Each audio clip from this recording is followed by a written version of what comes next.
Okay, no, you'll learn one day. But anyway, I'm from CSET, and I was called here to be your program director today. Guys, hello, hi, good morning. Yeah. I want everybody to look at me, not to look at each other.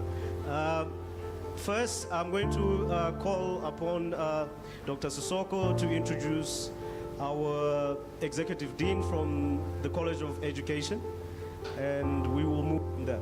Thank you. Good morning. Morning. Are you happy to be here? I know it's a Saturday, but it's as students to share experiences and to network and to take, I can see you're already busy with your taking the photos and so on.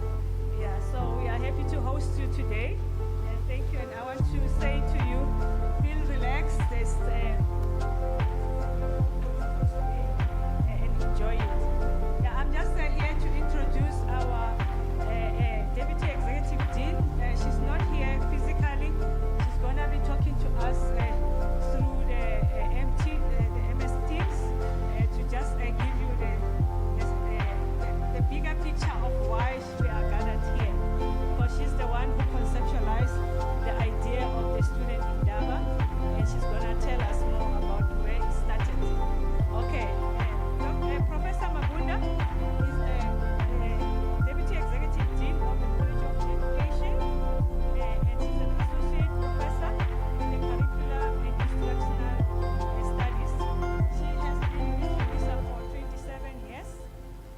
27 years, she has been involved with for 6 years, she has been involved with the College of Education as the head of department, as also as the school director. She is a Commonwealth scholar and completed her PhD from the University of Nottingham, as well as the M Education at the University of Hull. She is being involved with a number of committees inside and outside of Unisa, and when the opportunity came for her to get an idea about work integrated learning, she developed this concept of having an online supervision and mentoring tool. Oh, okay. Did you hear part of what I was saying? Sorry, I was not holding it the right way. Yeah, so she conceptualized the project that has brought us together today. The project is the Work Integrated Learning Project. It has developed a tool that the students from Unisa are going to share. It's an online tool that is helping our students to understand how to deal with technology during supervision and mentoring. And she has been very excited about this tool. It's not only for the College of Education, it's for the 5 colleges that are gathered here. We have the College of Education, as where she comes from, the College of Human Sciences, the College of Science and Engineering and Technology, and the College of Agriculture and Environmental Science, and the last one is the College of Economics and Management Science.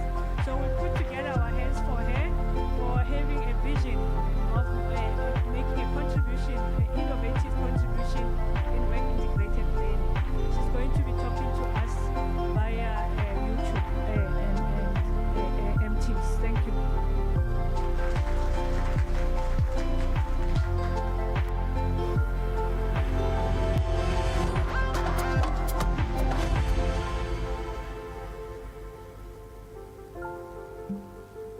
Thank you, Program Director, and good morning to each one of you present face-to-face and online.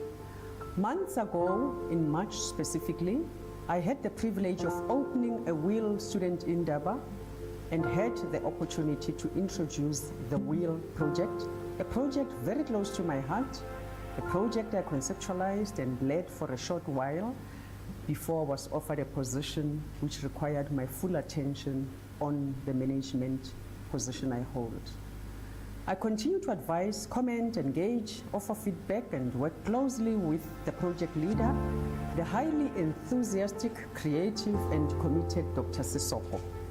In the previous WIL student INDABA, I expressed my appreciation to the esteemed Unisa national and international delegates from Curtin University, the Unisa students, Dr. Shetty, project leader of the Unisa DHET funded projects, the WIL project members, and the Unisa ICT and Unisa Multimedia Center.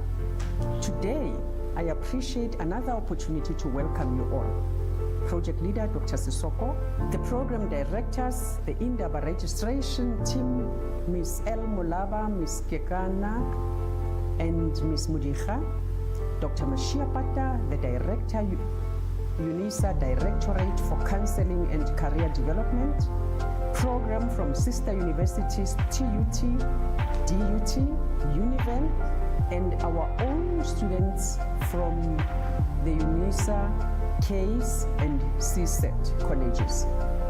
Esteemed delegates from various professional bodies and whose insights and regular input we need.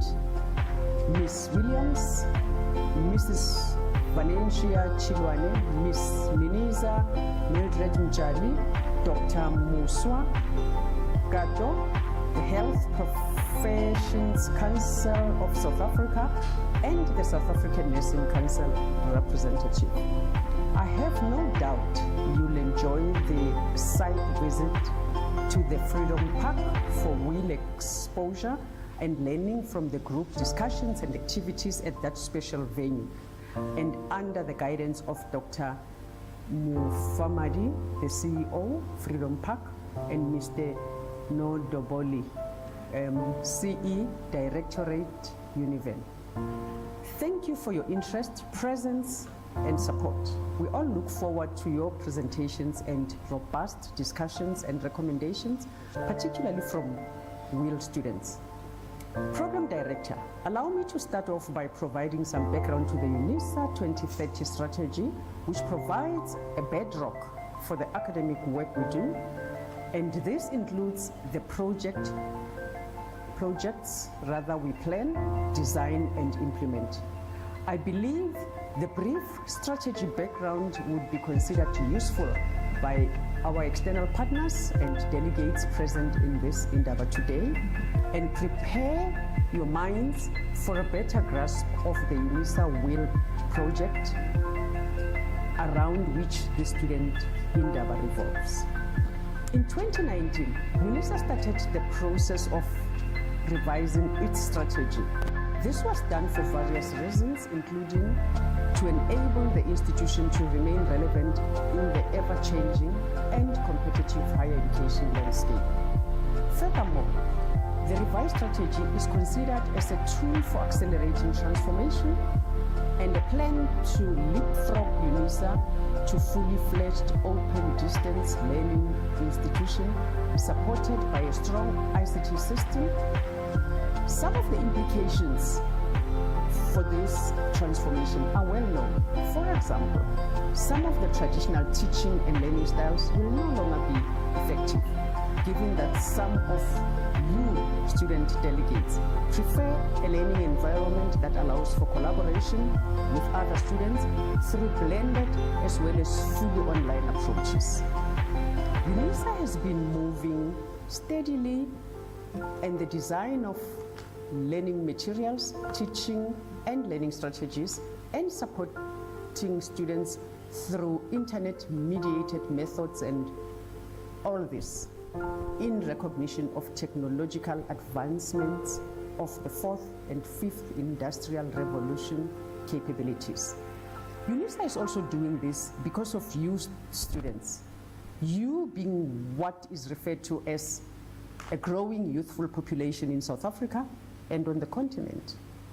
As you continue to experience, Unisa uses ICT platforms that allow for a truly online learning experience where students can, for example, have access to recorded lectures, readings, interactive online assessments that provide immediate feedback, and online support communities where students are more and more able to interact with other students, their lecturers, and other stakeholders. Furthermore, given that Unisa accounts for more than a third of the student population in the South African higher education sector, its teaching, learning, and support, student support approach for important academic program components such as WIL require the development and support of ICT capability that is supported by a robust, stable, cutting-edge ICT infrastructure. Moving on to some theoretical perspectives and higher education policy imperatives, we all know a number of things about WIL. That WIL is a core component of academic programs, particularly in comprehensive universities worldwide, and is expected to provide the students with appropriate and meaningful practical experience.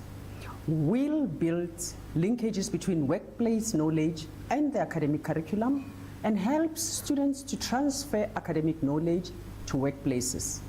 For this reason, WIL cannot occur without partners who represent the different knowledge fields. The effectiveness of WIL depends to a major extent on the commitment of both academic and professional partners. In WIL programs, there are partners like those of you who are gracing this INDABA with your presence and experiences which we look forward to. Internal partners are also very important, and these include university WIL academics and administrative staff in colleges and departments, and support staff in university portfolios such as ICT. Our past students are also particularly valuable as they can provide useful insights and advice for WIL planning and implementation. External partners include potential employers, professional practices, community partners such as non-governmental organizations, community-based organizations, non-profit organizations, government departments, CETAs, etc. Each partner has a unique and important role to play. In a conceptual study I undertook in order to review and gain insight into the use of various information and communication technologies, and by the way, WIL is referred to in the College of Education as teaching practice. In the main, the findings of the review support the view that the use of appropriate technologies provides an opportunity for programs to challenge underlying assumptions and re-examine WIL systems, practices, and activities.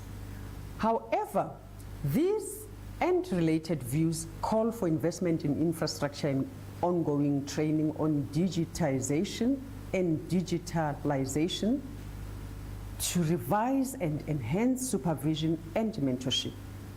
However, and despite the perceived and well-documented importance and role of WIL, policymakers, academics, student teachers, site mentors, and supervisors continue to raise a diverse range of complex issues and grapple with various challenges, which I should caution we should and cannot take for granted. Many WIL problems are attributed to a gap between the theory taught in universities and what is practiced in WIL sites, as well as a general lack of understanding of the social contexts in which our students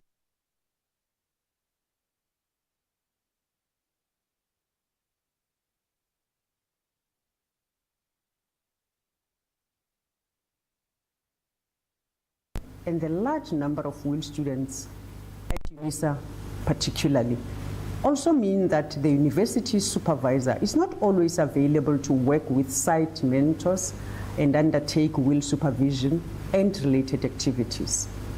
The challenges are compounded when supervisors need to travel long distances for on-site supervision, sometimes in rural and remote regions. Online technologies have the potential to address some of the challenges. There is a general agreement that one of the influences that universities can exert is about intensive planning, cooperation, regular meetings, and engagement and assessment in collaboration with professional WIL sites and sustained supervision during practicum or practice. From our side at Unisa, we know that and have experienced that ICTs promote multi-sided and ongoing discourse among communities of students, lecturers, and various university role players. I hope that the discussions on those issues will include matters of WIL funding, staffing, and student support needs, challenges, and problems. The need for training and development in the use of ICT that can support and enhance effective three-way communication adequacy across the supervisory triad, the student, the mentor, and supervisor, cannot be overemphasized. Moreover, WIL sites such as school environments are becoming increasingly complex and busy, and as such, when students are placed in those sites, all sorts of difficulties such as pressure timetables and teachers' commitments do not lend themselves to expected engagement among students, teachers, and supervisors. The disconnectedness that many students feel while engaged in WIL would be ameliorated by the integrated use of ICT, which would also encourage collaboration between students and their supervisors and site mentors, as I've already indicated. There is, however, an imperative to address the existing site and collaboration problems systematically, and in particular to improve the quality of communication and information flow between members of the triad. This, among other things, is in order to ensure that supervision and mentorship are interactive, integrative, through participatory processes. Through collaboration and networking, WIL site mentors and university supervisors promote democracy, learning, and WIL students can benefit from being placed in field experiences with site mentors who are competent in using ICT. In such settings, students feel capable and confident to integrate technology into their learning, and their levels of self-efficacy can increase.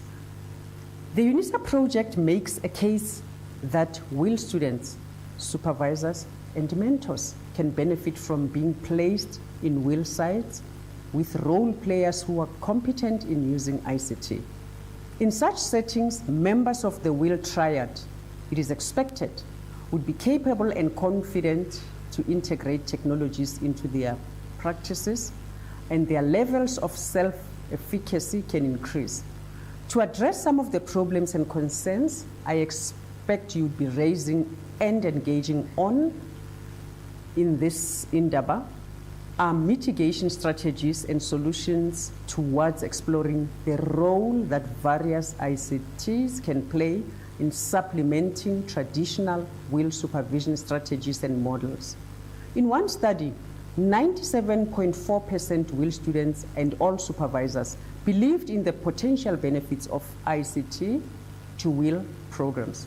However, I want to make it clear that one of the key concerns that inevitably arises when recommendations are made about the use of technology-enhanced strategies is about the degree to which even basic technologies such as telephones and email can replicate the close and personal style and the verbal and non-verbal communication between and among humans sharing the same physical space.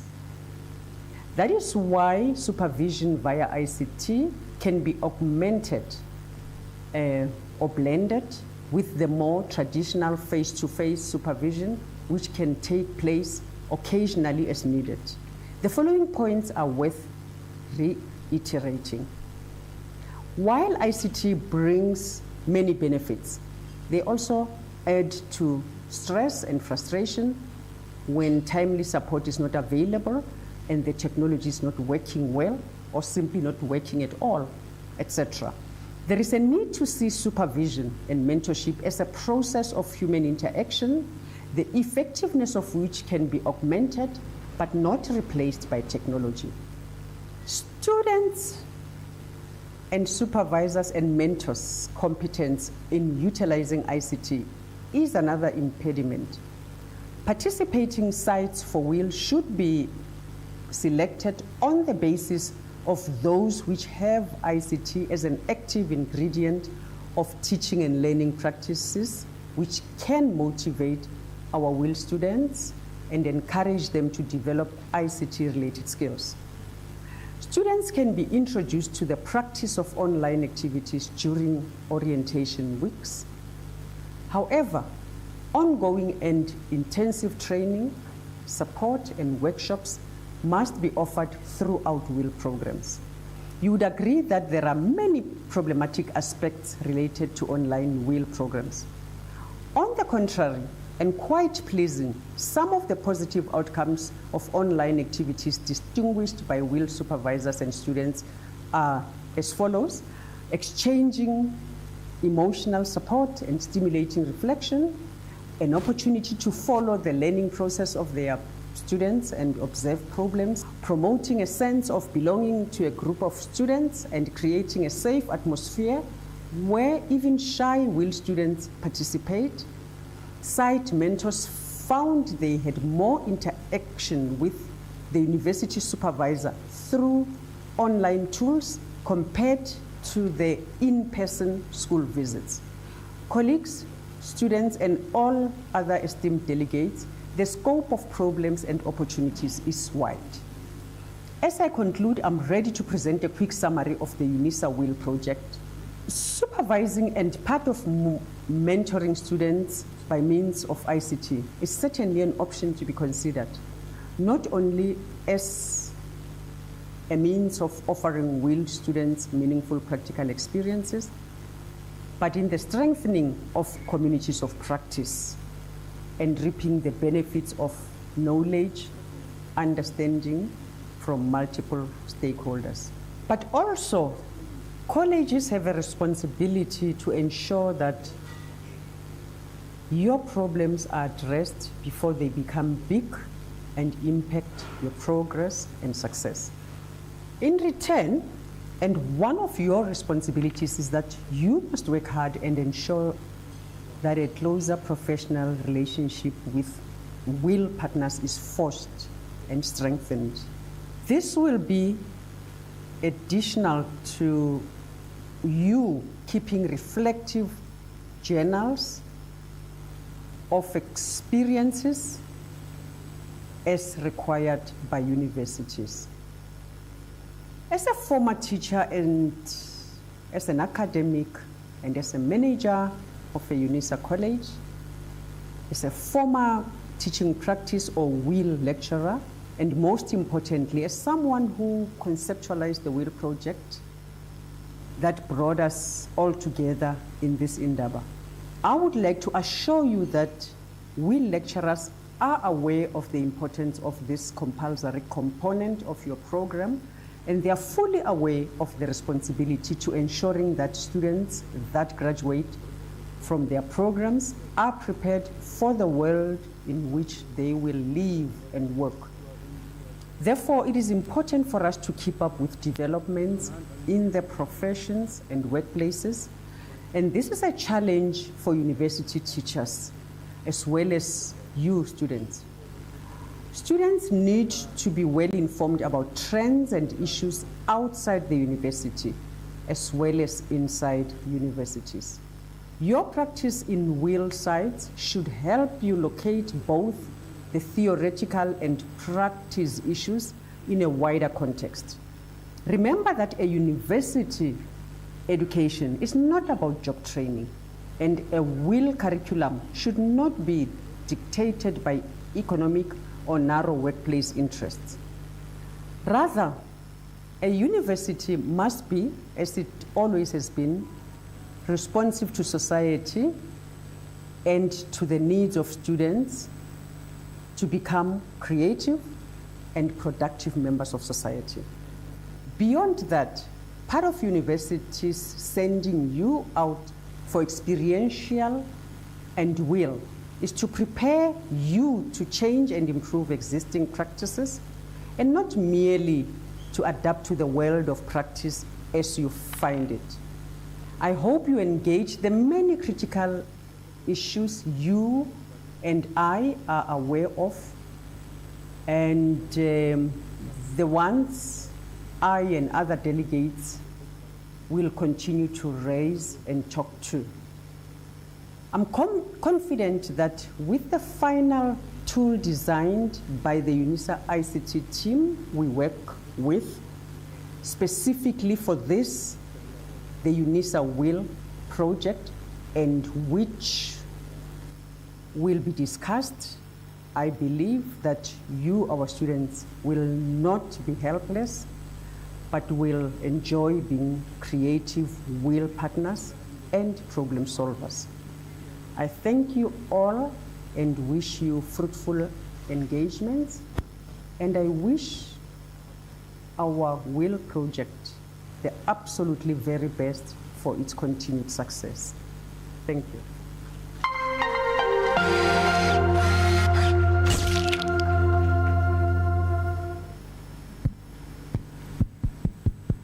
Thank you to the Executive Dean. Guys, are you still here? Oh. I hope it's not the aliens. They're not, are they? Is everyone still awake? I saw someone sleeping though. I was like, yo, no man, this person is really bored. This air. But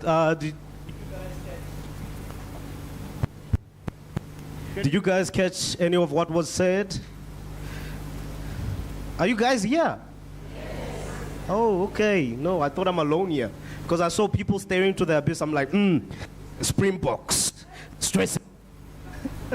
But I'm going to introduce our next speaker, who has a bio right in front of them.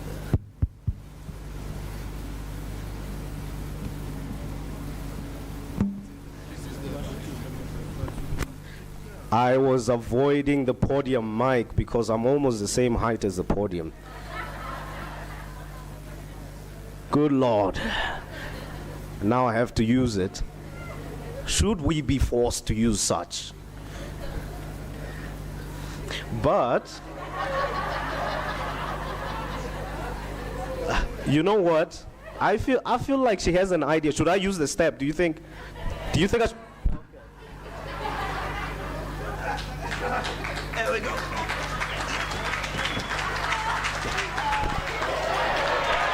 Yeah. Look at cheese. Nice, no? Now all of you can see me. Yeah, I like this. I feel taller now. I heard there's also surgery for leg extensions. Maybe I should consider it, huh? But I'm glad you guys are here. When I hear you guys laughing, I'm like, that's the spirit. I was hoping you guys would be smiling at the executive dean as she was explaining what we're doing here, but you guys were looking, staring at the phone. I saw one was on WhatsApp. I was like, yeah, no. One was sleeping. I'm like, yeah. We're going to do this the whole day. People will be half asleep the whole time. But I'm glad you're here with me. Our next speaker, who is not going to need the step I'm standing on, is Dr. Matume Jack Mashiapata. Dr. Matume Mashiapata is a registered psychologist with the Health Professions Council of South Africa, HPCSA. I hope all of you have heard of that. With other specializations in pastoral counseling, family counseling, career counseling, trauma and crisis interventions. Wow, mouthful. He has written and presented papers and workshops at national and international conferences in areas of mental health, career counseling, pastoral counseling, mentorship, graduate attributes, ethics in counseling, school to university transition of students with disabilities, etc. Among his outputs is a book, chapter titled Trauma Debriefing, in a book titled Life Skills, My Journey, My Destiny. Dr. Mashiapata holds membership and occupies a variety of executive leadership roles in the following professional bodies: the Psychological Society of South Africa, PSYSSA, the Society for Education Psychology of South Africa, SEPSA, South African Federation of Student Affairs, SAFSAS, the International Association of Student Affairs and Services, IASAS. The Council for Pastoral and Spiritual, wow, this is a lot. The Council for Pastoral and Spiritual Counselors, CPSC, the Higher and Further Education Disability Service Association, HEDSA. Dr. Mashiapata's professional contribution has shown, among others,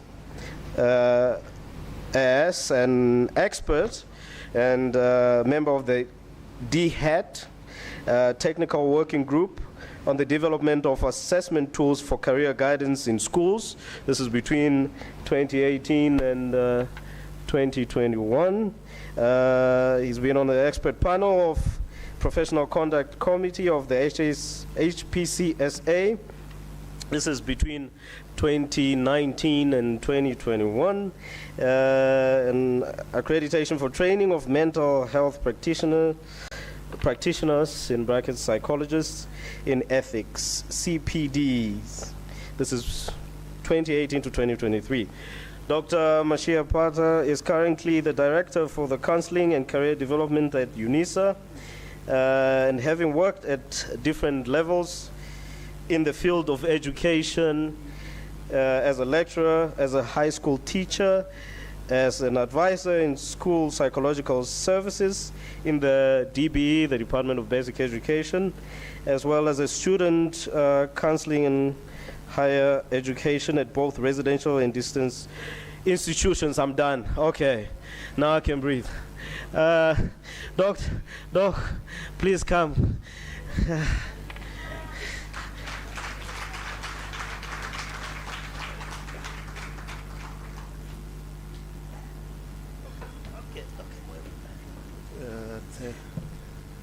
Thank you very much, Program Director. And I apologize for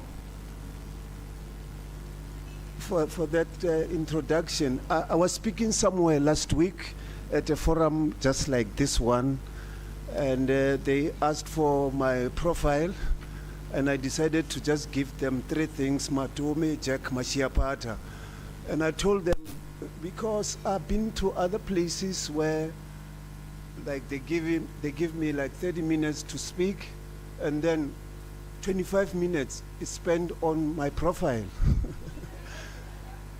And I heard you say that is too much, but you ain't had anything yet.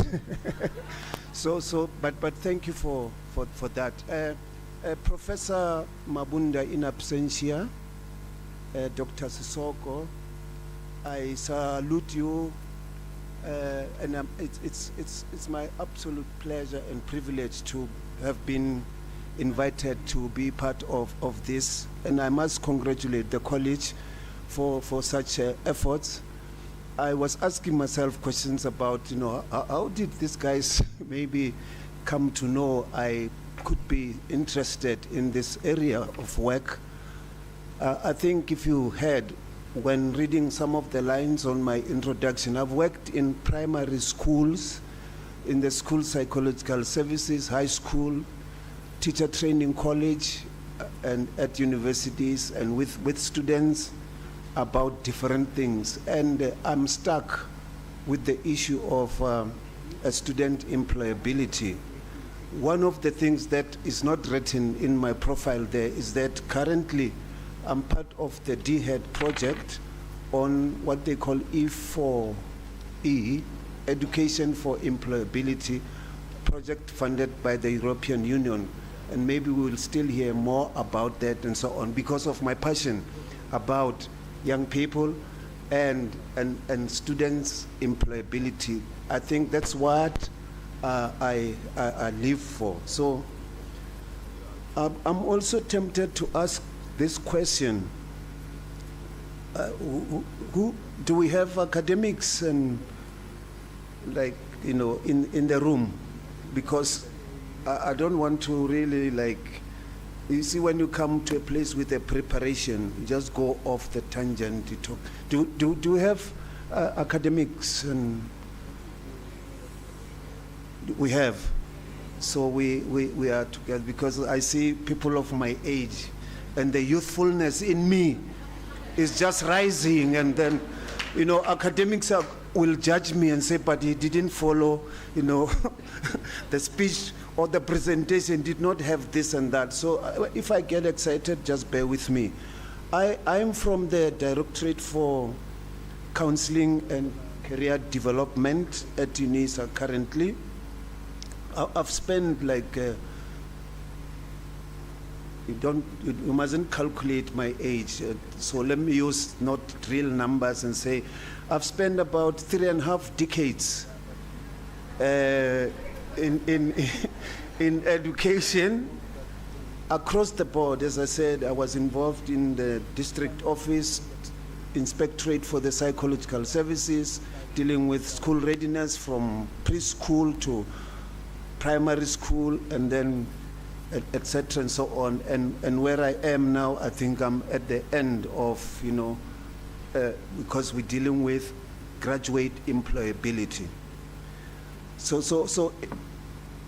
And from the Directorate for Counseling and Career Development, and maybe those people that are involved in the kind of work that I do, our concern about the issue of employability does not begin, at the end of your journey as a student, when you're doing your final year, maybe thinking, I'm completing and all of that. And I'll try to show you some of those things. But our support for graduate employability begins even before you are registered at the university, at what we call the pre-application phase, even before you register. Because what we do, we provide guidance about the choice of your study field cannot be just because you are holding a pass from your matric, then you have university admission. Therefore, like I've worked at another institution where at the beginning of the year, we would see students going around, those who are in Limpopo, they take a taxi to Gauteng. But those who are in Gauteng, they take a taxi to KZN and all of that because I've got my result, I've just passed. And then the question would be, where is the space? And I must say, sometimes then higher education, and I'll use the term, would take advantage of that kind of, ignorance at the time. And they will tell you, you must first put in what they call a late application. And they know it's only like 20 spaces available. But the unfortunate part would be those spaces that are available are not actually suited for you. But because of the desperation of a pass, I need to be somewhere. And for some of us, maybe there is also money or there is NSFAS, I must just find space somewhere. And you find that at the end of that season of receiving the results, I have passed and all of that. Some go to this province, those in that province go to the other, and a lot of money gets wasted along the way. And this is why we are in the space of counseling and career guidance. And these two things cannot be separated because there's a lot of emotional stress and psychological effect that come because of what we call career indecision, or in the psychological terms, career immaturity. Because if you're not able to make a decision before time, having looked at your own personality, your interest, your aptitudes, and other attributes and values, and why would you want to take this course, then this creates a problem. So our issue and concern about matters of employability begins when you are just at the end of your high school in terms of university practice. And this goes a long way.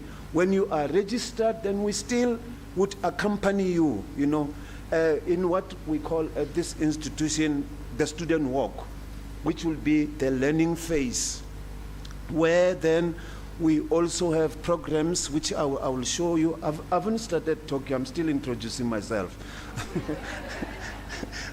At the learning phase, I'm trying to summarize some of the things that are in the slides here, where we also have programs like what we call the student mentorship program. I will show you the details of that, where we are interested in developing what we call graduate attributes and students' employability skills by assigning a student a mentor who's a counselor, and then this student who's a mentor, a mentee to a counselor, becomes a mentor to the other students. And this is a program like very structured, and students who go through this, they learn a lot of skills that like develop them and make them just ready for employment. But we also work with the work integrated learning programs of different colleges. And then at the exit phase, you see, from pre-application, you are registered, During your learning phase, we are there, and I will show you what we do. And then at the exit phase, we also then link our students with various employment, organizations. We also develop workshops and programs that really equip the students with the specific skills that are required, but also create opportunities for students whilst they are here to be able to begin to be identified by potential employers, but also for them to link themselves up. We create opportunities and link them for internships and a lot of other opportunities where they are able to learn something about, the world of work. Now, oh, okay. This is nice. So I can look there, not even here. Okay. So look, I'm just going to really run through this, and some of the issues that I wanted to really look at were the issues around, the challenges that are facing higher education, and what we believe is the purpose of education, and then just say something about a case for work integrated learning, and then what the universities should do, and then more specifically about the employability trainings and programs that we have in the DCCD, which is the Directorate for Counseling and Career Development. And then I guess there will be discussions and conversations around the way forward and all of that. When I talk to the people who are students, I always say, man, take a chance, man, and test me. Ask me any question from A to Z, because you're not going to have this opportunity with me again.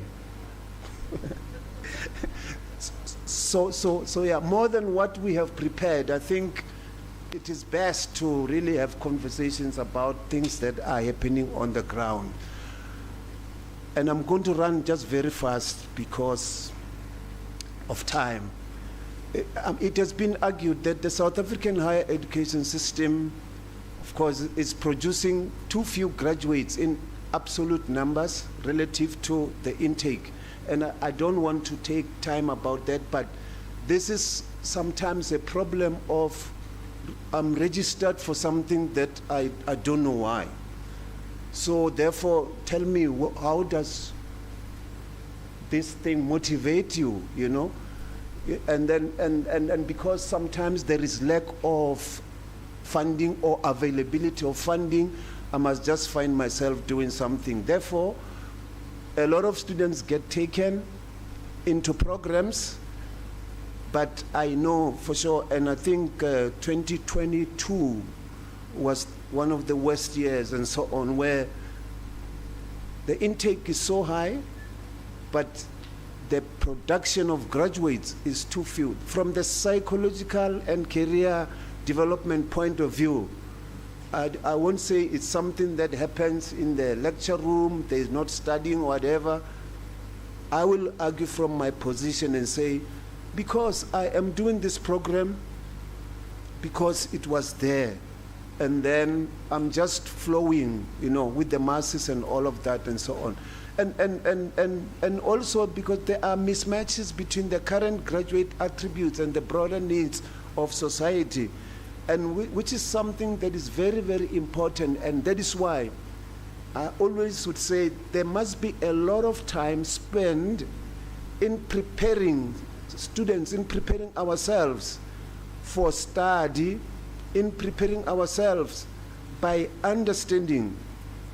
I always say to those people who are involved in teaching, and whether at any level, I say, if your student cannot answer the question, why am I doing this course or subject? If they cannot answer, I can tell you, even if you can say to them, 24 hours you are in class, I can implement the best methods of teaching, still the results will not be as excellent. But the opposite applies. If a student knows why I am doing this course, I was talking to high school learners, I said to them, when you are where you are, struggling or faced with the subjects, the lessons, the exams and everything, you must see yourself somewhere. If you can see yourself somewhere in the future, looking much better than where you are right now, you don't have to teach that person anything. The student becomes just self-regulate because they are seeing where they are going. Whether you teach them or you don't teach them, they just self-regulate. They will strive to get to where they are going. And that's why the issue of career guidance is very important before you choose your field of study. You can see for yourself the challenges facing higher education, where there's like, you know, unemployment rate that's just growing. And then we have universities. Some of the questions would be, what are we teaching? And why are we teaching? What kind of graduates are we producing? Because the unemployment rate just keeps going on. And of course, some of the causes would be financial crisis. Yes, we know companies don't have as much as money to employ people, but my concern is the skills mismatch, you know, because I will tell you, whereas there is unemployment, there's also other opportunities that are there that majority of the people are not able to fill them up, and so on. The lack of entrepreneurship and life skills education, lack of access to capital, and a digital divide. And I heard the Deputy Executive Dean talking a lot about the employment of technology in the work that we do to enhance the WIL programs and all of that. But what is of importance for me from where I'm standing, the skills mismatch, the lack of entrepreneurial and life skills education, a big issue there. And then I don't want to depress you with these things, you know,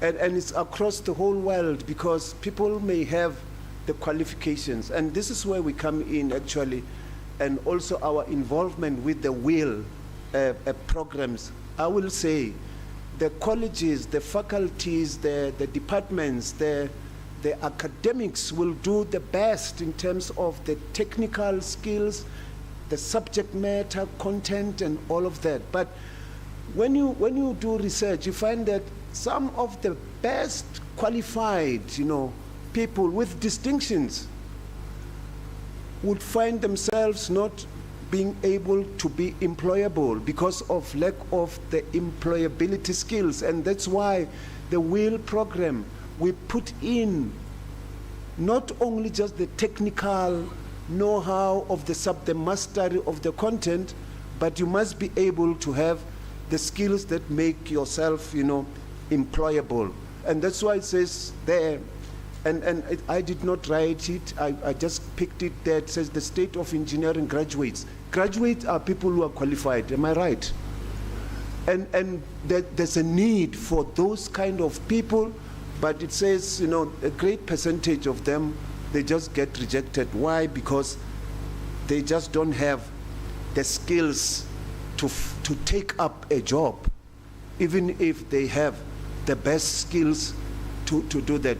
And just across the world, this is taken from this newspaper, only 17% of techies employable. And this does not talk about people who, when you give them a practical exercise of what they have learned that they cannot do, they can fix something, they can deal with something, they've got like the best results in terms of the subject, distinctions, but only a small percentage of them are employable. And this is a challenge for us, and I like this slide here, but it's not very clear there, where it shows, you know, students who are coming into the education system there, you know, with their school bags, they are coming into the system, But you see, the system is like a meal where intelligence gets shed off as they are interacting in the system. Discipline gets shed off as they are going through the system. Creativity gets shed off as they go just before they graduate. And as they graduate they're coming enthusiastic, school bags and all of that, but there is a grinding there, intelligence, discipline, creativity, and so on. And as they go out there, they go out, you can see, with qualifications, distinctions. But I'm asking the question, is this what the education system does to our learners? When I was working with high scholars and doing aptitude testing and placement and subject choices, one of the learners said a statement like, you know, all what the school has been doing to me was to just de-educate me. I can tell you, many of the learners, you know, you should see them, you know, when they go to school, like, you know, it's indicated with school bags and so on. They are so motivated, so creative, but because a lot of times we are so biased to teaching for the results. Of course, because I am a person who talks just straight, like, you will see every year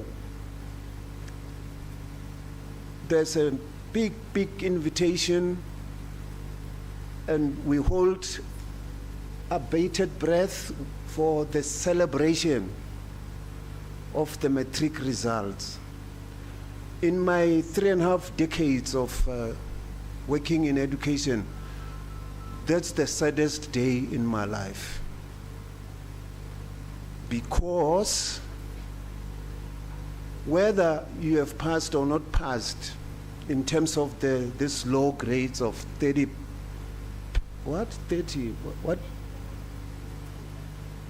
whatever it is, and the distinctions and all of that, there's risks on both sides of the continuum. Because what I have learned doing psychological services in the high school was that on a continuum, there's people who are underachievers, who fail. And there are those people who are achievers, like they get distinctions. I said the risk of such kind of results is the same, because if you fail, actually, it's less stressful, because the fate is you're going to repeat, isn't it? You must do it again, isn't it? That's very comfortable. But the worst one for me is this pass, and I call it a pass to nowhere. That's a sad one. Let me give you an example. I worked at the University of Technology. I'm glad it's not written on my CV which one it is. And we used to have pre-registration interviews. You apply for information technology. You know that diploma in information technology. They accept you because the results are looking wonderful. But I like the system they used there. Then would say, fine, before you register, let's do what we call a potential assessment. It was a 4-letter word. It was called something. If I mention those two, then you'll identify which institution that is. But potential assessment. Then with the potential assessment, there was a psychometric test, a psychological test, but there was a form where we indicate what are your interests, you know, and then why did you make a choice of this course? Wow. That day, I became a sick person, because one of the students wrote, with great results, you know, information technology, you needed mathematics and science, you know, and the student wrote, I am so fascinated with information, and I would like to see myself, you know, delivering information, even if it means on radio and television or the newspapers. I like information and reading.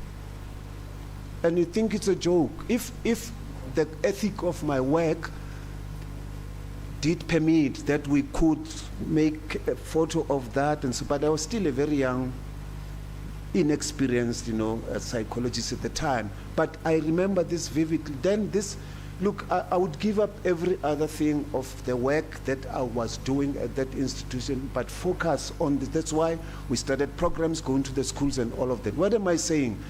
The schooling system that focuses on the results, and results that get cooked so many times until 30% is a pass.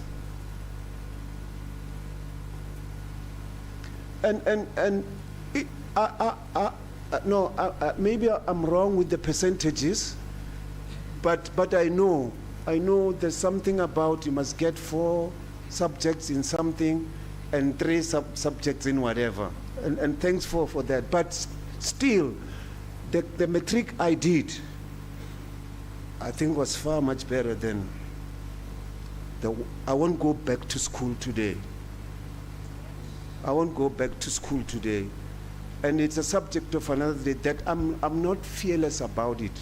And I can engage with that. And that's why actually the higher education sector is faced with all these things about, the high dropout rates, the failure rate, of the success rate. And for ages we've been battling with this thing about student preparedness.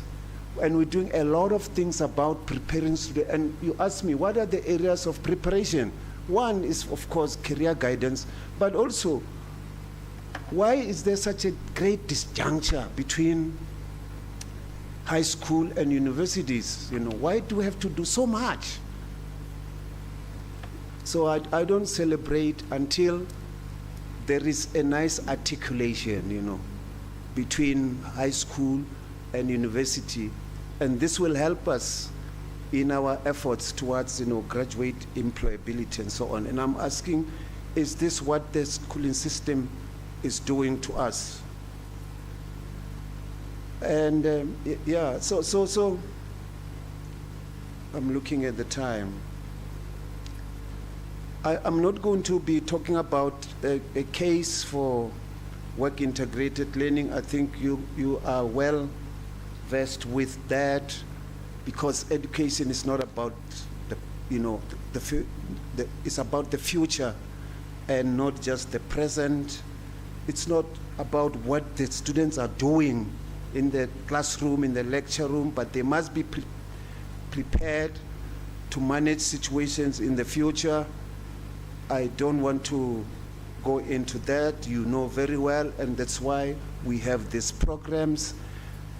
And the purpose of education, ladies and gentlemen, it's not that I should know a language that I did not know before, or know how to calculate this and that, but the higher education is just to be able to be economically responsive and produce graduates that can meet the country's resource needs and participate in the world of the 21st century.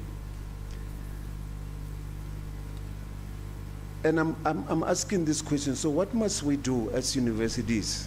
We must prepare the students for the world of work and cultivate the intellectual mindsets, scholarship, global moral citizenship, and lifelong learning, and the underpinning skills and attributes needed for sustained employability.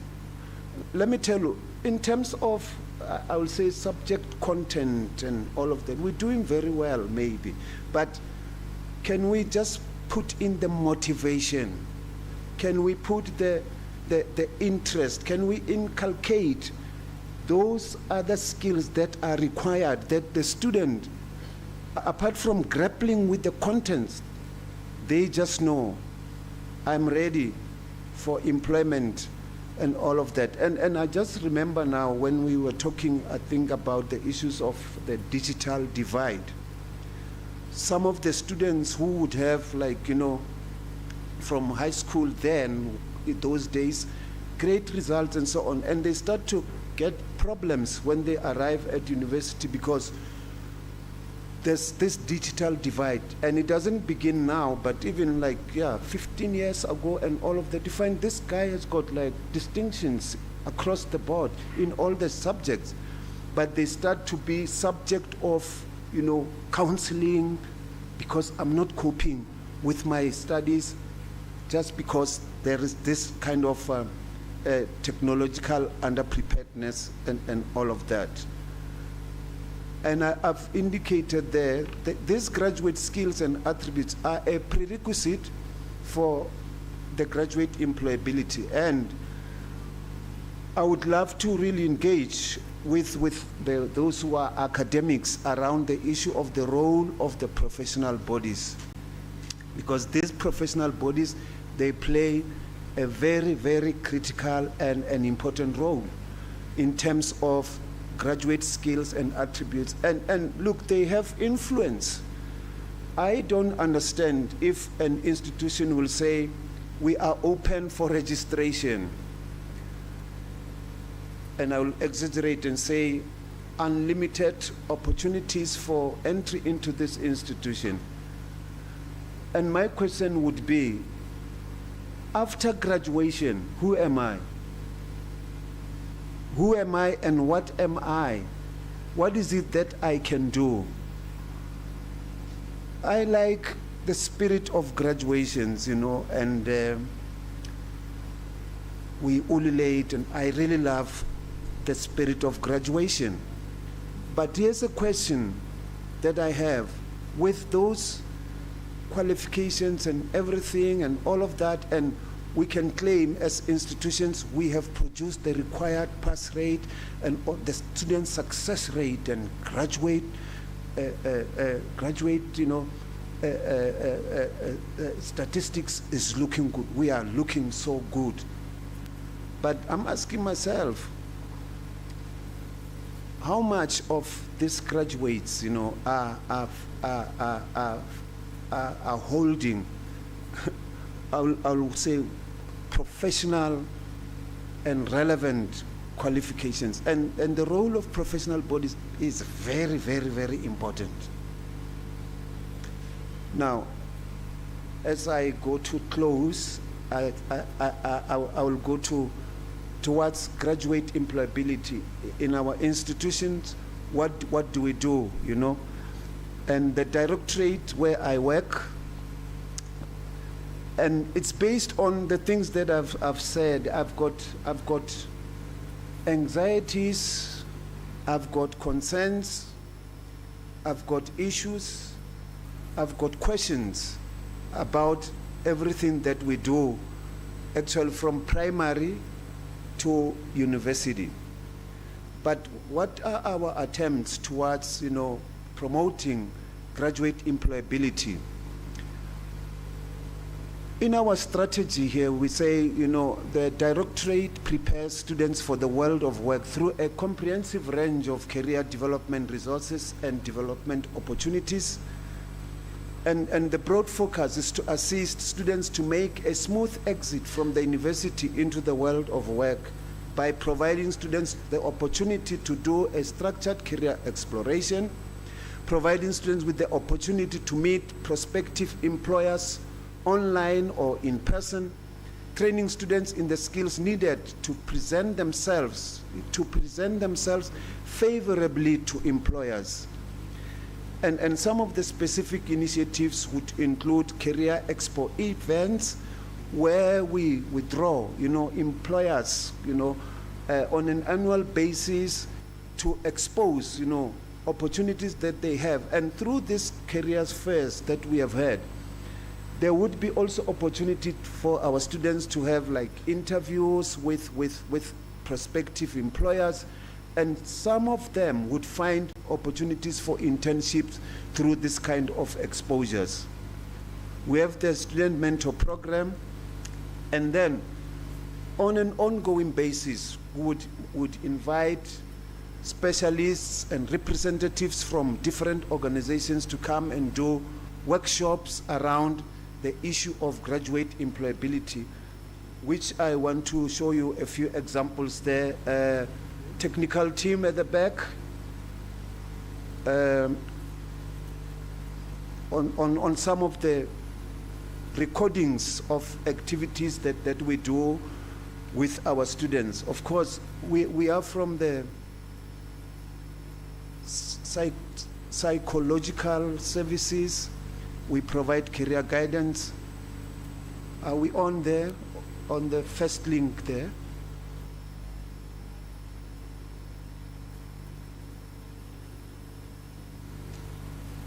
We're just going to show you. You can go through on the link as well. You can go through on the link as well.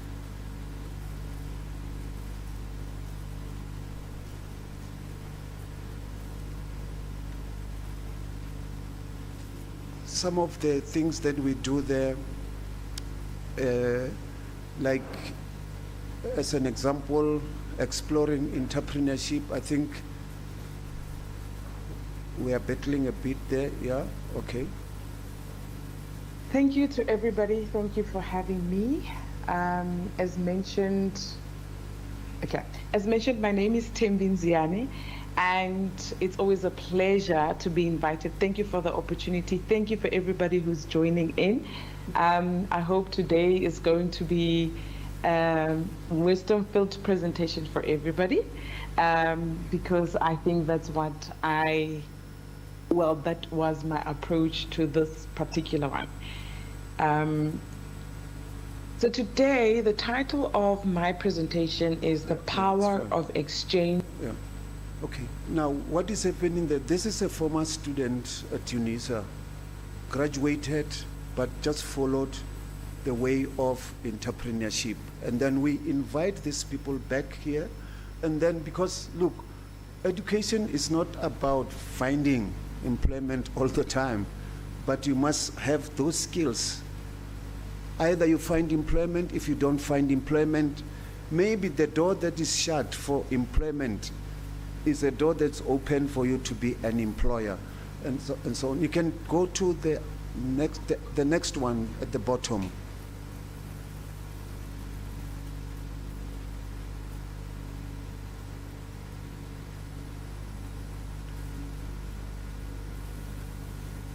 And then there's a number of, okay, look, this one on career opportunities with the Auditor General of South Africa.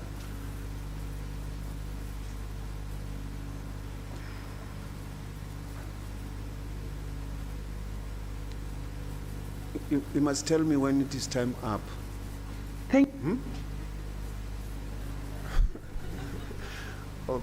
Okay. Is it time up?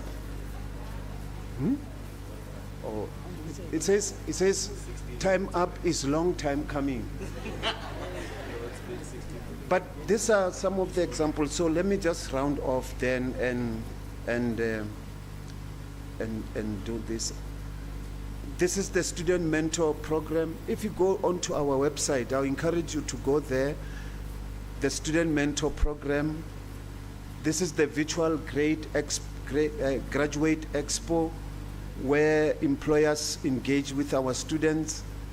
The Student Mentor Program develops communication skills, mentoring, facilitation, self-confidence, all of these things that you see. The professional ethics are the things that are required for your employability. If you go onto our website there, you click on My Employability at Unisa, you'll find a host of topics, either in PDF, videos, that really provide you with all what you need to be ready for your next interview. We do sessions one-on-one to help people just to write a CV, how to present yourself, and all of that. We do psychometrics to look at your values, interest, your personality, how do you fit into the particular job that you're looking for, and all of that. And working hand in hand with our academics who provide the technical, the knowledge of the subject matter, then we come accompanying you with these soft skills that make you employable and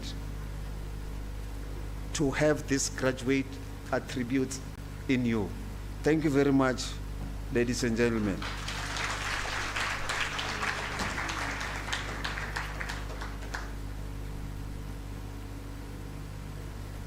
Okay, people.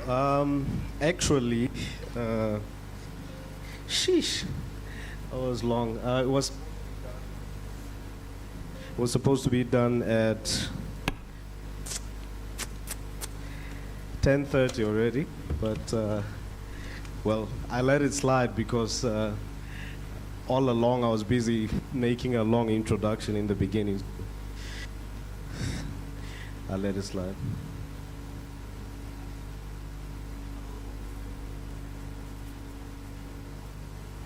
Doc, you even forgot your gift, by the way, here, but I'll bring it to you. Ladies and gentlemen, right now, let me get on stage. Right now, we are going to have a tea break. It was supposed to be almost 30 minutes ago. I'll see how I cut bits and pieces of time from other people. We're going to have some austerity measures implemented onto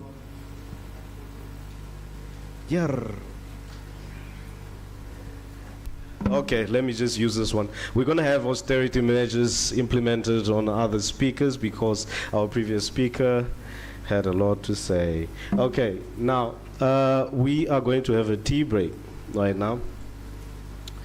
And I'm not sure if no, obviously I didn't say this. I should have said this earlier on, that our restrooms are along this way, right? But as we're having a tea break right now, I would like to have an orderly procession to the tea break. So I don't want everybody going there. Maybe we can have our guests first go. Then after our guests and our panelists, then we can have the table on my far right starting, right? So in an orderly fashion. So yeah, we can have our break now. And I'm going to let the break run as it was given for 30 minutes. That means it's 10:24 right now. That means it will be 10:54 exactly. Right? Are you guys still here? You know, it seems like you're like, Okay, no, it's fine. Let's have our tea break. I also need to go and have tea. Thank you.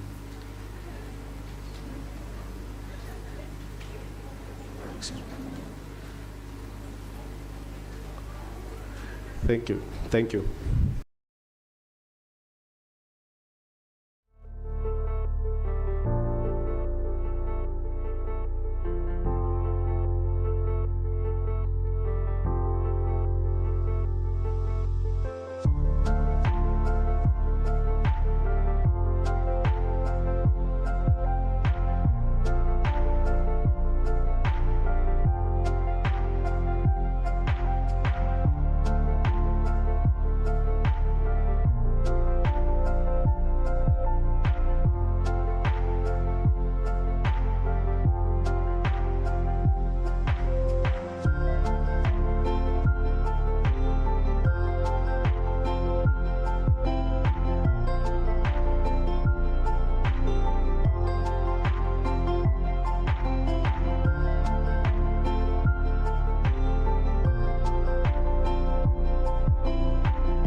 I gave everybody enough time, did I?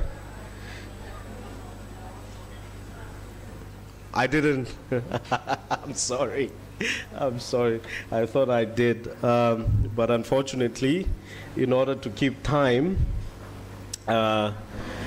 we have to just bear through that inconvenience of having to eat while listening to our speakers.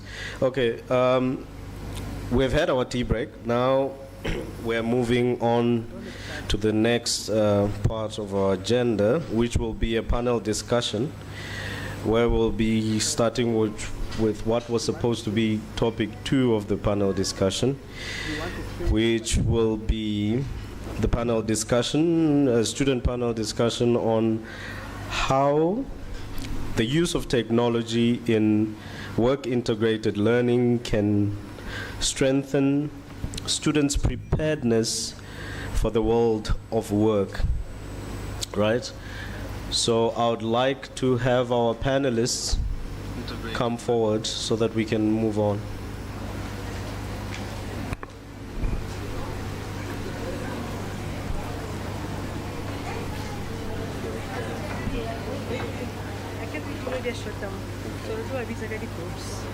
Yeah, so we'll ask TUT to start first, and then after that it's CHS, KS. So, TUT on agenda and Because when I leave PowerPoint presentation, okay. so the TUT group. So can't they just call one representative? Yeah, but we are together, one as a group, but we're together. So how are we gonna make it? I'm presenting, otherwise I'm stating this. Yeah, I have a question. So we'd like you to be about TUT. Yeah, is that the representative for TUT? I think we will say technology. Yeah, but it's the value that you can start the one. So CHS, what is the conference? CHS, KS, maybe CHS, KS. Should I call the whole analysis?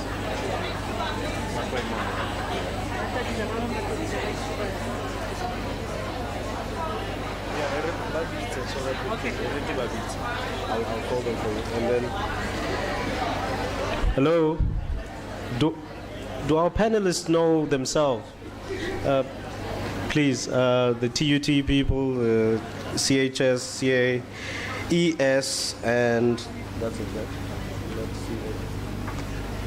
So the first, the TUT, okay, we're gonna have our first presentation.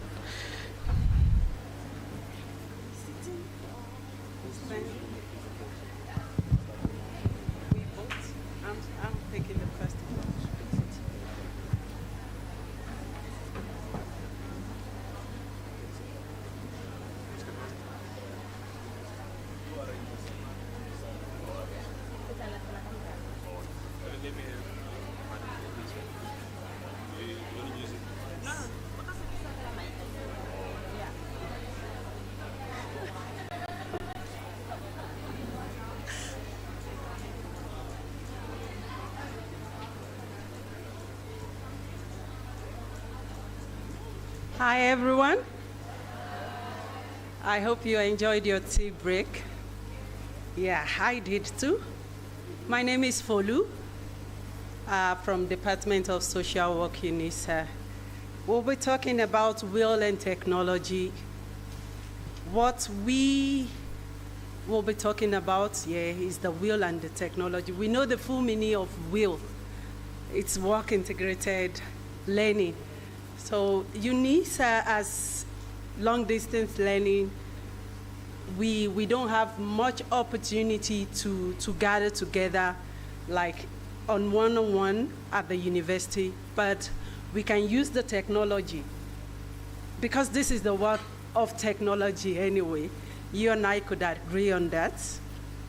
There's a gap that is missing after the analysis has been done. This gap is between the students, which are the stakeholders, the students, the lecturers, and organizations. They are part of the stakeholders in the work integration learning. So if we want to look at it, the gap that is missing is that many students don't have the idea of how to even use the technology that we think the students have the knowledge of. Students have access to phone, they have access to laptops, but many students lack the ethics that it takes to work in the organization. Like, for example, being practical here, when we meet on Teams with lecturers, some students don't have the knowledge to mute their microphone until they are told to. And these are one of the ethics in workplace. So the institution is really helping us with this. Our lecturers, they tell us, can you please mute? You can hear some of the students having children crying in the background. It is a poor ethics, I must say, colleagues. Then, some of the students, like myself, I must say, I learned Microsoft Word, before I started with my social work degree. But somehow, I didn't get to use the knowledge that I gained. I lost it somehow, and but with the institution, with writing portfolios and our lecturers checking the work, the technology, I had to get back to it. I don't know if it applies to you. Some students don't even know how to convert Word to PDF, which we will work with when we are at the organization.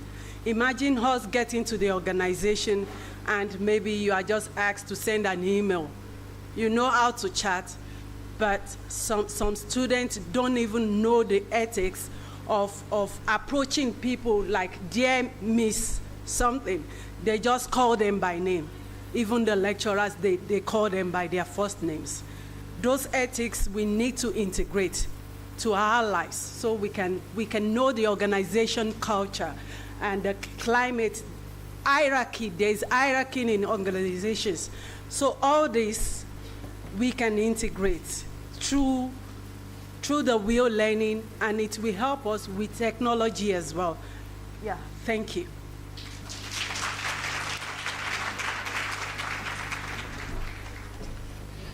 Good morning, ladies and gentlemen. My name is Tebogo Masilo. I'm a third-year social work student from the University of South Africa. I'd like to take this opportunity to thank Dr. Sisoko, Dr. Skosana for giving us this opportunity. I do not take it lightly. This is a very interesting topic because it speaks about how the use of technology in work-integrated learning can strengthen students.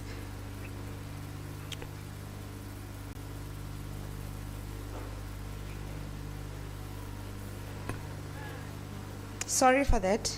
Preparedness for the work, for the world of the work. So now, when you take this topic and unpack it, you tend to realize that there are a lot of challenges that we are actually facing in terms of us, especially as social work students, when we go to the organizations, there is then that gap between the organization, the students, and the lecturers. So you find that indeed working with the organization, there are a lot of challenges, and those challenges have a negative impact on us as students, because when you go down with it, you realize that indeed you do graduate. Post-graduation, there is nothing. There's no employment. We are not ready because plans that are put in place are not actually being monitored, evaluated, because when we look at the COVID era, there were a lot of challenges that we actually faced during that period. We were not able to go to organizations as effectively. There was no monitoring and evaluation of students, and you found that things were just difficult in their own right. So now, taking into cognizance that we need to embrace the fourth industrial revolution, that it needs to be relevant and it needs to accelerate transformation. It needs to augment the traditional teaching and learning when we implement when we implement technologies into the stream. We also need to ensure that partners, such as the institutions, are well collaborated in this work integrated learning process, so that the students and the lecturers and the organization gel well together in order to ensure that everything works together. And then the advancements of technologies such as robotics. It was very interesting because last week, I think it was the Department of Environmental Science, the lady asked, the doctor asked us how can a student in environmental science how can they, I don't know how to put it, how were they able to work through COVID when, because remember now when they do their practicals, they need to use their eyes, their hands, in order to smell, feel the plant and everything, in order to make their assessment correct. Then you find that it was a little bit difficult for them, so they had to develop technologies that would enhance that process, and they were using simulation, if I'm not mistaken, and it actually helped the students to actually attain their qualification in that right. So basically, I just feel that on a personal level, challenges are still there, they are very real, and I wish that this thing can be taken further of work integrated learning, because it benefits us as the people who are striving to become the future people of this country. And it will actually help us to do well in our respective fields, so that we make sure that we are in a better position to actually grow and develop in our own spaces. So in closing, I would like to say that as a student social work, things are really, really tough out there, you know, and I feel that a lot of things need to still be done. People who are the main stakeholders need to still go back to the drawing board and ensure that we really, really put these systems into place. It's good that we are sitting here today, we are talking about them, and we are being taught, we are being channeled, but is the implementation of all of these things going to work well for the benefit of the students? Because really and truly, we have a lot of graduates who are unemployed, who are sitting at home, and post-graduation, you find that they still do not have continuous assessment. Because imagine, as a social work, 3 years at home, 6 years at home, without employment, without anything.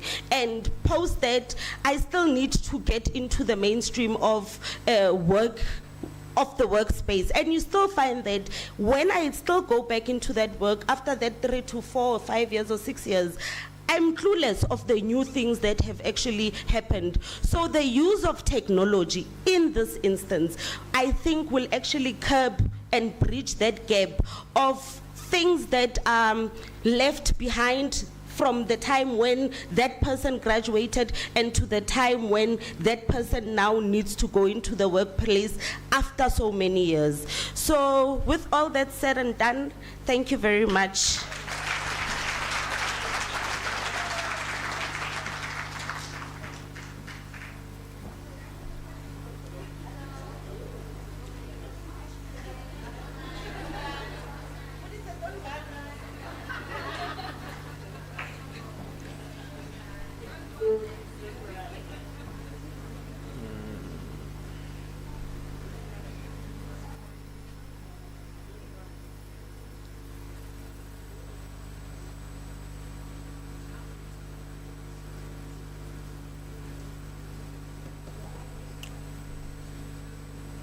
Hello, everyone. I'm not sure it's afternoon or still the morning part. So, yeah. So, my name is Prince from TUT. I'm under the Cooperative Education department. We are dealing with students and helping them with WIL, how to get access to WIL, how to improve their skills of being employable, how to get experiential learning. So we are the link between the student and the industries. So actually, from the topic, so I'm here to present one of our systems that we have on TUT. We just adopt the system currently. So the system is also related to the topics of using technology into work integrated learning. So the system is an online learning university management system. The system that we are currently implementing, the system has 2 phases. So before I get to the system, so actually our department is working on to bridge the gap between the industries and the education system. So we found that the gap in between the industry and the students is much more broader for the industry to get students access easily, to get them to be able to train them to be employable. So our plan on the department is to have a link. Actually, we are the link between the industry and the students. So the future plans that we have is to have those industries invited into our institution to do career expos and to do student mentoring. So actually we want to get to a point where we adopt the student from the first year. So the industry will come to adopt the student from the first year, then guide them, mentor them, also get to have points of where during the weekends they have career expos to show cases of their skills that they learn from the institution. Then from there, the industry will pick those students who have potentials, then guide them through all those academic years until the end, from where they will be offered work integrated learning and also a potential of job from that point. So back to the system. The system has been divided in 2 points. There is a placement system. The placement system is where we get our students, TUT students, those who have been TUT students already, they graduated, and those who are currently looking for WIL. So the system where we give students to register on the system. So okay, let me not go too much. So I'm still on the point. So I'm going to speak about the graphical layout of the system registration, and those 2 points of there's a placement portal, and where on the system you create and post job adverts. That's where the industries that they are on the system also. They post the adverts that they have for the students. Then we have academic side. That's on the WIL portal. We have the academic side, student side, and the industry. So because the system it's more like the middleman, the agency that we have out there, where they're in between the industries and the students and most likely into lectures.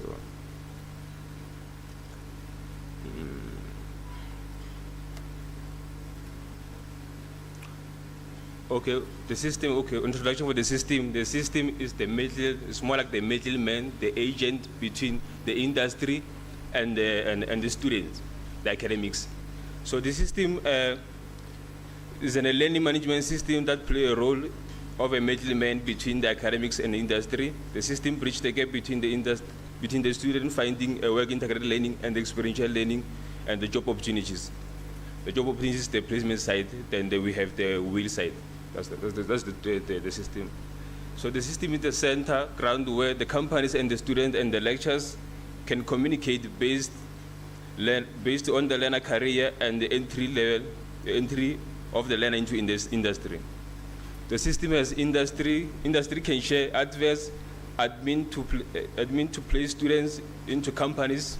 That's the admin of the system that means place the students into the companies. We have also students can apply for WIL on the system. So the system has two platforms. That's the placement portal and the WIL portal.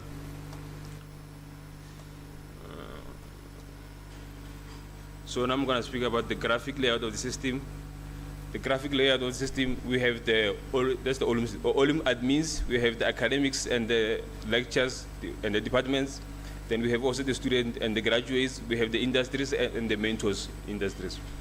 So the all mostly, the Olum admin is the center management where the students can communicate with the admin, asking for registration, asking for any queries related to password and other stuff, and changing of emails. Then we have also the departments where they ask for the admin to assist with WIL modules, implementation of reports, and the other documents that the student needs to complete. We have the industry where they post adverts on the system for students to access. We have also where the industry can align their mentors. So on the system, all the industry students and the lectures, they are linked into one system. So they can also communicate, chat with each other to share points, more like reports of the students on the WIL. So the registration is where the students can register on the system. Mostly when you register as a student, it depends. Mostly we register students who are on the third year, the final year. So you can only register when you are done with all the modules except the WIL module. Then when you register the WIL module. You register on the status of saying you are looking for a WIL module. You are looking for a WIL, a placement on the WIL. Then you register, you fill the details. We want the registration data to show that you're a teacher student. Then from there, you fill the few informations. The system will generate a CV for you as a student. Then from there, you register the WIL module, and on the portal, the registration goes to the lecturer. The lecturer has to approve the module to confirm with the system to show that you are done with all the modules that you done. You are only remaining with the WIL module. Then the lecturer approves the WIL module.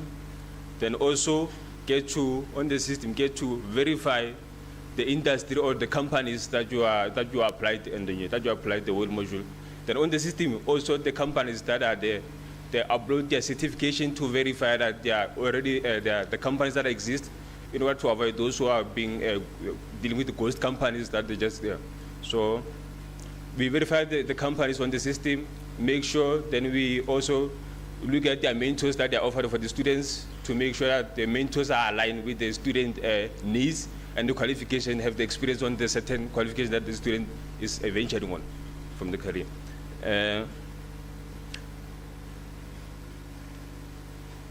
So after registration, we go to the placement site, the placement portal. The placement portal is a portal where we have, from the registration, we get the CV that is being generated by the system of the student. Then we get also the adverts that have been posted by the industries on the system. Then we check those students under that qualification or that the industry needs, that is aligned with the advert. Then we select those students that are needed by that advert, that companies that are looking for. Then we get those generated CV, we send to that industry or to that company, looking at the specific of the qualification, depending on that one. Then we also, the students that we send, the students who are already registered on the system, then we know that they are looking, let's say the company is looking for a WIL students, then we know that they are aligned with the qualifications. Only we send those who are aligned with the qualifications, then we send them to that mentors. Then we get approval of the industry saying that we have recruited these few students. Then we are looking for we are looking to engage in interview with them. So the system also notify us as admin, WIL admin, to get those notifications that they are on the process of getting interviewing the students. So that is the placement portal. So on the placement portal, we get those issues of placing the student. We get the feedback, That's more like the industries, and the students also get the feedback also that they've been assigned a timing for the interviews. They get notifications on the system, also on their personal emails, not the personal emails, student email.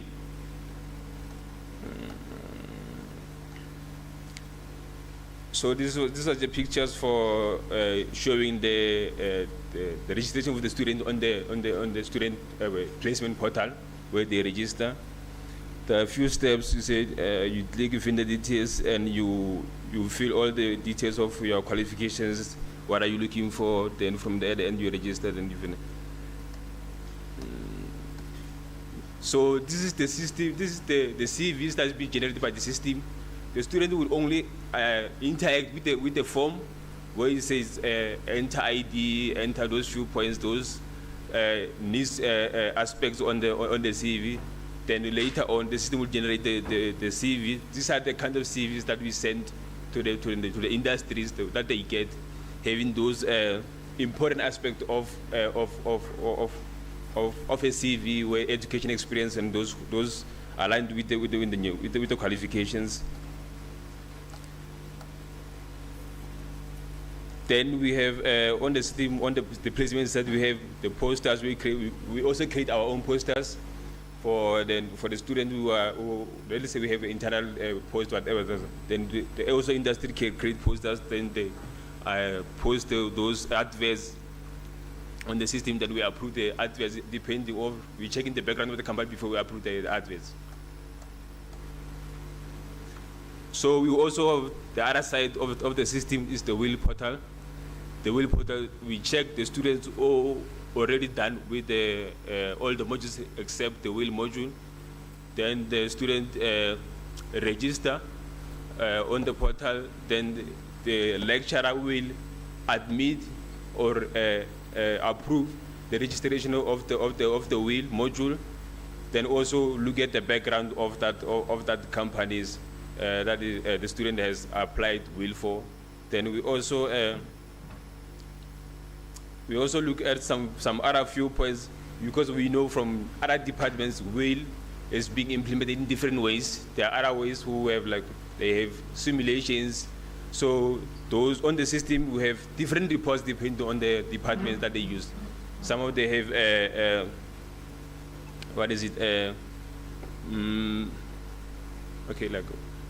different reports where you have we have credit reports where we fill those reports depending on the departments. We have those are the departments they know different reports that they use well. So on this portal we have the WIL administration, we have students, we have the lectures, we have the industries. So they all participate and communicate on this WIL portal with the features, with the likelihood of the students' career, and with the benefits that they get for the students' needs. Yeah.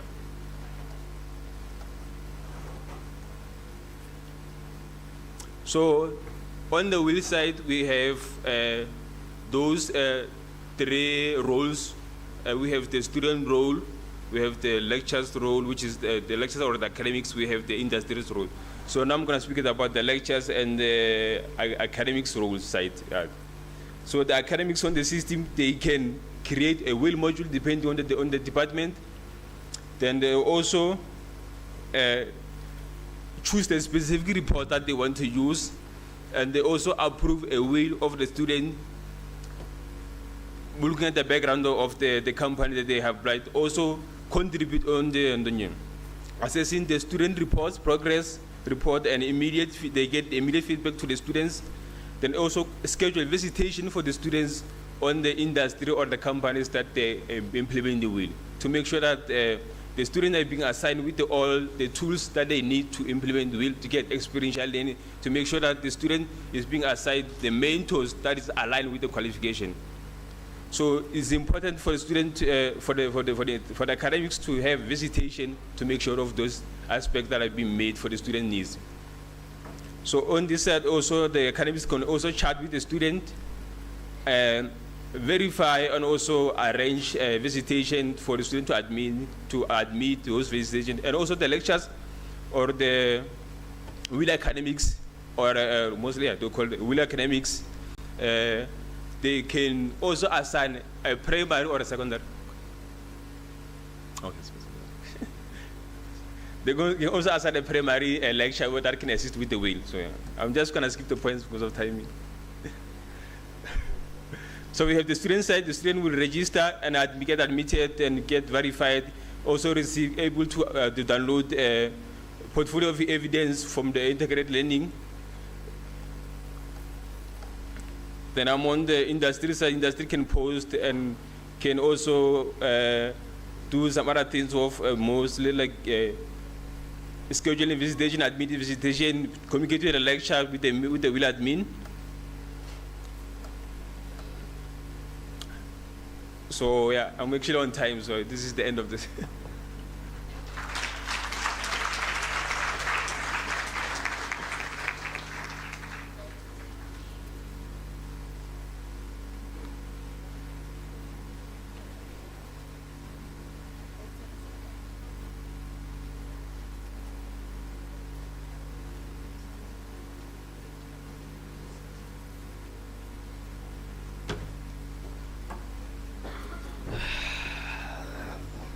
There's my platform.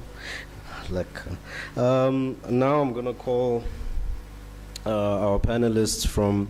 Okay, the panelists from DUT already came. I'm gonna call the panelists from Univen to come and do their presentation.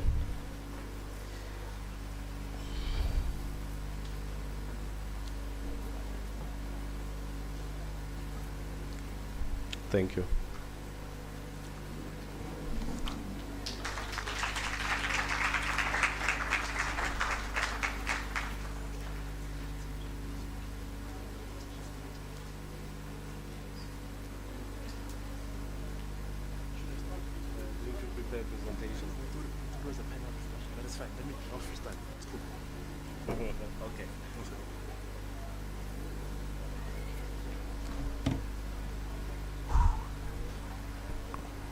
Good morning, good morning.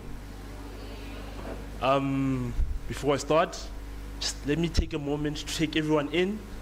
You know, I see a variety of faces from different places and spaces, and I just want to absorb all of you before I engage, because that's what an INDABA is, you know?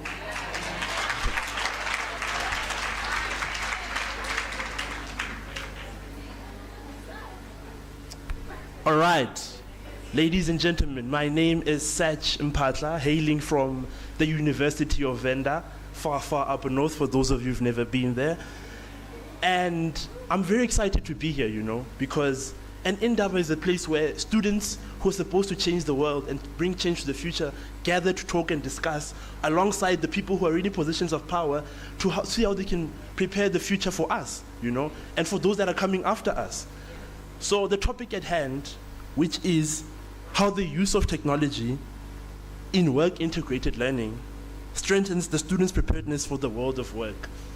And I always ask myself that immediately when I hear the word technology, what do I hear? My mind goes, Papa, AI, Papa, machine learning. And it's all these things that we, as Africans, as people contextually in South Africa, can't really relate with. Because for the longest of time, technology has happened to Africa, and Africa hasn't happened to technology. Because even if you look at us contextually right now, we're chasing the fourth industrial revolution. We're chasing the fifth industrial revolution. But we want to integrate so that we can compete internationally, so that we can compete globally, so that we can have an impact in the world. Because Africa does matter. South Africans do matter, and we need to have an impact, right? So my major discussions, right, or my major thinking around how technology should play a role in work-integrated learning, right, should firstly be because I firstly feel like we can't generalize it, right? When we speak of work-integrated learning, I'm currently aware that we have different sectors here with us. We have social workers. Can I get a shout out? Away. We have our engineers. Can I get a shout out? Then I know we have all other amazing people. Can we also get a shout out from you guys?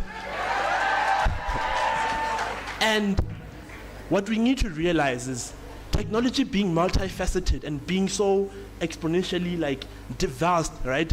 The same technology that works for social workers won't work for the engineers, right? But, however, we need to talk about how we can integrate technology, both software and hardware, for work integrated learning, so that by the time, let's say I'm an engineer, right? By the time that I go become a junior engineer or a junior civil engineer, I really understand the hardware at hand, the software that I need to be using in the workplace, right? And that's where I think the discussion lies today, to say, for those in work integrated learning, how do we bring about the technology that is used in the workplace on a daily basis to them? Because in one of the previous presentations, someone spoke about how there's a digital divide, and we're all cognizant of that, right? And then the second thing they also spoke about was, they said a lot of things are happening, especially like how we don't know how to use Microsoft Teams and so on and so on. And the list is endless. I could give you many examples. But then I think about it and I'm like, one of the main things is technology continues to change. And when you use Microsoft Teams these days, you no longer need to come back and watch the whole video. There's AI that can actually make reports for you, which you just copy and paste and send to your boss, and you're like, yeah, there's the meeting for you, So, another question which I know you're probably asking yourself is like, this Sachin Patla, who is he? What does he do? What work integrated learning does he have, right? When Professor Mabunda came here earlier on, she spoke about how there are many graduates, right, who have gone through the phases of graduating. They've been taught, but then now they're unemployed, right? And I fall under that facet, right? But luckily for me, I could say I was fortunate enough to become a project manager under what we call the Directorate of Community Engagement, right? And in that's where I would say I'm doing my work integrated learning. Because every day for me, we do community-based work, and we're continuously learning with the communities about certain technologies and about certain knowledge that we didn't know before. And we're continuously applying and continuously learning, right? And that's how I would say I differ from you guys who are, sectored, are social workers, are engineers, and so on, right? So the culmination of all of this is that we need to find a way to bring technology not only to our learning spaces, not only to our workspaces, but to the roots of where we all come from. Yeah. I work with a lot of remote communities, very distant communities, and the basic things that you take for granted, like your fingerprint on the iPhone, your cameras and all of that, they have never seen them. They see them when we come and they're like, we're left behind, right? And what we need to do is focus on how we can get technology across the board so that we can still mitigate the challenges of being left behind, right? And engage with the challenges at hand. I know my other colleagues will come and speak more about the work they do and how they've gone about taking technology and using it as skills development, right? But I feel like the program director is jealous of me being up here. So I hope as the conversations go, right, we can hear from my fellow panelists just more about their ideas of technology and how we can integrate it into our world on a daily basis and the work we do, right, for work integrated learning specifically, and to empower us so that by the moment you go and enter, we're all ready to get rock and rolling. Ladies and gentlemen, thank you very much.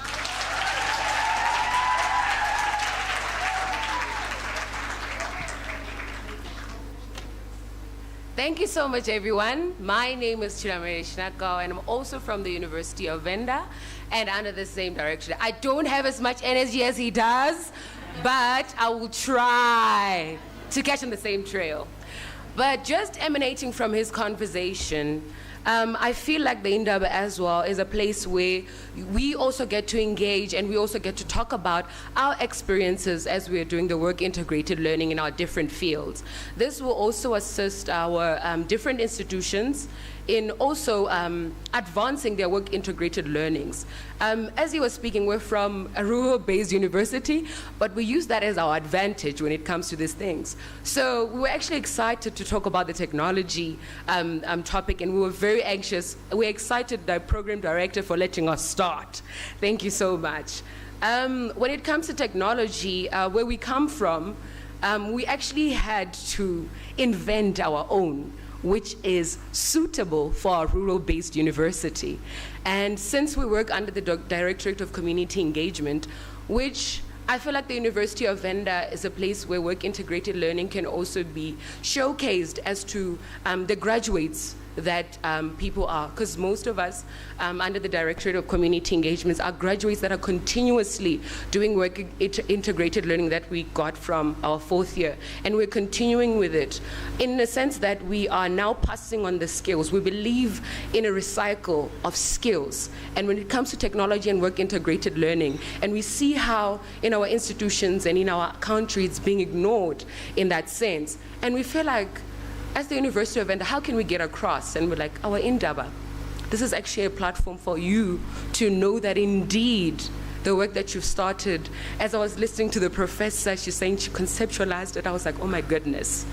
If she could see that the work that you people have started with the work integrated learning and how it's spreading across to all of us, we also do it. We have a program where we have grade 12 learners. And since we're from a rural university, we assist them with the basic Microsoft skills, meaning we're transforming our work integratedness to a different dimension, not to just only be limited to us, but we are also preparing ourselves through the recycling of the skills towards others. Yes, thank you so much, I noted that.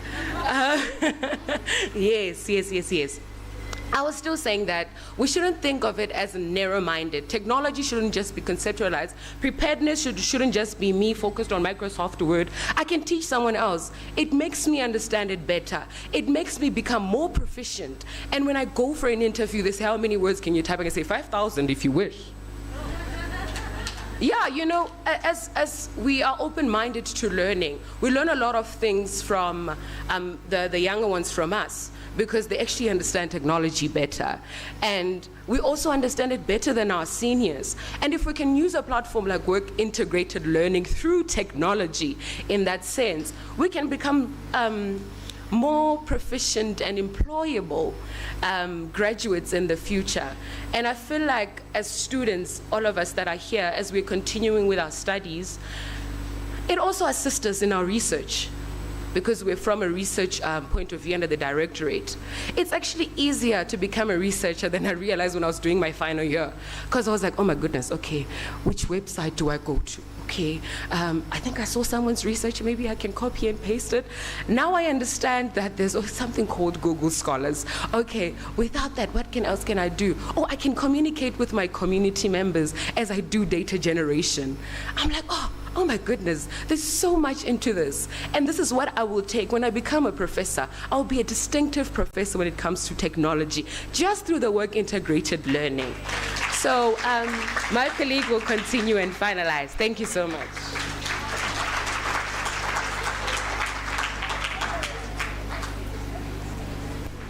Hi, I'm INDABA Ngokulu. I'm currently doing my work integrated learning 4th year. So I don't have the same energy as them, but I'll try to blend in. Just yesterday, when I was having a briefing meeting, I just realized that I've been doing work integrated learning ever since my 2nd year without even knowing. So, I'm really not used to being in front of a large group of people presenting, but I'll be presenting on a case study of Univen community engagement and working with rural-based communities. And I'll just choose one NPO, which is Zomalamupo. So, with the use of technology in work integrated learning and how it strengthens a preparedness for world of work. So I realized that many people within our rural communities don't have skills, and yet they are not yet informed of technology and how they can use technology for their advantage. So we struggle with many things such as archiving documents, because they're still old schools, they're still packing those things into the office and so on and so on.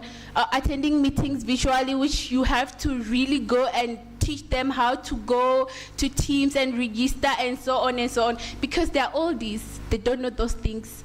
So as a work integrated learner, working with them, you have to teach them these these whole processes, and it becomes really a lot of work teaching someone who's supposed to teach you something.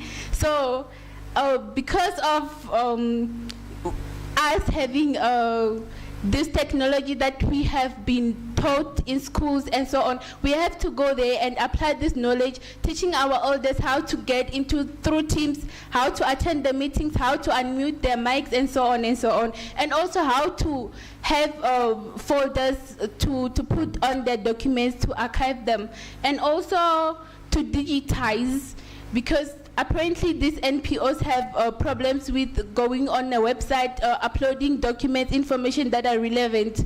It becomes really difficult for them to go and update a new content on social medias and so on. So as a work integrated learner, it is our responsibility to go and teach these people how to really be updated and how to use social media and this technology that is brought to us in our advance. Thank you.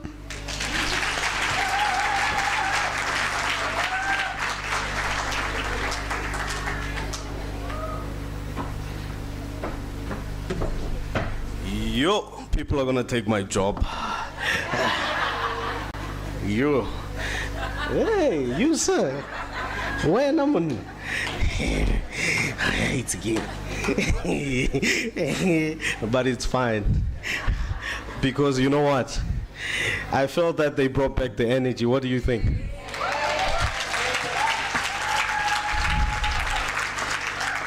I feel like very soon I'll be visiting University of Venda. I think, whoa. I don't have anything against the rest of us here in Pretoria, but these people in Venda, I don't know, maybe they're drinking different water or something. Sweet Lord. I was sitting there like, it's quite right about that. Okay, you know what? Because they are so interesting and they're such nice people and because they have such energy, I'm gonna give each of our panelists that are sitting here in front of us a chance to answer some questions. And I'm gonna start with the first questions before I give the floor a chance to ask questions. Is that okay? Sweet. Okay, I'm gonna give them their mics and then I'm gonna carry a mic myself. Okay. Who wants to start? The energized ones. Yes, I'm gonna give you a chance.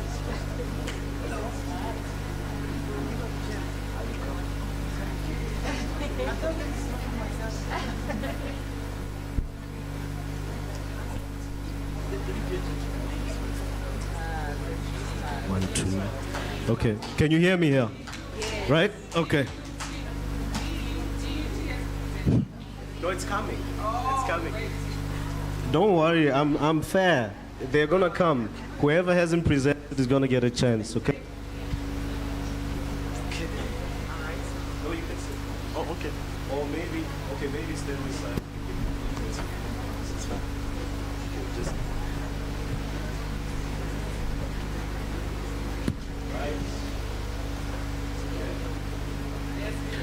I am gonna ask the first question, and then whoever wants to ask a question after me can raise their hand, and I'll bring a mic to them. I first of all want to know, what do you understand to be technology? Are we fighting? Gonna go? Could you please repeat the question? What is technology?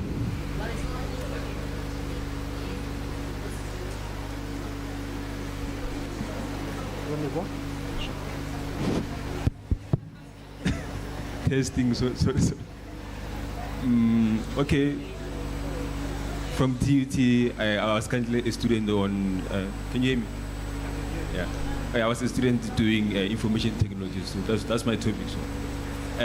For me, technology is integration of knowledge and the systems and the computers. So it's mostly the definition is from where you take natural information, the measurements, then you put it into the system. So those the intake, they produce the output. So that's what I would say. That's the technology.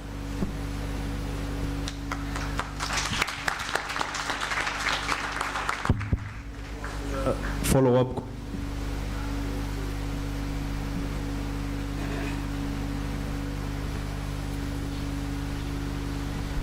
Okay. Who has a? Yeah, you can send them so that we see you. You ask the panel. Yeah, it's fine. You can direct the question. Fine. Good morning, ladies and gentlemen. I have a few questions to the TUT representative. So in terms of your system, I would like to know, firstly, what is the success rate of the system? Two, okay, the follow-up question to that is, would you guys consider in-house work integrated learning at the university? Three, would you perhaps consider any improvements to the system? And the fourth one is, how long have you guys been running the system? Okay, yeah, there's so many questions here. So I'll start with the first question. It was the success rate. The success rate. Oh, okay. Yeah. So currently we are still we are using the placement portal, because there's two portals. There's the placement portal, there's the WIL portal. The placement portal is being active, I think, from this year, I think. Yeah. So then, I'm not sure about the stats, because I haven't, so I was just here to present about the system. So I'm not sure about the stats, but you can come to the institution, ask for the stats. So yeah, so then the WIL portal, we're still working on implementing it to launch it next year. We're still preparing the modules from different departments we're still creating those modules on how to implement, because they all implement WIL in different ways. So we're still arranging those modules to be accessible for next year for the students to use. Then the other question was on, will we consider in-house? Yeah. In-house, you mean like to adopt students and use WIL? Yeah, we have. I think they already have students who are doing WIL within the TUT. We also have one of our students who's here is also doing WIL within the institution, and what is it? I think it's PR and communication. So I was also one of the students who was doing WIL last year at TUT. So I was also one of them. So they have in-house WIL training. The other one was to have improvements.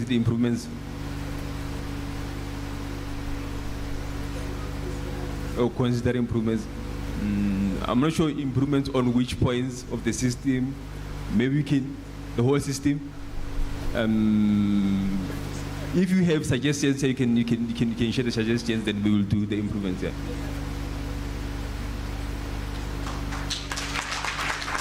Thank you, Mr. Panelist. The next question is coming from the round table of panelists. Ma'am, take it over.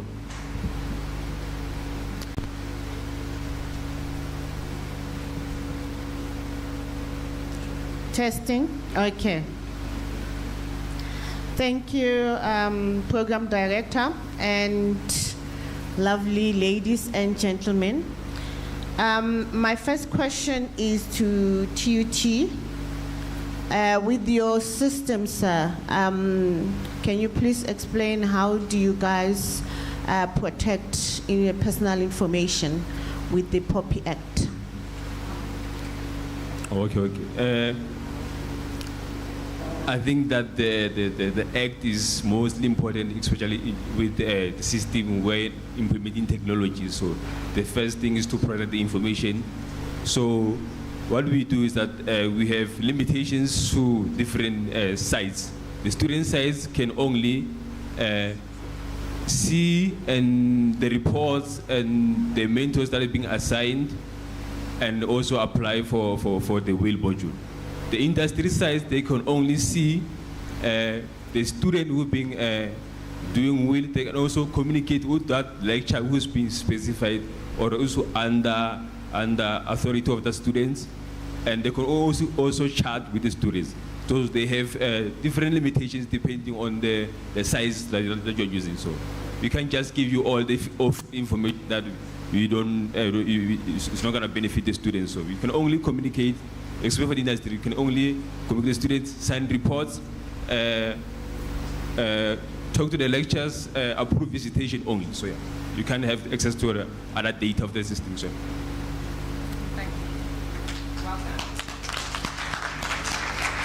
Thank you. I've been requested to stand up.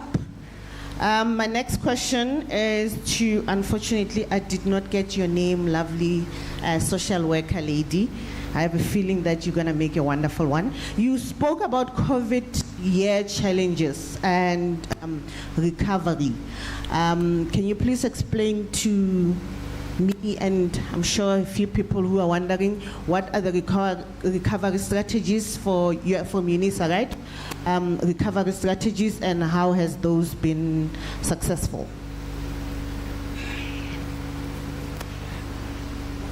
Okay, am I audible? Okay, recovery strategies from COVID-19 have been implemented, especially through our portal. Let me take it to the academic aspect, right? Our portal system has now been designed in a way that it will help us not to run around, number one, in terms of us submitting our documents. Number two, when we used to visit the organizations, obviously during COVID we couldn't. So now there is a more advanced system whereby now our students are able, and the lecturers are now able to, I don't know how to put it. Now our lecturers are with the help of the supervisors, are now able to communicate well with the organizations in terms of actually putting us into the organizations through a use of a letter, where now we have more access to the organization. And what else?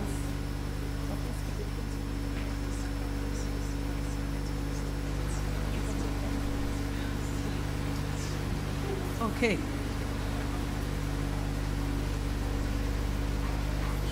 Yes, thank you. So, okay, so, like, to assist with answer.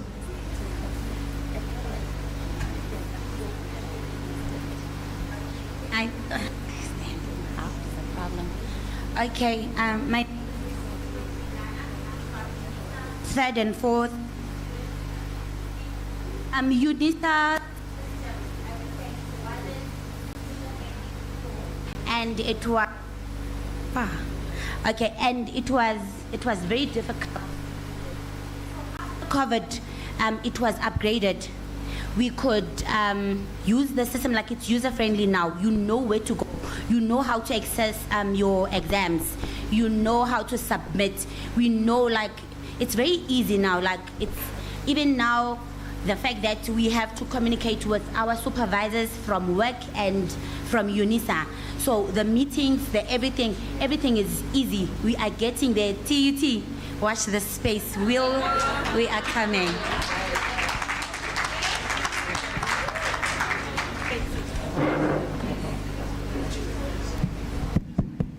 All right, thank you for that assistance. Our next question will come from Mr. Sitole here. Then we'll go to that table right there, right? So I'm going to start limiting people to one question each. because we're running out of time for this panel. Okay, we're moving on to the next panel. Thank you. Okay. My question, I think I'm asking everyone over there, okay? If you can able to answer. My question is that, will the work integrated learning engage with employers to employ the university students, especially when it comes to us as engineer students? That's my question. Thank you.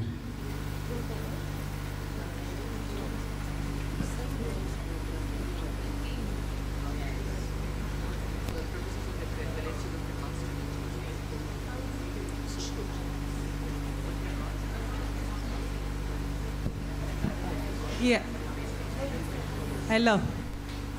Yeah. Can I get your attention? The yes, thank you. The work integration learning, we believe, is going to help the employers to employ the students in such a form that Unisa has a system that connects the employers to the students by the practicals, especially when it comes to social work.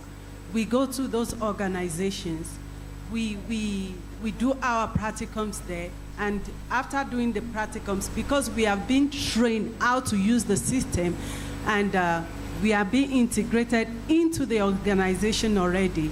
From my own experience, I have been offered a space that you can come anytime you want, even every week. With my first year practical, the organization practically told me, you are professional already. We need you here. So I believe the work integration learning can help the student to be employable. Thank you. Thank you. I'm gonna add maybe one more question, and then the current panel will move. The DUT will stay and make their presentation, and I'll call upon the next panel, okay? So I have a range of questions here. The first thing is from the individuals from CHS. How does technology replace person-to-person interactions, considering the Internet of Things and the era that we're in of information 4IR, and how does this programs that you go through help with employability, considering that we would say, if you said they're already saying you're a professional, a professional would consider to be somebody who has more than 10,000 hours of experience. How do these programs get you to those 10,000 hours? And how do, let's say, even during COVID, how would this technology replace person-to-person interactions? And especially also thinking of these simulations that you might use and the nuances that you usually would get when you have person-to-person interactions. I hope you got that. That's a mouthful. Okay, when dealing with person-to-person interactions, remember we cannot always be at the same time all together. So now, using the big blue button will also aid in that regard if we are unable to meet. Ne? The big blue button is incorporated into the new My Unisa site, whereby the supervisors or the lecturers will have contact in a form of us as if like we are in the same place. So it works as a Teams. It works as a Teams app, whereby we can all be together and we can actually talk about issues that need to be addressed at that time. So that's how it can actually replace the face-to-face meetings that we are unable to attend because we can't all be at the same time timelessly. I don't know if that answers your question.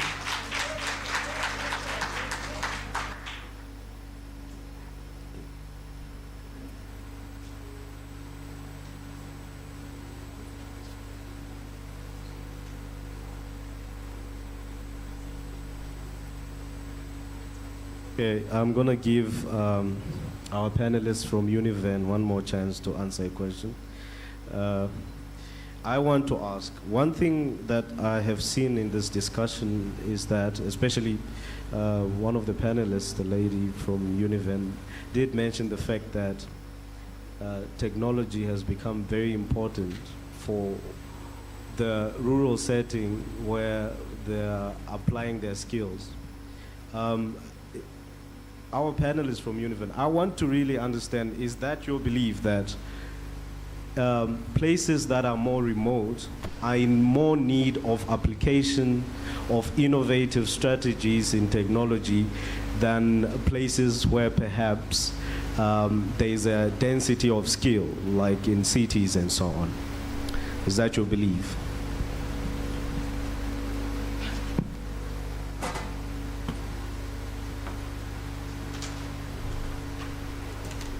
Thank you so much for that question. Can you just, excuse me? Excuse me. Yes, thank you so much, pardon me. Can you please just kindly repeat the question, because I could hear some of the things, but I'm seated here, so I couldn't just grasp everything.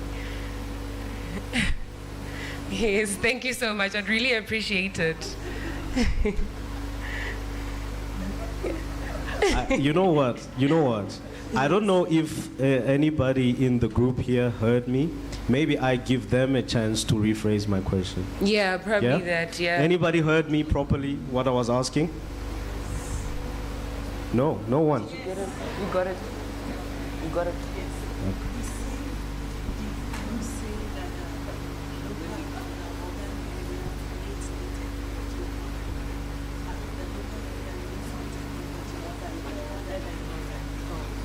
Thank you so much. Yeah, she got it. Thank you.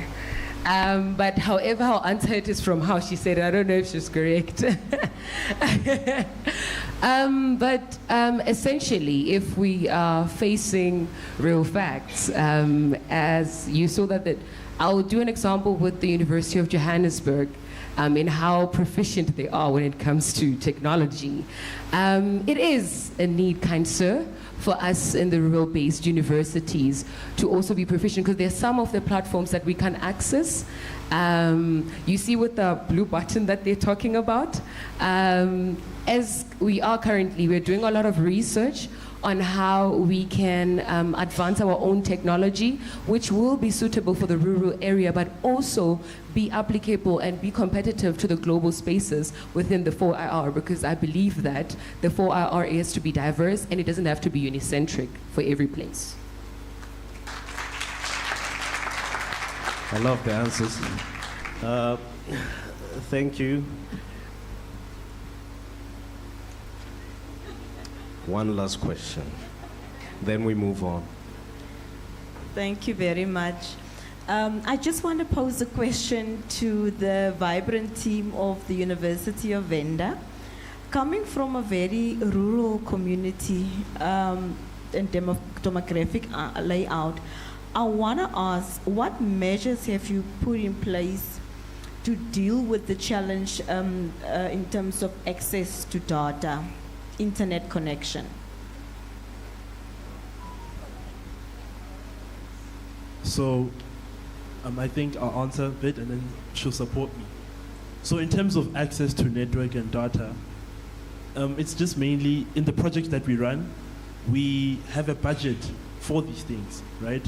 Where we know that if we're going to go work in the community for a set amount of time, we plan around to say we need to have this amount of data, bought, whether be it airtime and so on, and then we load it into our stakeholders' gadgets and so on, or we leave with Wi-Fi. Because if you're talking about network and connectivity, we can't really do much about the infrastructure of the network, but we can deal with them having the data and the purchasing of the data and so on. That much we can deal with. Yeah. But in most rural settings, there is network and connectivity for us to be able to work with them and connect them to the internet and give them access to all these online resources. Yeah. And we also have an institution called UIGC Connect within the university, and it has started installing within the communities that we work with Wi-Fi's, and also introducing the network poles that will assist with network. So we're actually really doing very well when it comes to network proficiency. If you visit, you'll be shocked that you have internet.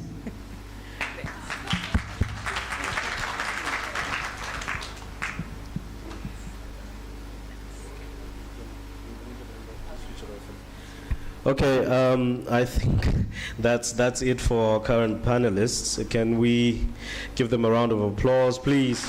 And guys, as you move off, please take a gift on the side there. There, you gift yourself. So now I'm gonna call upon. Okay, I'm gonna call the people from CAES in Unisa, and I'm gonna call upon people from CSAT.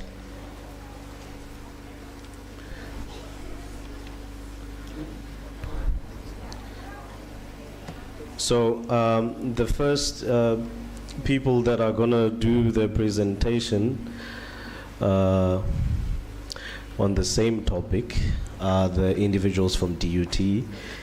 Then we'll follow them up with people from CAES, and then we'll follow up with people from CSAT. Okay. There will be time constraints. One question only, please.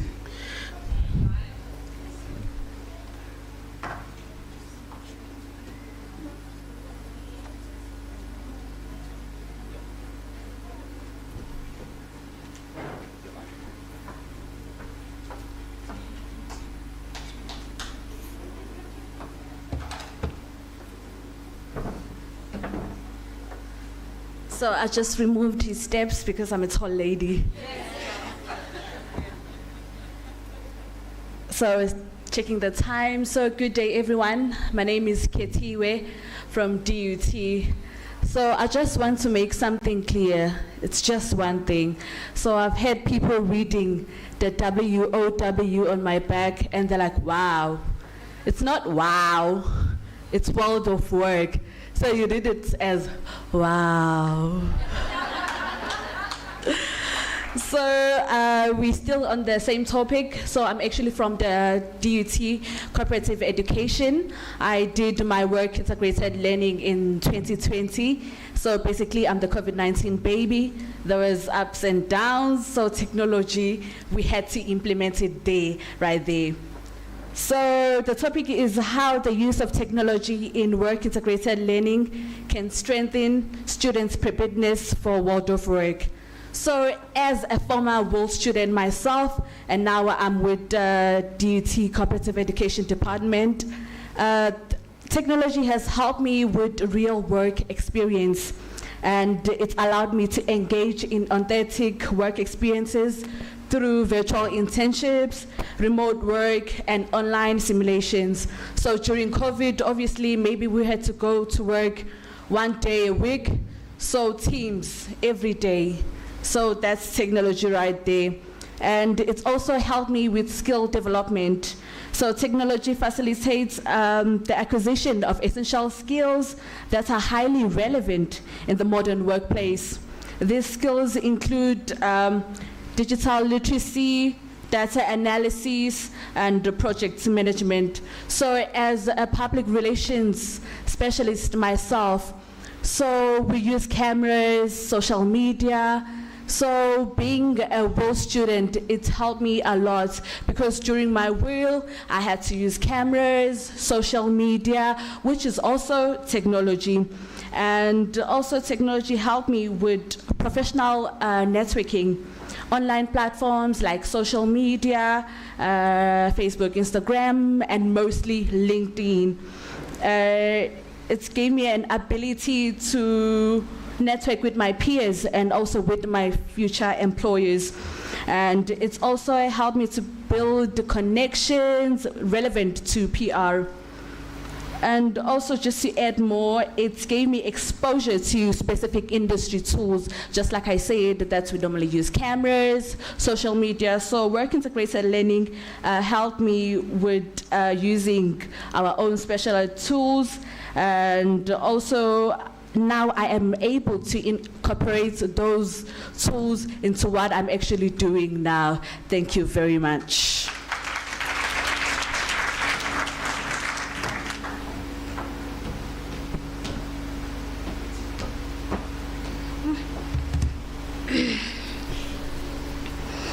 Hi everyone. I'm Dombizinhle Hlajwayo from Durban University of Technology, and I'm here today to also speak about the following topic. Okay. How the use of technology and work-integrated learning strengthens students' preparedness of the world of work. As we all know that we're living in the 21st century, so in our daily lives we have the access to technology. When students are placed in companies to do their work-integrated learning programs, they get the opportunity to familiarize themselves with using personal computers, which contain a lot of Microsoft packages and other softwares as well. They get to use telephones, and at the same time, they are able to be to get used to use the telephone in different aspects, and they're also taught telephone and email etiquette, so that by the time they get exposed to the real world of work, they'll be able to have a better working experience. They also get the opportunity to use printing and scanning machines, and in some cases they also use heavy-duty machines and gadgets, depending on their course of study. They also, by gaining knowledge about the use of all these technological devices and apps, they get well equipped for the real world. Already having a background knowledge about the use of technological devices and apps would make their first day or month at work less overwhelming, as they would already know how to use some of these devices. Most of their time wouldn't be consumed trying to figure out how to use these devices, apps, or portals. Instead, they use that time to brainstorm new ideas, come up with problem-solving techniques, and also perform tasks at hand timelessly. With technology, when students are actually placed in companies and doing their work-integrated learning, they'll be able to be assisted in a way that sometimes we find that the working environment changes. So as students get exposed to using technology during the work-integrated learning program phase, they'll be able to also be flexible and very versatile when they actually graduate and they get to expose to the real world. By that time, they'll be able to adapt quickly to the rapid changing and improvement with technology. Thank you.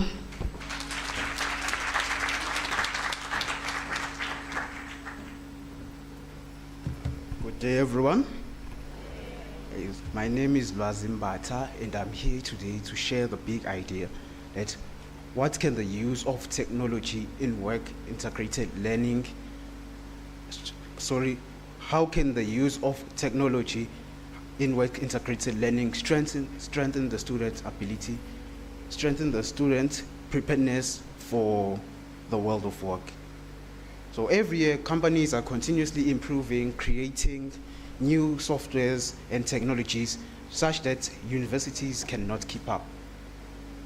So I witnessed this myself when my university told me about ERP systems.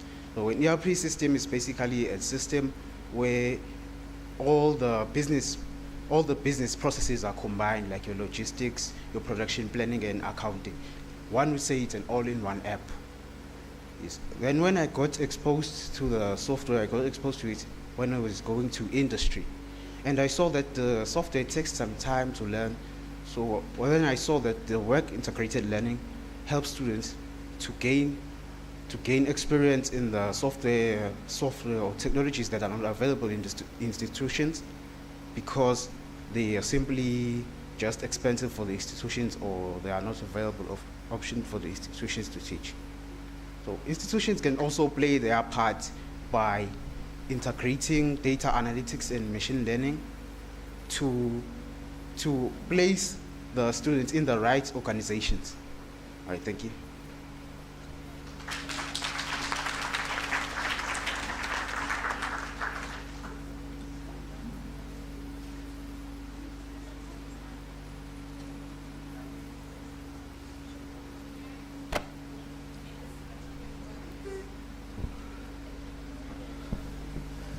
Hello everyone. My name is Tebo, and I'm gonna need this. And I think I'm gonna need two now. So I'm from the CSET, Unisa CSET. We are from the Department of Chemical Engineering. It's my beautiful people over there. So, how can we address employability for budding engineers?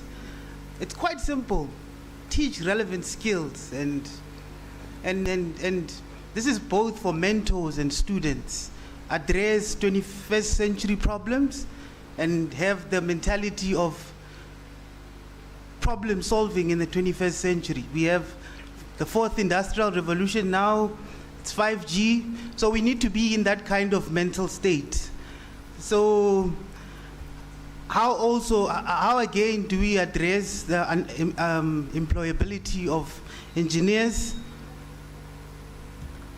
We develop like relevant skills, and you know, I want to say this year has been a wonderful year for us Unisa students, chemical engineering students, because we have been a part of the in-house WIL training, and I want to congratulate myself and my team, because last week we got third place in the InterVarsity brewing competition. So wonderful. So this year we have been involved in a lot of projects. So we have been doing soap. We've been manufacturing soap or learning how to. We've been brewing beer. So that's what we've presented at the competition. We've prepared 4 brews. We had lager, we had sour beer, umkomboti, which was the one that won us. And then we also had, what is the last one, guys? Oh, IPA, my favorite. I don't know how I forgot it. But yeah, so this year we have learned a lot of skills, and I want to give props to our mentor. You know, as an engineer, you need to have problem-solving skills, and he was that guy. And you know, we've also learned a lot of soft skills. You know, interview preparations. You know, how to use your Microsoft skills, your Microsoft Teams. You know, how to write proper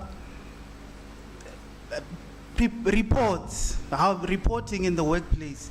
So it's a lot that we've learned, and I think that, you know, as universities, they should invest more in WIL students and mentors, and give resources, because sometimes it's for research and development. It's not just M&T students.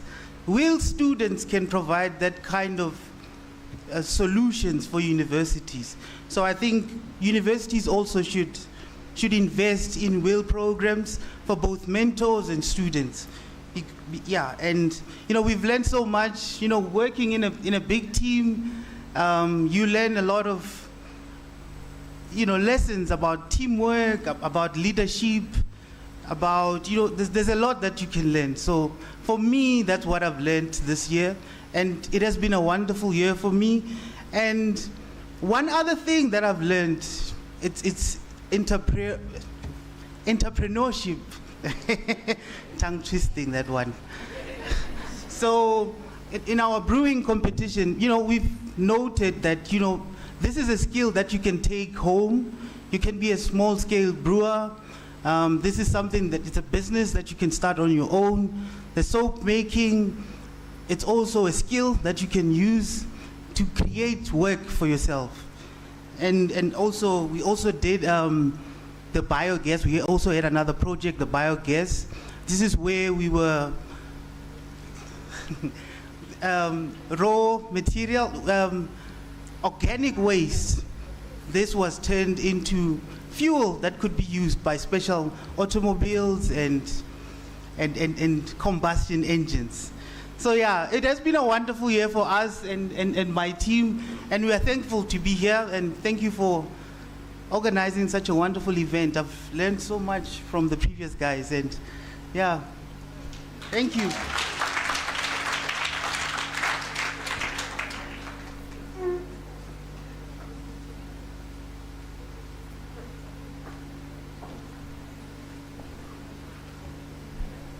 Good afternoon, everyone.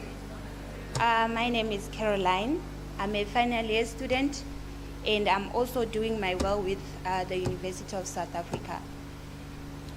So I will be answering the question, how can work integrate learning programs address employability for students? So as we know, our WIL includes the project-based learning.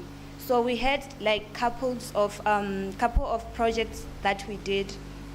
For example, the brewing of beer. We also did the water treatment, whereby we treat wastewater and purify it into clean water or drinkable water. And then we also learned, or I could say we also gained skill in how to work as a team, how to be a team leadership, how to be a leader, how to communicate with your team. The other aspect is safety. As an engineer, you need to understand how safety is important in workplace. So, so that's what we learned. That's what we are learning in our WIL program. And the other thing is being creative and try to be a critical thinker and be able to solve problems. By saying solving problems, I mean like, let's say you are operating a machine. As an engineer, you are operating a machine whereby you are treating your water. You need to understand the aspects of troubleshooting, for example, to understand how do you deal with a problem that you might encounter during the process of water treatment. On my side, that's all. Thank you.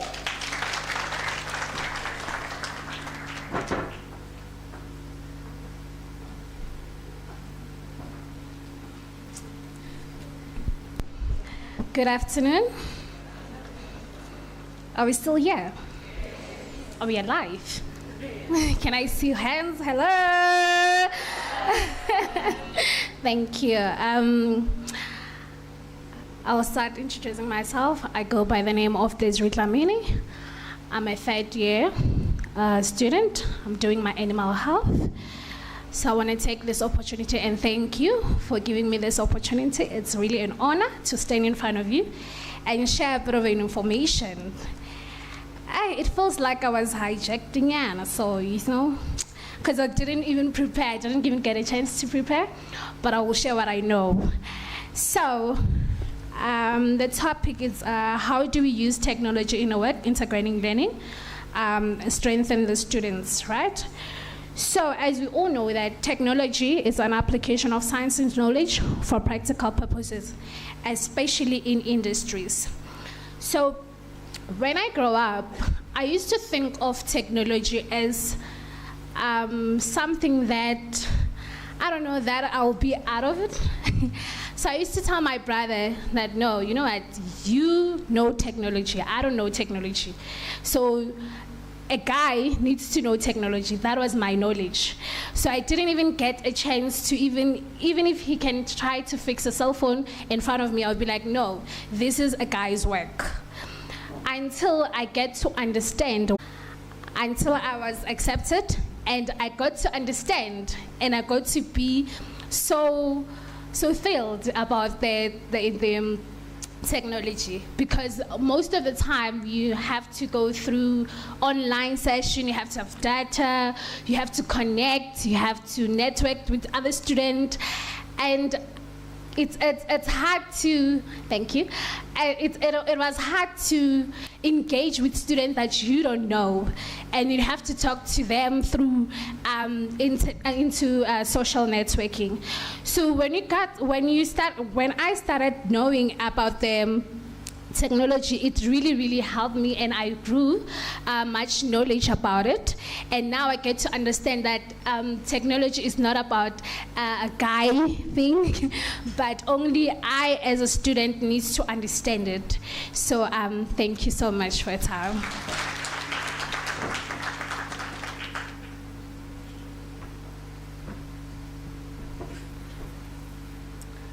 Good afternoon. My name is Nokolo Katlaumbata, and I'm a final year student in animal health. So I'm sure you're asking yourself, she's here, where are the eggs, the luxury eggs? So in agriculture is a growing space, and now we use technology much. So I understand right now that we need to implement a lot of technology into our department. So I understand that with technology in agriculture, it allows us to learn quick and to adapt into a lot of things. We are exposed to the farms in most cases, and in that case, we use a lot of equipment, and most of the equipment are updated. So I believe that we need more skills in that to introduce to students to be able to understand how to use that equipment more. We get students, because Unisa is distance learning, we get that we communicate more with emails and through phone calls and everything like that. And some other students, it's very hard to connect with them wherever they are. So I believe that with Unisa, they have made great adjustments in that. They make sure that they engage with us, and with our mentor, with our senior lecturer, Dr. Smith, he makes sure that he communicates with us and engages and makes follow-ups in that. So I believe that with technology right now, we are able to do a lot of things, especially in Unisa. They will ask us, really, do you get to go to farms? Like, how do you go to farms? You're studying at Unisa. You should be going every week. How do you do that? But because we have active mentors, lectures, they make sure each and every time that we sign up, they made the platform, the portal very easy for us to be able to access and to get to the nearest farms. And yeah, so we get a lot of people from KZN, everywhere. So with our College of Agriculture and Environmental Science, our lecture makes sure that each and every province, you get to the nearest farm. No need for you to travel this much to Johannesburg, because we usually do compulsory practicals in Johannesburg. So right now we are able to connect with other farmers, and with that it really helps, because with communication, emails and calls, like, yeah. Thank you.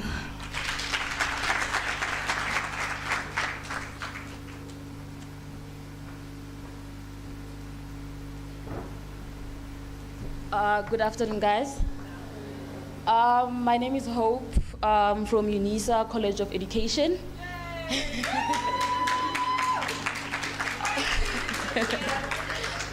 Well, I was not sure I'm going to be standing in front of you guys because I just got a call and here I am. Well, for me, I'm going to talk about my experiences, because mainly in education, we don't use technology that much, or it depends which sector you go to. In my experience, I went to a couple of schools. I'm doing my 5th year due to COVID and not understanding how to choose modules and maybe choosing the wrong ones without the knowledge of choosing. So I went to a couple of schools where I feel like Unisa's practical modules are based for a higher sector of education, because you'd go to a school and then maybe the book would say take a picture of a lab room, and some schools don't have it, or take a picture of kids doing skills motor, cross motors and all that. Some schools don't have those equipment, which our lecturers will say build it yourself, do it yourself, and some people don't have the resources, or they don't have the money to actually buy the equipment to actually do those type of settings for our assessments. And also I've also realized that with our practical modules, with the 3 schools I went to, namely I went to Silverton, the primary school, I went to Lakewood, I also went to Kuro. And what I've realized is all schools are different. Some Kuro and Lakewood are private schools, but to my experience, I'm not sure if I can say this, but with Lakewood, it's more of a business, of which I wish our Department of Education was here to see that the learning is not the same way. The kids don't play much, the grade R's where they're supposed to play. They actually do the work and write a lot. Where in Kuro, the grade R's have a set time to play where they do less writing, where we can develop their gross motors and their fine motor skills. And also the playgrounds are more open, similar to a government school, which is the one in Silverton. They grade arts have their own sector where they can play without engaging with the older kids. So, and also with the technology, I feel like it works mostly in the private schools, because with Curo, for instance, I was there for about 75 days, because I combined my second year, third year, and my fourth year practical modules together. So I was there for about 75 days, and to tell you the truth, you won't work at Curo if you don't know technology. You need to be technology equipped, because you do your own sums, you do your own spreadsheet. The learners work through the screens. So every work that's done there at Curo, it's on the screens.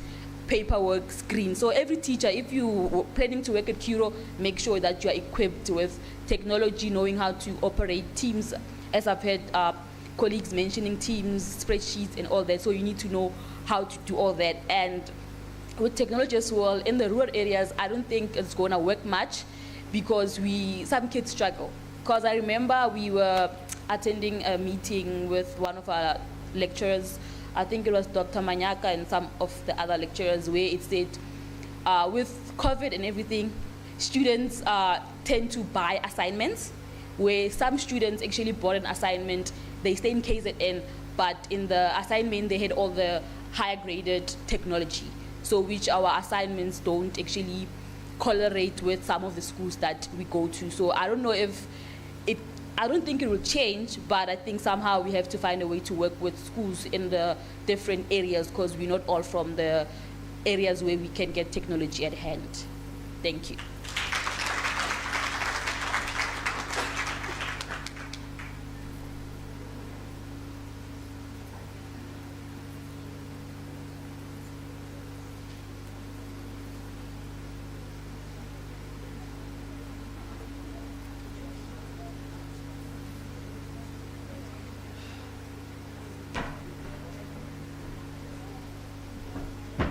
I'm back again and again and again and again, the whole day.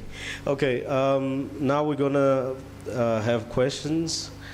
After we have questions, again, I'm allowing only one question this time, because we have very limited time, so that we can go and enjoy lunch. Yeah? Everybody wants to go to lunch, yeah? Yes, please. It's a belief. Please, man. Okay. As usual, you raise your hand, I'll bring the mic, you ask a question, they answer you. I see hands already. I'm on my way. Yeah, okay.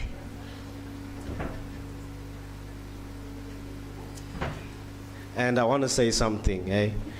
Why are you guys saying that people from the College of Science, Engineering, and Technology are all short? Don't say that. We're not all short. It's just the two of us, okay?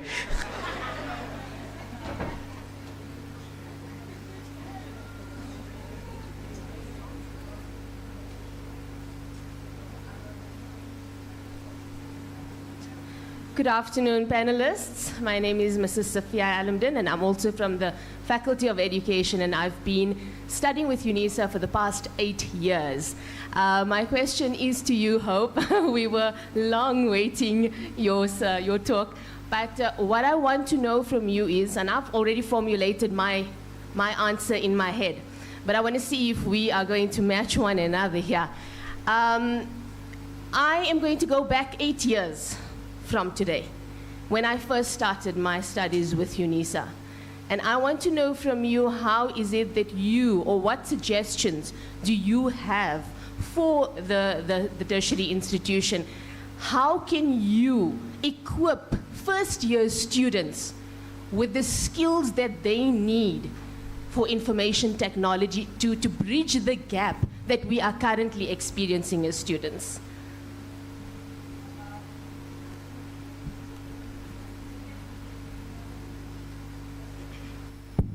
Guys, before they answer the question, please remember to stand so that we can see you properly as you ask the question.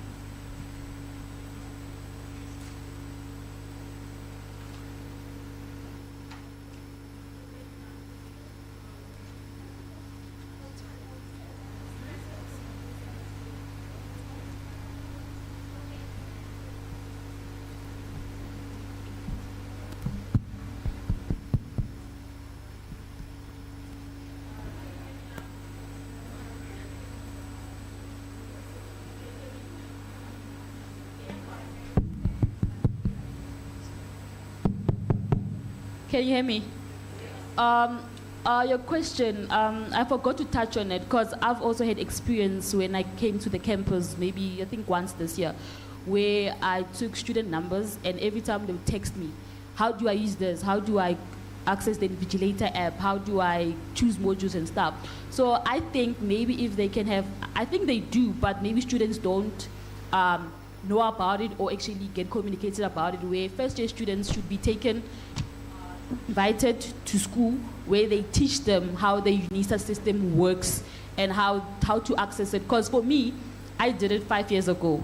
And to tell you the truth, I love first Unisa app or the My Unisa app more than this one, because the first one, I could manage my assignments in January, I can do it all of them and then focus on the rest of the year. So with this one, I need to wait for the month and stuff, but I feel like they should just call them in, first year students, to just explain how the My Unisa, the Moodle app work like. Yeah, thank you.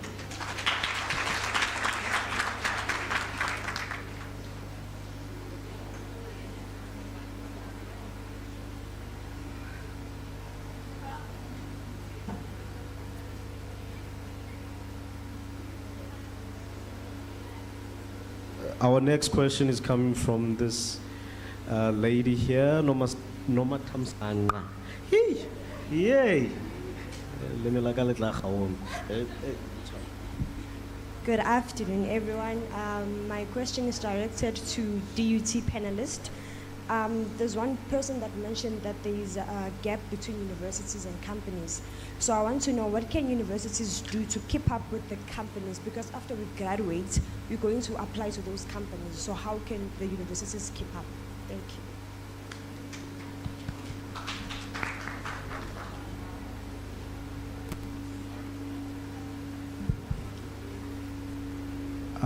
I don't think that universities can keep up because there are new technologies every day, and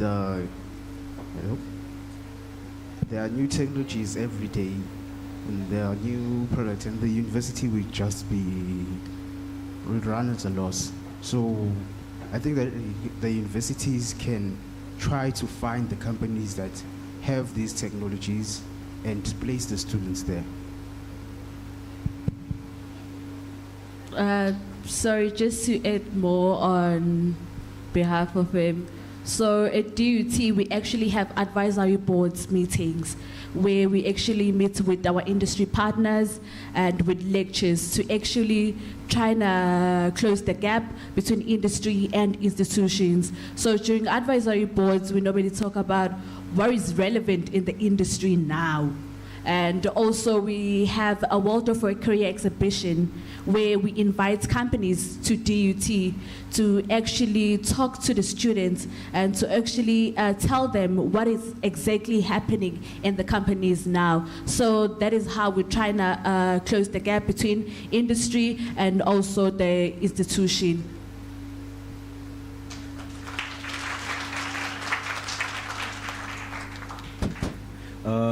Our next question is coming from Miss Sibia, there on the corner.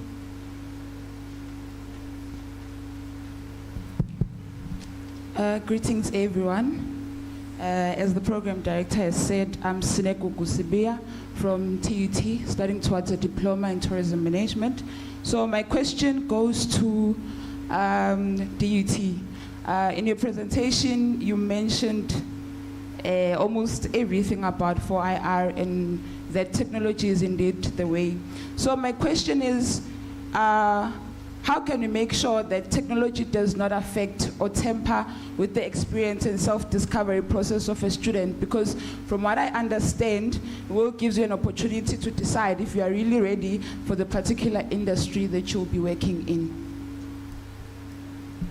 Can you repeat the question?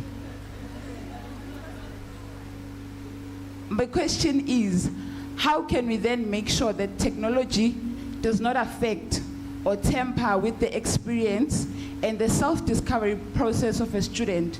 Because from what I understand, WIL gives you an opportunity to decide if you are really ready for a particular industry that you're studying for. All right, just to answer that question. So at DUT, we have a module which is work preparedness. So it actually equips students with soft skills that is about you as an individual. And then when we go to the classroom, that's where the technology part comes in. But during work preparedness, that's where you are actually given a chance to actually find yourself, and the technology does not temper you. So it actually stays even your spiritual being. Yeah.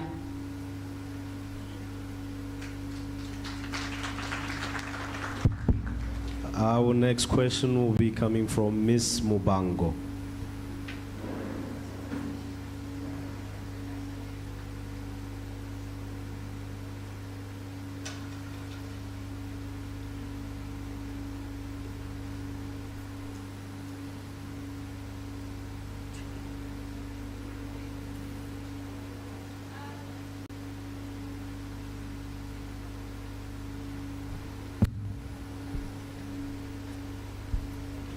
Good afternoon. My name is Mobango Divani. I'm from the University of Venda, and I'm currently doing my will at Freedom Park.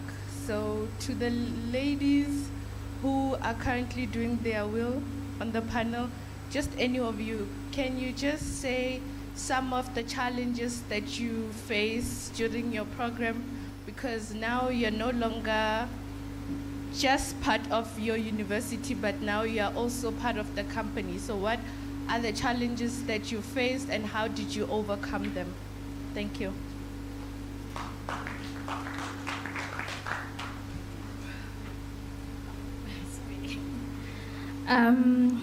Okay, so the challenges that I had when I did my will, I felt like the time was limited. We didn't have much time to complete those certain, what do you call them? Those certain projects at time. So I felt like a week to do your will, it's not much time, it's not enough. And at the moment, at the same time, you need to find yourself a mentor to mentor you to complete your will, which there's no time, there's no limited time to complete it. So I felt like the challenge was really, really hard. So for myself to complete it, it was very, very hard. I won't even lie.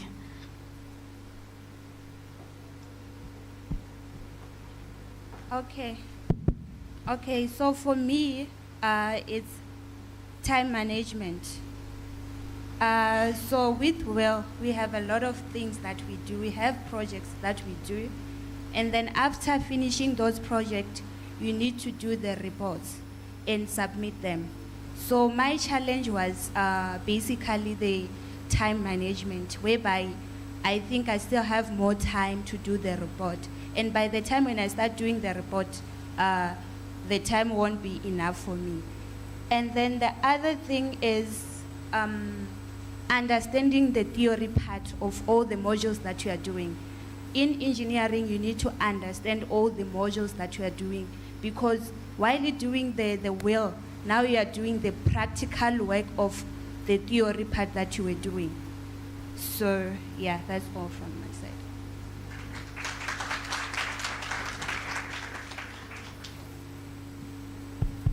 Okay, our next question will be coming from Prince.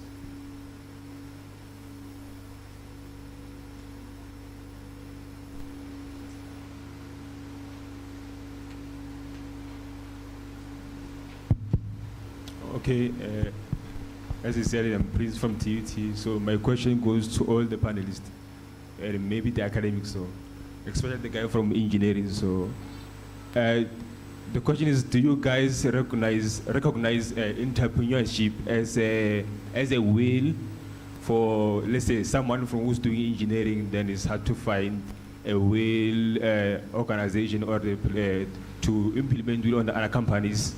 If the guy, let's say student, open let's say register a company as himself, as an entrepreneur, do you guys create that student as a will program experience?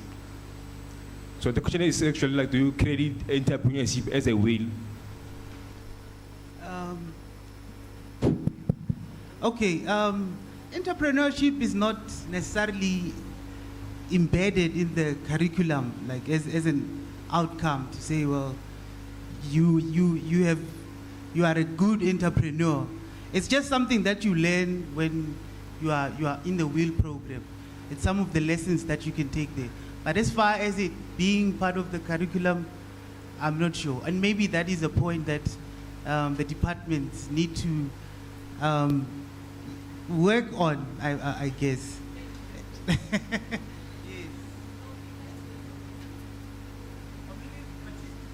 Further.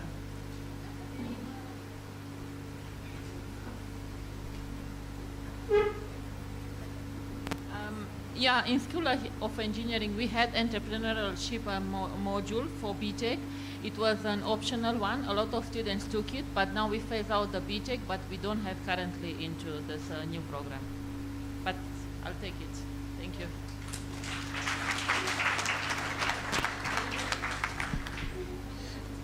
Our next question will be coming from Murendeni.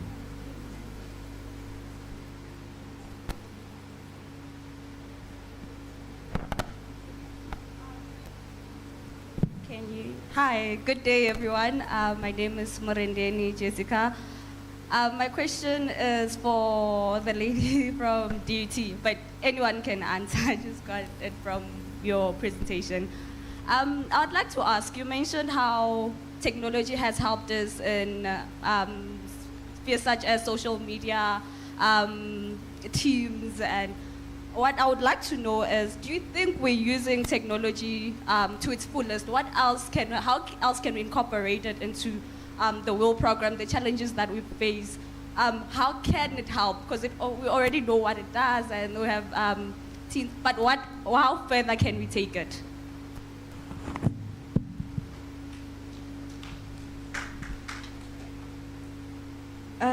So we can take it further. Just to take LinkedIn, we know that it's an app, you can update your profile there, but you can also use LinkedIn to actually communicate with your future employees.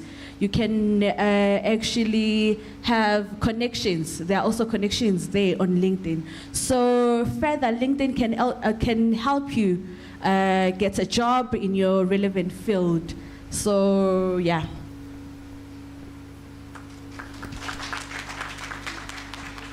Next question from Unarine. Thank you very much. I'm Unarinendo from the University of Venda, Directorate of Community Engagement. So I have a question to all panelists. Do you consider technology as something that has to do with gadgets or data bundles or internet, or in the term of technology we include the indigenous knowledge that we use in our communities to solve the complex problem?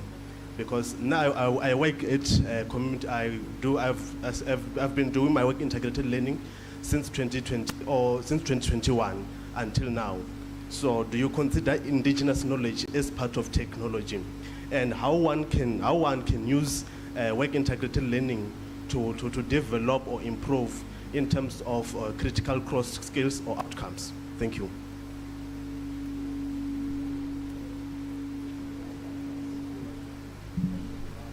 Thank you. You know, when I think of technology, some people will think mainframes and these big computers. But for me, for someone who I would say it's an end user or someone who just consumes technology, I would say technology is an ever evolving, innovative concept. So for me, in my personal space, the way that I've seen that I've used technology was when we've used an indigenous product, Amadumbe, to brew one of our beers. So for me, I saw that as something that was innovative, and it was a technological advancement for the brewing industry. Yeah, that's it.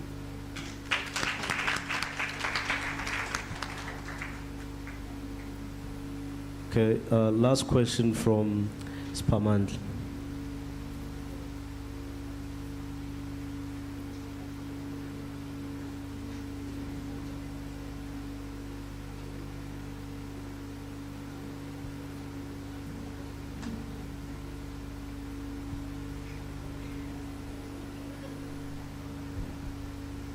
Hi everyone, my name is Pamanda, a departmental rep for WIL program.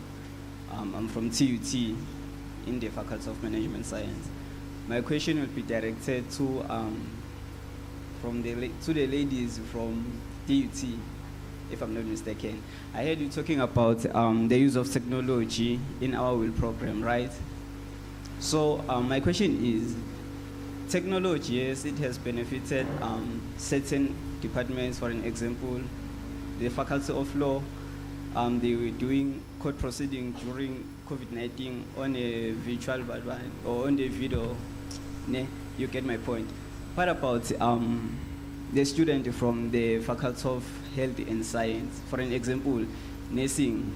How can you make sure that the technology, it does benefit the nursing students? Because I believe that you cannot do certain things like online. You cannot do a surgery like online. You need to go there because it's a practical thing. So how can you make sure that technology does not exclude the nursing students? Because now I believe that so far technology has benefited, or technology has favored like certain departments. For an example, humanities, law, all those things, because they are able to do their work online. But what about the Faculty of Health and Science Management? Thank you.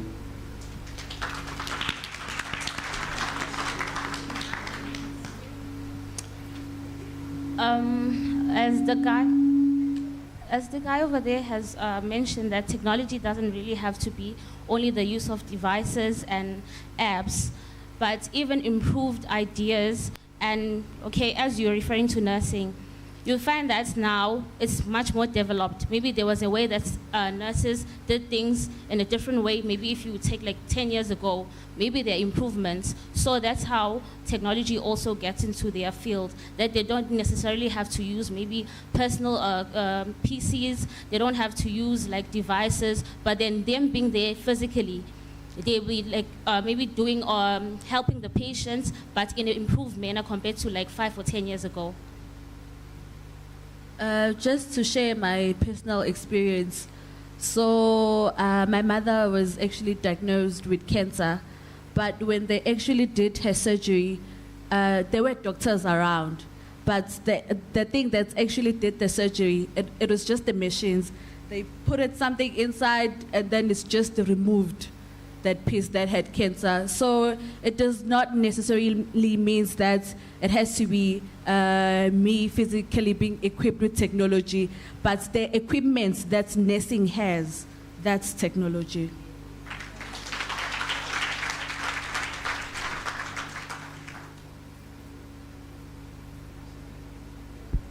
Yeah, this mic.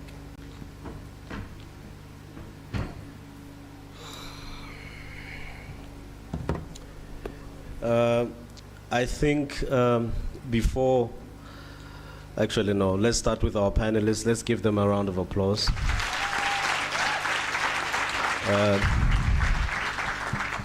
You guys have been awesome. And please, as you walk down the stage, take your gifts there by the corner. Now, ladies and gentlemen, it has been an honor. Okay, it's not like I'm leaving. It continues to be an honor. I'm really enjoying this. You guys are really in it. Like everybody's participating. I really love this. Please give yourselves a round of applause, please. This is beautiful. I'm learning. We're learning. And I believe that we're enjoying ourselves, yes? No, the energy is gone now. Are you guys still okay, or is it because it's not lunch yet? It's just the aircon. Okay. Thank you very much for participating. Thank you for the input. And I hope the same energy that we have, or that we had in the morning session, will be the same energy that we have in the afternoon session. Right, we're still gonna learn some more. Okay, so now we're gonna go to lunch.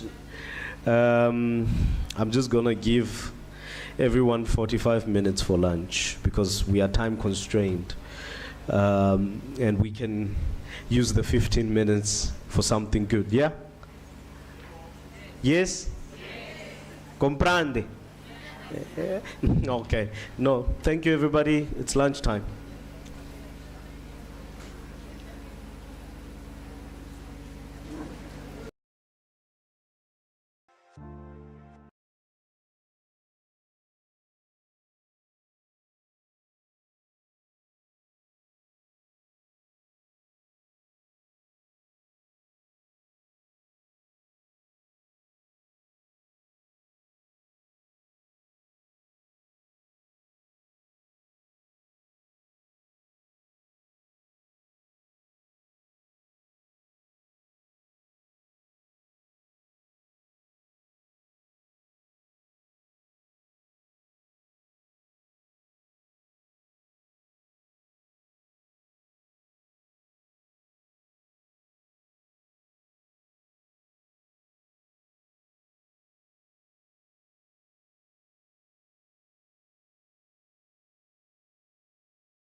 But I hope everybody enjoyed their lunch, did they?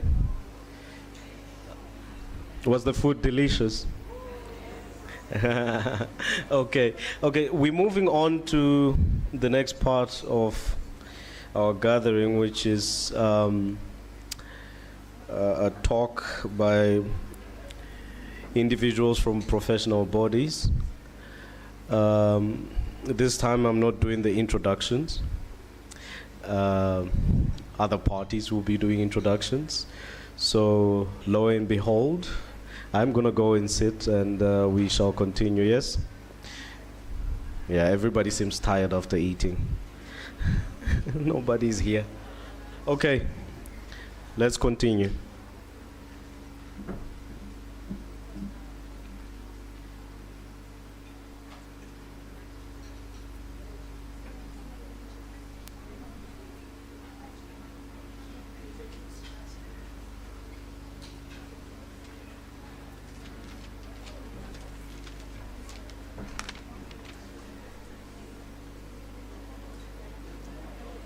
Good afternoon, ladies and gentlemen. Good afternoon. It's a great pleasure for me to introduce one of the representatives of the professional bodies. She represents SAIS, which is the South African Council of Educators, who is going to talk to us about SAIS, the home of the teaching profession. She's an education professional with more than a decade of invaluable experience in the education sector, including 8 years of management experience, of which 5 are at the national level in curriculum development, instructional design, education, and capacity development environment. Her leadership and management experience range over the years of student leadership, quality assurance, and professional development. She has worked for Umalusi, the Quality Council for General and Further Education and Training, and currently for the South African Council for Educators as Manager Teacher Professionalization. She identifies as a diligent education strategist who is task-focused, action-oriented, and as an activist for result-based management with a passion for improvement, empowering a developing community. She currently holds an education honors degree specializing in curriculum, instructional design and development from the University of Pretoria, as well as Masters of Business Administration from Regent Business School. We truly honored and privileged to have her with us this afternoon. Please join me in giving a warm welcome to our SAIS Manager Teacher Professionalization, Mrs. Vanessa Chilwane. Over to you, Vanessa. Thank you so much, Prof. Taole. Good afternoon. How many teachers do we have in the vicinity? If you're a teacher, lift your hand up. 1, 2, okay, there's a table there, a few. There's a teacher. So they brought the Professional Teaching Council to a majority of you who will be joining the profession. They've actually brought me to promote the profession to you. If you're not happy in your professional body, come to us. We will accept you. There are certain criteria that you will have to meet because, like you know, teaching might be available to everybody, but to get in, you've got to be part of a certain aspect or identify as a professional in a certain space. I just want to duplicate, and can you see? Let me put it on slideshow. Okay. So when I was preparing for today's presentation, one of the questions I asked myself is, what am I going to tell you that you're going to remember? Because one thing for sure, you've already forgotten what they said, who I am supposed to be. And I thought of this song. And if you know it, you're welcome to hum it to yourself. Are you ready? Are you sure? Sister Bettina. In the meantime, all right.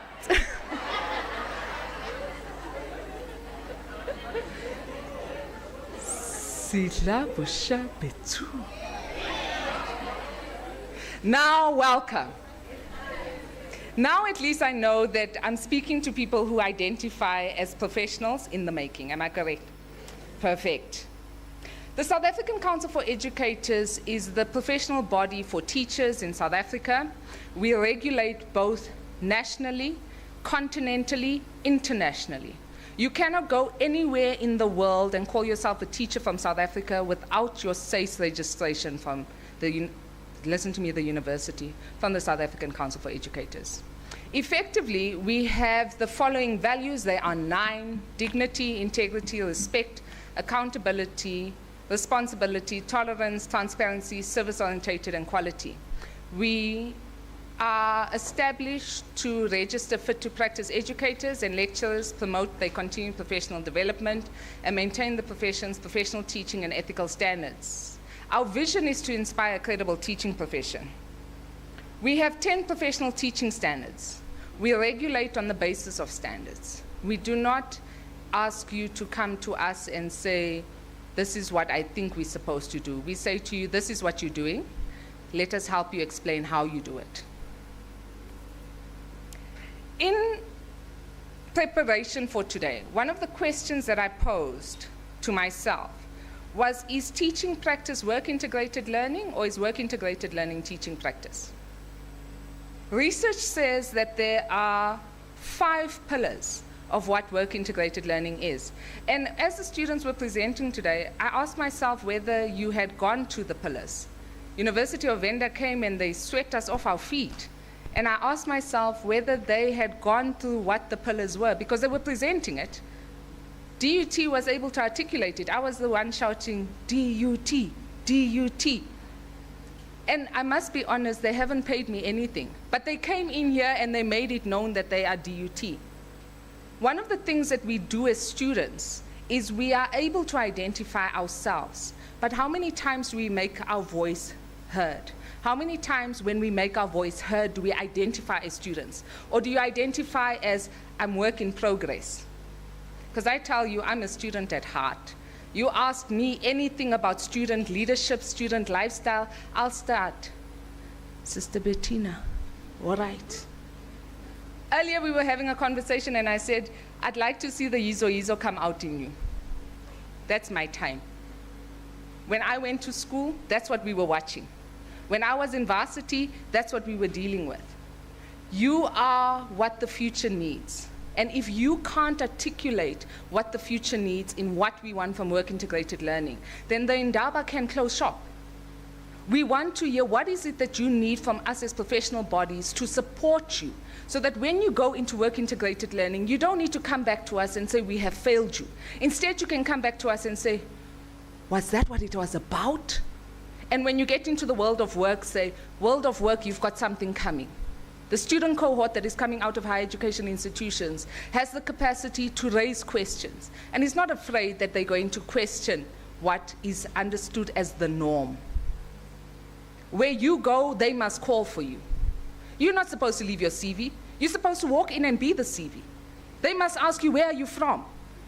They mustn't have to say, what have you done? They are supposed to say, I'm so impressed by who you are, who you represent, what you inculcate. Can we please offer you probation on the basis that you will complete your qualification and come back to us? Work-integrated learning is supposed to prepare you in such a way that when you walk into the world of work, your CV is your experience. You are able to articulate what you have done, where you have done it, and why you have done it. How many of us are doing work integrated learning and not sure why we're doing it? It's part of the qualification. A few of us, no? When you're done with work integrated learning, if it's the only other thing you remember of today's presentation, imagine yourself being presented to the world of work. If they are not presenting you to the world of work like that, your work integrated learning has failed you. Am I speaking to you? If they're not presenting you to the world of work like that, you need to ask your lecturers, why? Because literature is there. And I know you've studied because you were able to articulate the nuances. But back to the South African Council for Educators. Our Act has regulatory frameworks, and our regulatory frameworks are the values of the profession, Code of Professional Ethics, Professional Teaching Standards, CPTD Handbook, States Provisional Legislation. In preparation for today, one of the things that I did is I went and I looked at literature from the perspective of the policy dynamics for teaching qualifications. And the minimum requirements for teacher education qualifications 2015, and you're welcome to read it. You are education students in the making. We are recruiting you to the profession. For those of you that are education students currently, you would also have come across this policy. But what I want to emphasize is 7.3 that says workplace component of WIL must be structured, supervised, integrated into the learning program, spread across the learning program, and be formally assessed. One of the students that spoke earlier said something and I got very worried, but then when I went and I did research, I understood why. One of the other things that we need to be cautious of is what are the advantages of work integrated learning for students. There are academic benefits such as improved general academic performance, enhancement, interdisciplinary thinking, increased motivation to learn, personal benefits such as increased communication skills, teamwork, leadership, and cooperation, career benefits, for example, career clarification, professional identity, increased employment opportunities and salaries, development of positive work values and ethics, and lastly, skills development, including increased competence and increased technical knowledge and skills. Are they singing that you have arrived? And if they are not, what do you need to do to change it? The Council on Higher Education has put out literature with regards to work integrated learning. From the South African Council for Educators perspective, we look at the heart of the profession. You will hear accountability, you will hear values under professionalism, and you will hear value-based teaching and conduct. I want to believe that all professional bodies have values as part of their inculcation. I want to believe as the higher education institutions, you are value-based. And if you're not, please ask questions. Your work integrated learning is supposed to be able to say to you, these are the values we've addressed. And if they're not, ask questions. Empower yourself. If it's one time that you need to love your voice, it is now. Because after this, there was a presentation done by Dr. earlier where they say you come out and you don't know how to speak. Use your work integrated learning so that you have the advantage to ask the questions that you need to respond. In the teaching profession, we prepare our students from minimum requirements for entry into the profession. We're saying that we do not want sex offenders in the profession. We do not want students that are going to be in a place of trust and still continue to carry on like the profession is not protected. We have a police clearance certificate as a minimum requirement. If you have a conviction and you want to join the profession, speak to me after this, because I'm going to ask you what happened. And then I'm going to advise you to go and apply for an expungement. And if the expungement is successful, I'm then going to advise you that you will still have to go through a fit to teach process. And a fit to teach process will establish whether you are fit for purpose. The profession needs you. You might not have chosen teaching from the word go, but we have a postgraduate certificate in education for you, should you decide to join the teaching profession. And when you leave out of here and the other professional bodies are able to present, and they also present to you Natsi Gwenyama, may you also go back and say that SACE presented it first. In conclusion, work integrated learning comes with a process of orientation and onboarding. If you go out into work integrated learning and you are not orientated, ask why. Because that is the final output of your qualification. And when you are taken on board, ask the question, post this onboarding process, how do I articulate to the best of my ability that I am the best candidate? Aspects of LinkedIn came up, and those are questions that you can pose to yourself. TUT's got an amazing system where they profile you from the word go. University of Venda once again said, we might be a rural university, but come and see what we do. Come and see what we offer. That's what you're supposed to say. Everyone must want to be you. And if they're not wanting to be you, ask yourself the question, what aren't you selling? Entrepreneurship was one of the aspects that came up. In conclusion, in the teaching profession, one of the questions that I posed to myself as I was preparing for this session is, are we ready for tutelage, or are we still trying to grapple with mentorship? Think of your own profession. If you're in law, there would be the pupillage. If you are in other professions, they will tell you what the correct term is.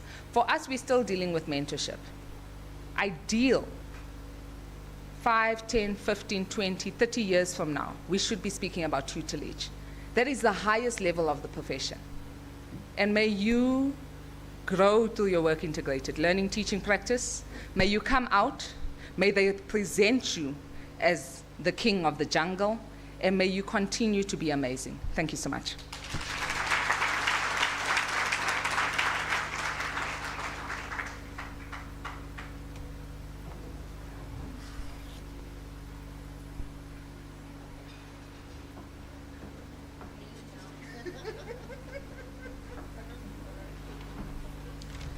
Ladies and gentlemen, our next speaker is a social worker. She has extensive experience of more than 10 years at the South African Council for Social Service Professions, and she has worked at the Education and Training Division and has vast knowledge and experience in standards development, implementation, together with quality assurance with higher institutions. She is currently a project manager for social work readiness program and professionalization of community. Ladies and gentlemen, let's welcome the acting manager for the Education and Training Division at the South African Council for Social Service Professions, Ms. Anna Williams.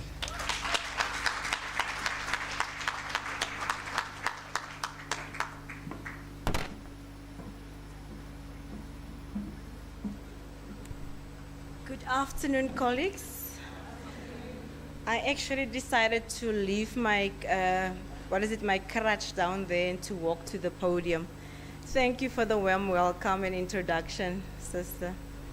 Yes, colleagues, I didn't prepare a presentation because I actually just want to speak from my own experience and what we actually do within the South African Council for Social Service Professions. And for the purpose of this, my presentation, I'm going to use the abbreviation, which is SAC, SSP, né? Just to make it easy for me to continue with my presentation. First of all, our mandate within the, my mandate and our mandate within the SAC-SSP stems from the Social Service Professions Act of 1978 as amended. And our act, we have various sections. That is what our act is. We have various sections and prescripts that regulate how we should manage and implement also our work integrated learning, because that is the whole purpose of me being here, and that's what I want to focus on.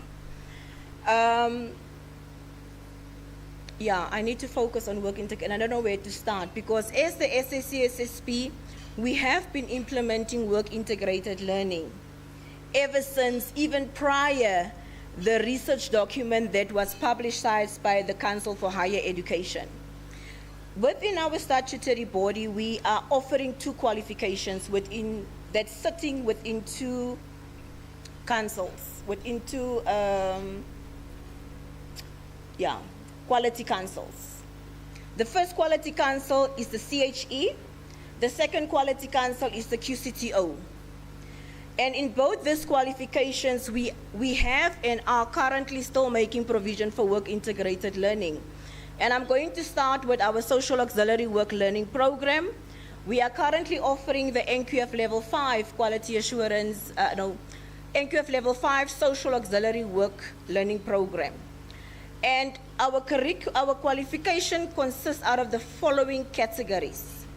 It is a knowledge component, it's also having a practical component, and it's also making provision for qualification specifications. Now, one of my colleagues earlier on actually mentioned from the Department of Education that the work-integrated learning documents speak about pillars. And those pillars are specifically addressing the curriculum, how the curriculum should be incorporated. I'm using this example for you to understand. Even though we are not using the CHE WIL document for our social auxiliary work NQF Level 5 qualification, but I only just want to come and promote our advancement within the SAC-SSP in terms of implementation of work-integrated learning. We focus also on teaching and learning, we focus on assessment and also on the management of our programs. I want to go back and reiterate, I'm currently still speaking about the social auxiliary work learning program NQF Level 8. So if you look at our qualification as it's currently registered on the SAQA database, you would find that our knowledge component only focuses on theory. Once our learners have finished their teaching and learning component, they then need to go to workplaces where they are going to be exposed to work-integrated learning, which is the practical component of our qualification. Meaning that I'm going to give you a practical example because some workplaces where they will then get exposure on how to apply the theory that they have learned in class into practice.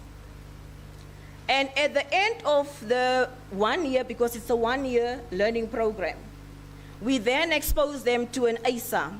ASA is external integrated summative assessments. And during those assessments, we are both looking at the theory component, but the core focus is, does the learner know how to apply what he or she was taught during this 1 year in terms of the theory?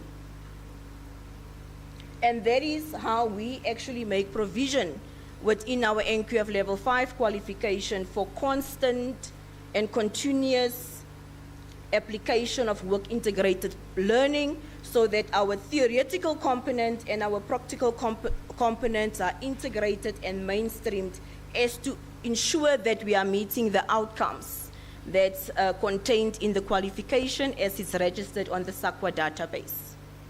I'm now going to move over to our NQF Level 8 qualification. Our NQF Level 8 qualification also make provision for practical, both the theoretical component and the practical component. And as you know, we have some social workers here in our midst. From second year, they already start doing practicals. First year, they do observations. Second year, they already get exposure to a bit of workplace experience. During the third year and in their fourth year, they have full exposure to practicals within the ambit of social work. Meaning that the same as in social auxiliary work, whatever they were taught in class, they need to go and learn how to apply it within the working sector. And that is how we incorporate work-integrated learning within our qualifications. We also took it a bit further, both in terms of the NQF Level 8 qualification and the NQF Level 5 qualification. For both these qualifications, we develop norms and standards. And my focus, again, is going to be on work-integrated learning.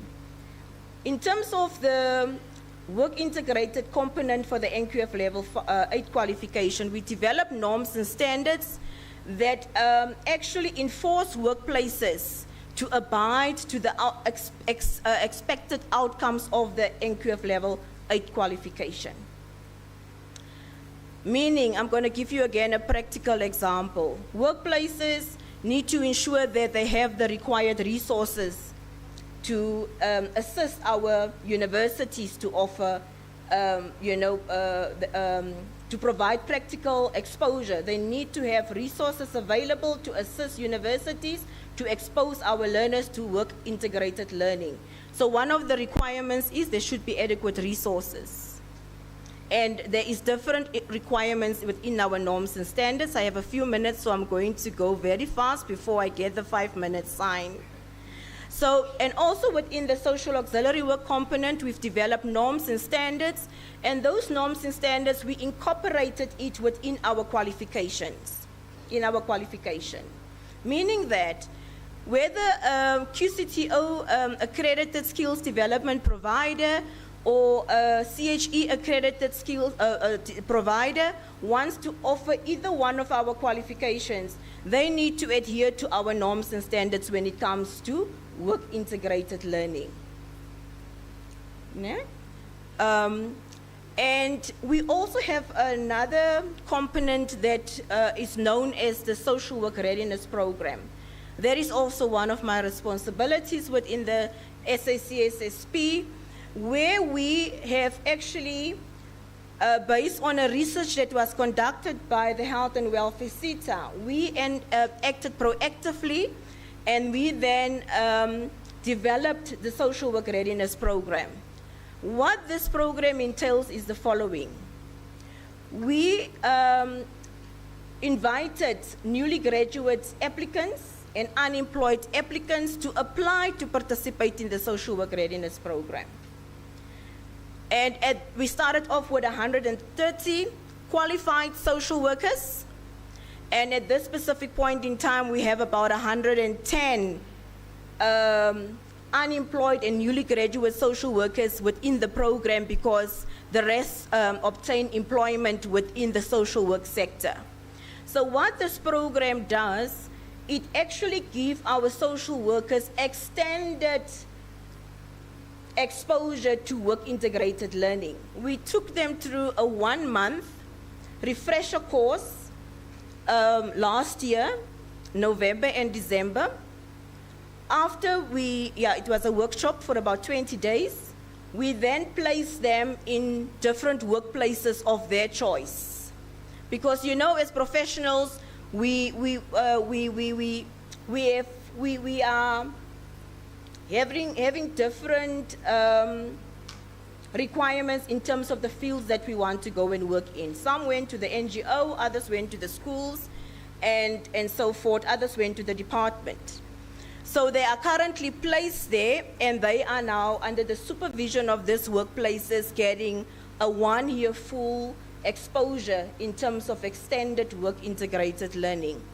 We have done some quality assurance site visits, and the feedback that we receive from our social workers is quite positive, because they felt that for them to have gone through this program as a refresher, for them to have been placed in these workplaces, provided them an opportunity to get extended opportunities to apply and opportunities to learn how to apply their theory into real applied practicals within the various workplaces. So colleagues, I'm going to stop there. Maybe I should add by saying, the question will be, why are we so much extensively involved in education, training, and development? I just want to give you a brief overview. We are a statutory body, and we are regulated, like I said, by the Social Service Professions Act of 1978 as amended, that gives us full authority to any activities that's taking place within the scope of social work, social auxiliary work, and child and youth care work, both on professional level and on auxiliary level. And I must say, most individuals know the SACSSP as a statutory body for social workers only, but we are also having a professional board for child and youth care work, of whom the similar processes are being followed in terms of qualification development for the NQF Level 5 and the NQF Level 8 qualification. We are also very aligned to the National Developmental Plan in terms of employability, skills development, aligned to the developmental goals that we are currently having within South Africa, which I think is developmental goal number 5 that speaks about education. So in terms of our work integrated learning, we make sure that it's aligned not only to the Quality Council's requirements, but also to national legislation when it comes to the objectives of the South Africa and the Parliament. I further want to add, I want to see what I quickly want to add. You know, this is an opportunity to showcase ourselves amongst all the statutory bodies that are sitting here. Yeah, we are being regulated in terms of section, I'm only going to speak about the council. Now we have the council, and according to section 3 of our Social Service Professions Act, we determine the minimum required standards for registration, the minimum standards for education, training and development, the minimum standards for professional conduct. We also liaise with other training institutions abroad, liaison with professional boards within the SACSSP. We also report to the minister in matters as approved by the council. This is the one that I've forgotten in terms of our continuing professional development. We also provide continuing professional development opportunities, which is for registered social workers, meaning that for us, work integrated learning doesn't stop at the level of the university. We expanded to our CPD policy that requires, it's a mandatory requirement that requires all social workers and social auxiliary workers to acquire a minimum amount of points on an annual basis to ensure that there is consistent learning, teaching and learning taking place amongst our professionals to ensure that we provide service of excellence and specialist services of excellence where required. Because expertise is quite important for us colleagues. We take our expertise quite serious when it comes to our professional designations or the occupations within our SACSSP. And we are therefore making sure that we mainstream work integrated learning throughout the various levels of our interaction or engagements within the various sectors. And we also link that with the Skills Development Act and the Skills Levy Act. I can speak the whole day, colleagues. I spoke very fast, so thank you very much.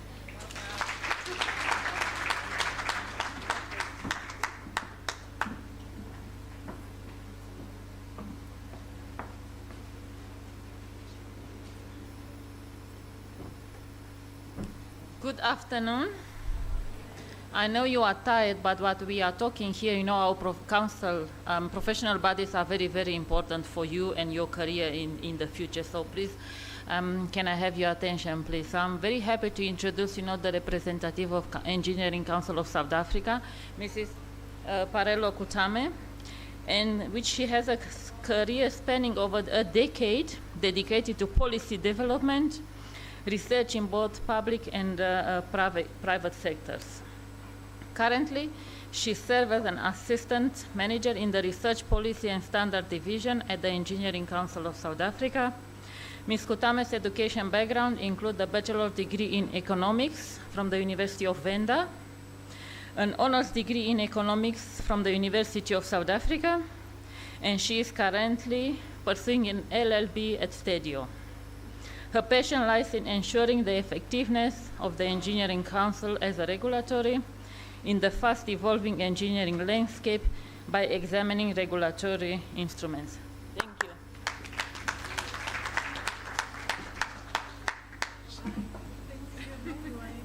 Oh, you don't want me to connect?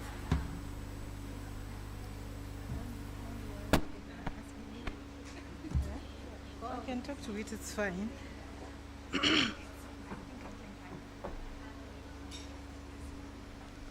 I think I'm taller than the podium, right? I was also tall. Okay. Oh.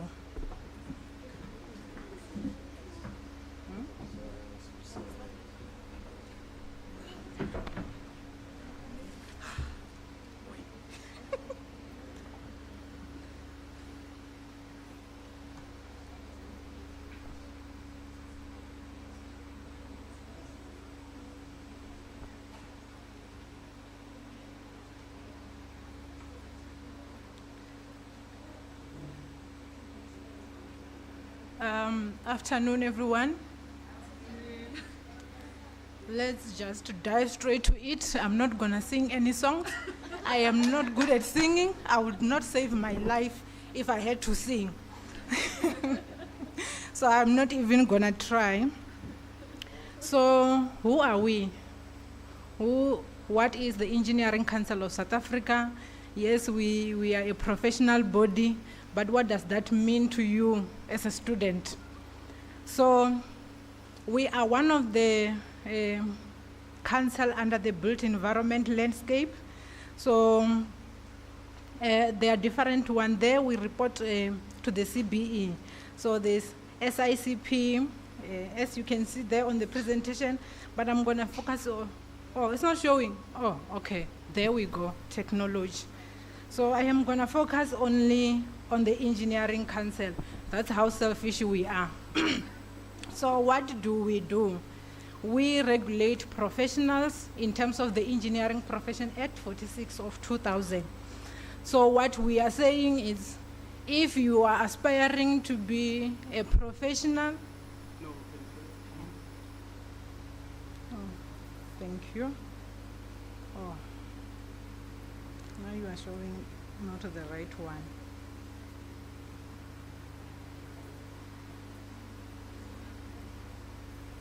Okay, thank you. He disrupted me, but that's okay.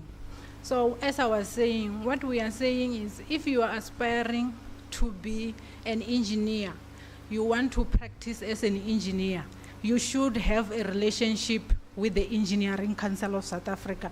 If you don't have a relationship with the Engineering Council of South Africa, you are certainly would be contravening one of the rules.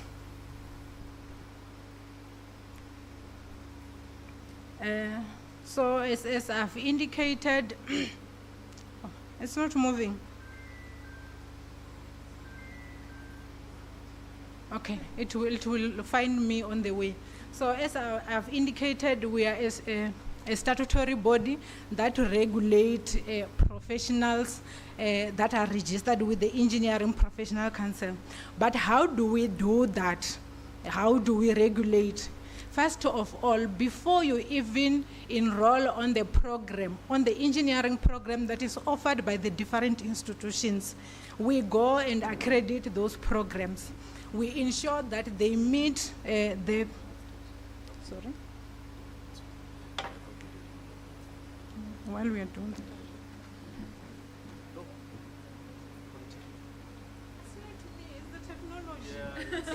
You need to work on this technology. But must I continue? I can continue. Okay. So as I was saying, we go and accredit the program at the educational institution to ensure that they meet the certain requirements that are in line with the qualification standard that we have developed. That means when you finish that program, then you are able to come and register. You have different options. You first register as a candidate. That helps you to go through your experiential learning. I'll get to the WIL at a later stage. That also helps you to associate with mentors and referees that will assist you in developing your report when you register. What else do we do before you can even come and register?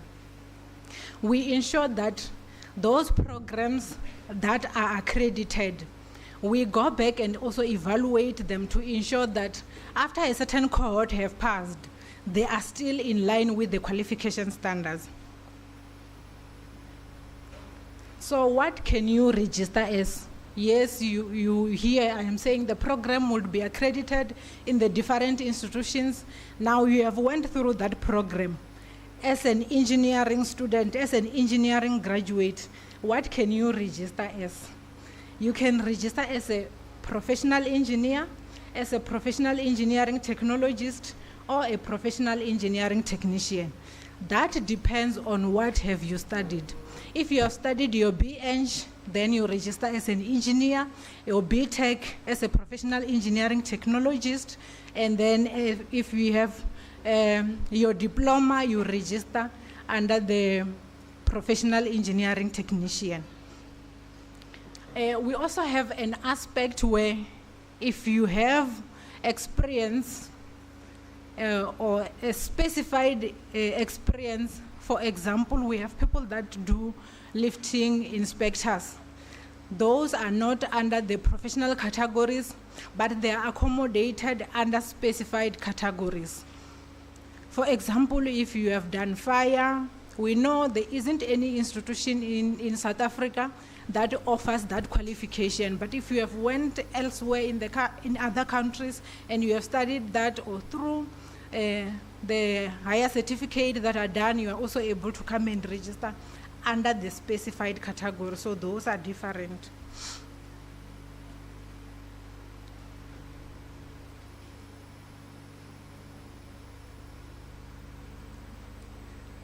So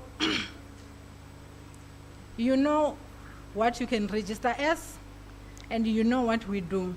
But what does that now link to the work integrated learning?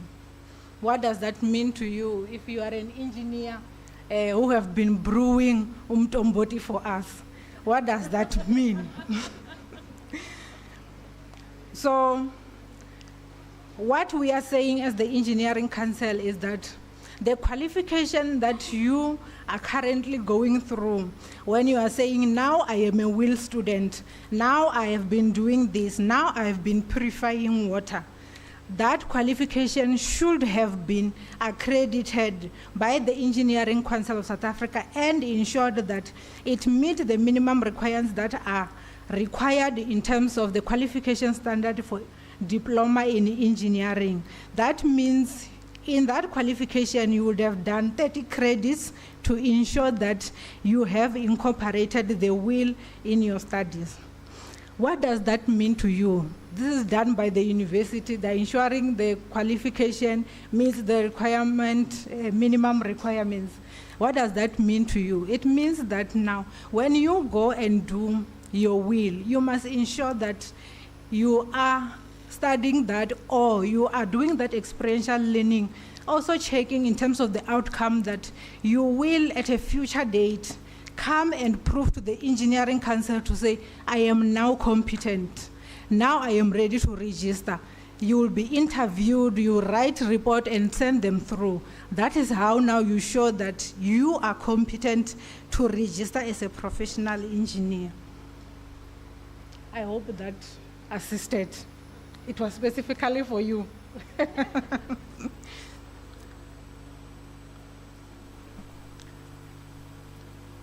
So we currently only have WIL integrated learning or work integrated learning or work practice only in one of our qualification standards, which is the diploma in engineering.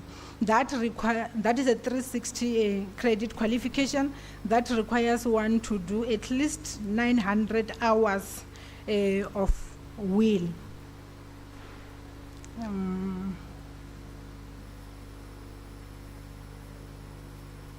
Okay.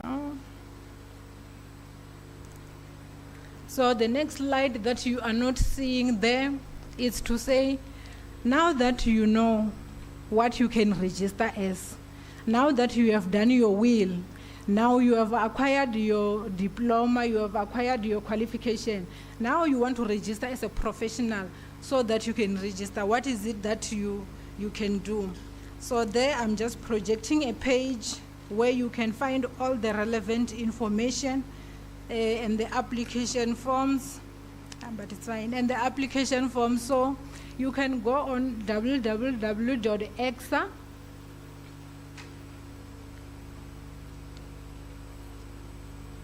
and then you should be able to find that information. Thank you.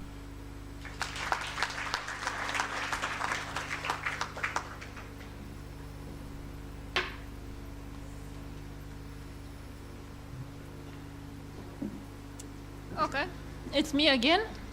So I forgot to introduce myself. I'm Corina Mateescu, and I am the person responsible for accreditations in School of Engineering. So if you have any problem with that or anything, please contact me. CSE students, please come to me. Now, I'm again happy to introduce our next speaker, which is Dr. Princess Motswakato, and she is representing the South African Veterinary Council.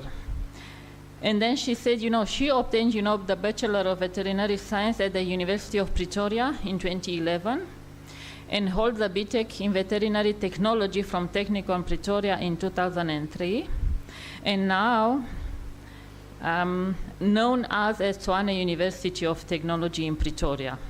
She is also a Unisa alumni, and she holds 2 certificates from Unisa, one in project management and the other one in strategic management.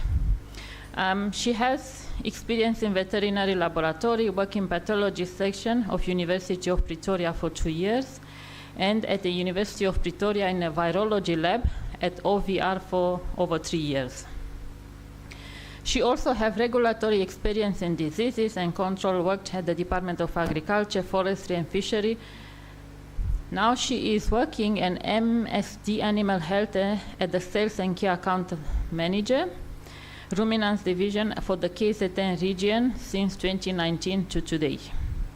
Her focus and passion area are in the business and sales development in the KZN area and key clients, with very much passion for farmer development, as well as the transformation of the veterinary and para-veterinary profession in South Africa. She is serving on the Black Veterinary Forum as an executive member and on the South African Veterinary Council as a council member for the 2022-2025 term as the chairperson of the Education Committee. She is also a mother of 3 boys, which they are daily sunshine and the smiles keepers. She is lived by the Mahatma Gandhi's words, be the change you want to see in the world. Thank you.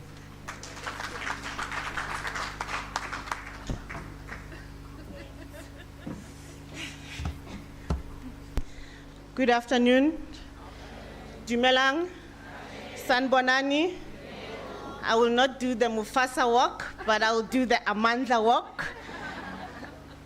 My colleague here has set a high precedent that you can see, and she has put us under pressure. So we're trying to loosen up a bit. Thank you very much for the introductions. Thank you for the invitation. Today I am wearing a different hat. I am wearing the hat of the South African Veterinary Council. As per the introduction, I sit on council and I am one of those that, while the animal health and the veterinary, I'm sure they're looking for me. I'm sure they're looking for me.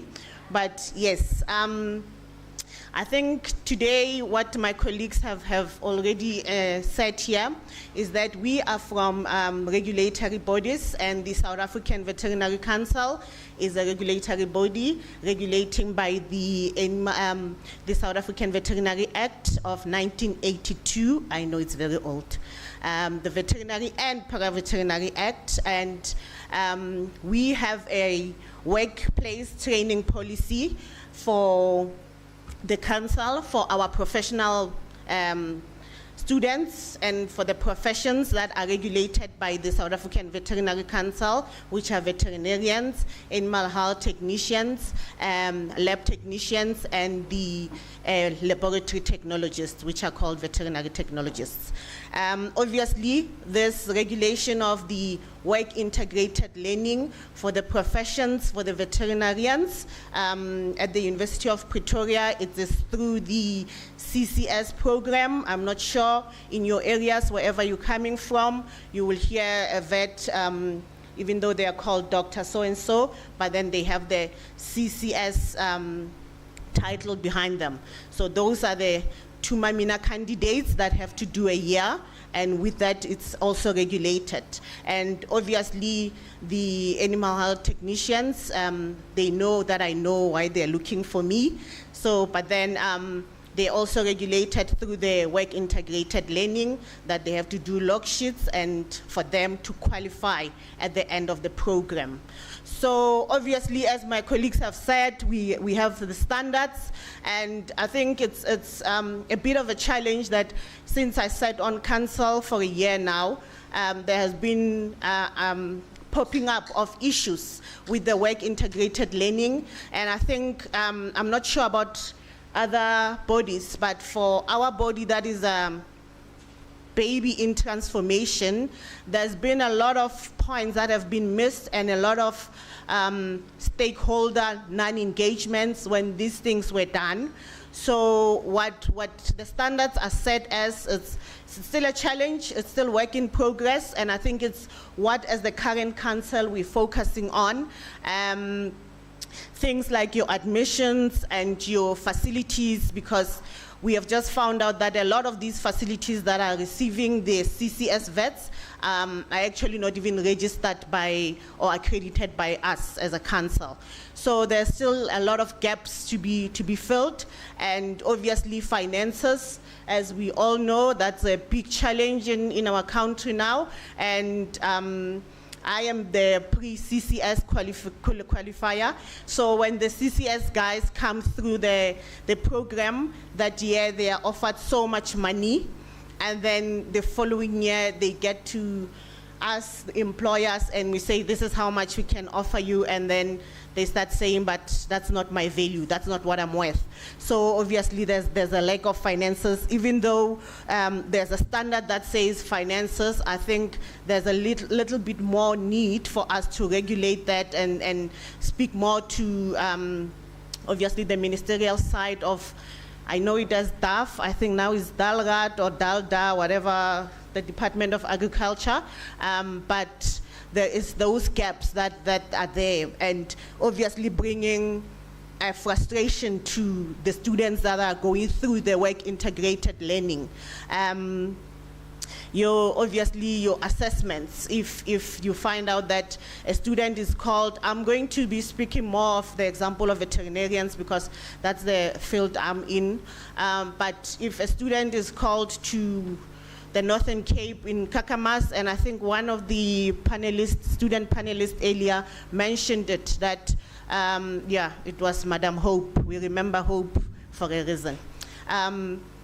When you're doing your work integrated learning and there are expectations, and then the assessment or the expectation would be, if you're at this clinic, you need to have, be exposed to 1, 2, 3, and then the place that you're placed at does not even have those. So those are just the gaps that needs to still be filled out.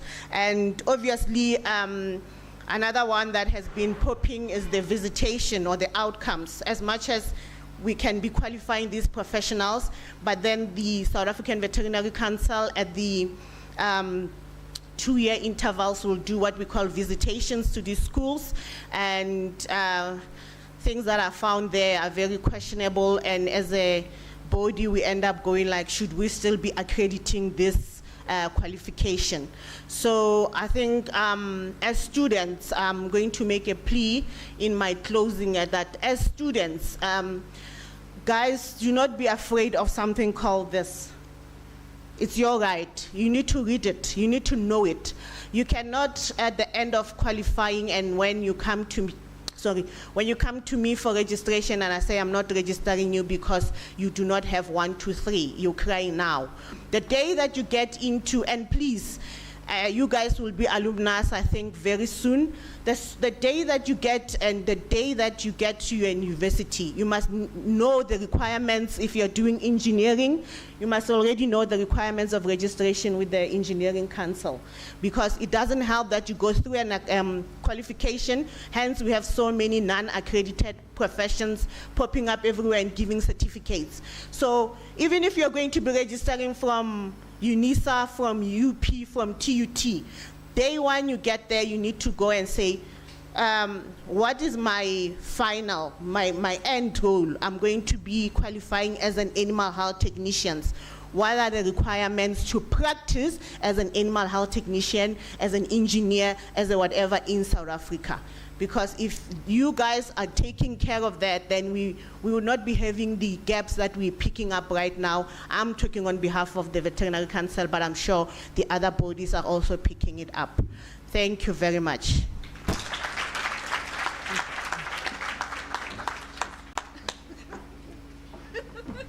And the Mufasas.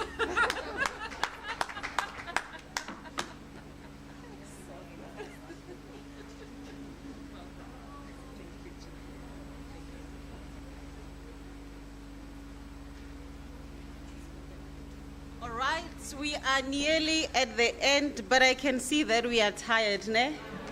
But how can we be tired on such a big day? So I want us to stand up a bit and let's sing Masambe no no, Masambe no no, no no Masambe.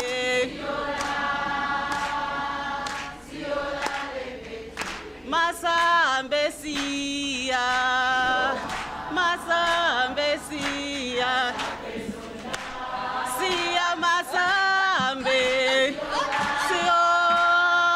siyo dale rugby na na na na na na ni na na yo, Masambe no no, siyo la le. But you are not giving me the energy that I want. Masambe no no, siola, siola lempete, masambe siya, masambe siya, siya masambe. Siola lempete, masambe siya, masambe siya, siya masambe. Siola, nazo, nazo. And then Zupe mtaka mama.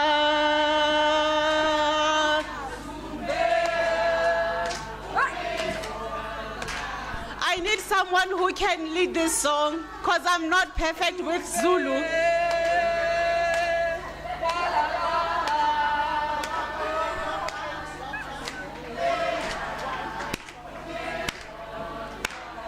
Tinang zalana Zupe.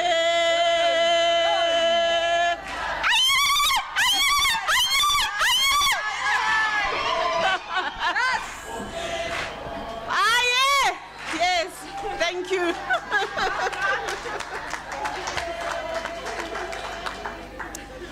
Yeah, one thing about that makes us unique as Africans as singing. Yes. When you're happy, you sing. Yes. When you're sad, you sing. Yes. When you're upset, you sing. Yes. So it's that the song has that power to actually change the mood and how we feel. So on that note, ladies and gentlemen, I'm here introducing our next speaker. She is currently working as an acting senior manager, provider affairs department, responsible for accreditation, monitoring and evaluation section. And she resumed her duties at the South African Nursing Council in 2016 as a professional officer responsible for curriculum evaluation, accreditation of programs. And her CV is very long, but I will just give you a snip of it. And among others of her duties, she's responsible for development and implementation of provider affairs, and also she's responsible for overseeing the accreditation and monitoring and evaluations of operations, and she has a vast experience as a nurse educator. She worked at Lawrence Nursing College, and also she has a vast experience in nursing practice where she worked in different disciplines such as operating theater, emergency and trauma units, critical care units, orthopedic, surgical and medical units. And also her qualifications, law.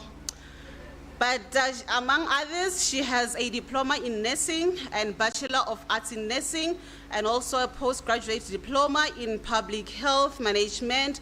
And also she has a qualification of Master of Arts in Nursing Science. Ladies and gentlemen, let's welcome together Me Makhosazana Mzolo.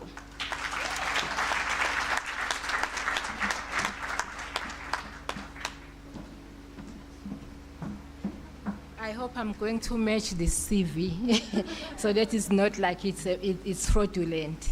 Good afternoon, ladies and gentlemen, and a big and a warm good afternoon to the future. I hope there are nurses in the making here.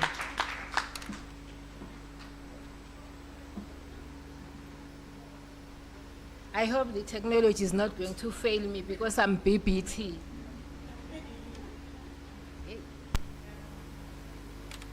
Otherwise, I will ask for assistance if it doesn't show. Oh, there it is. Ladies and gentlemen, I represent the South African Nursing Council. As the South African Nursing Council, we came into being, or we were established under the Nursing Act, which is Act number 33 of 2005, as amended. I'm happy to say this year we'll be turning 79 in November, okay? So our main mandate as for the Nursing Act is to protect or to advocate for the public, for all the inhabitants of South Africa. How do we do that? We do that by regulating nursing education and training, and we also regulate nursing practice. Meaning even after we have qualified, we have registered you as a qualified nurse, we still regulate you. You need to, every year, you need to make sure that you renew your membership with the South African Nursing Council, which then allows you to practice as a nurse.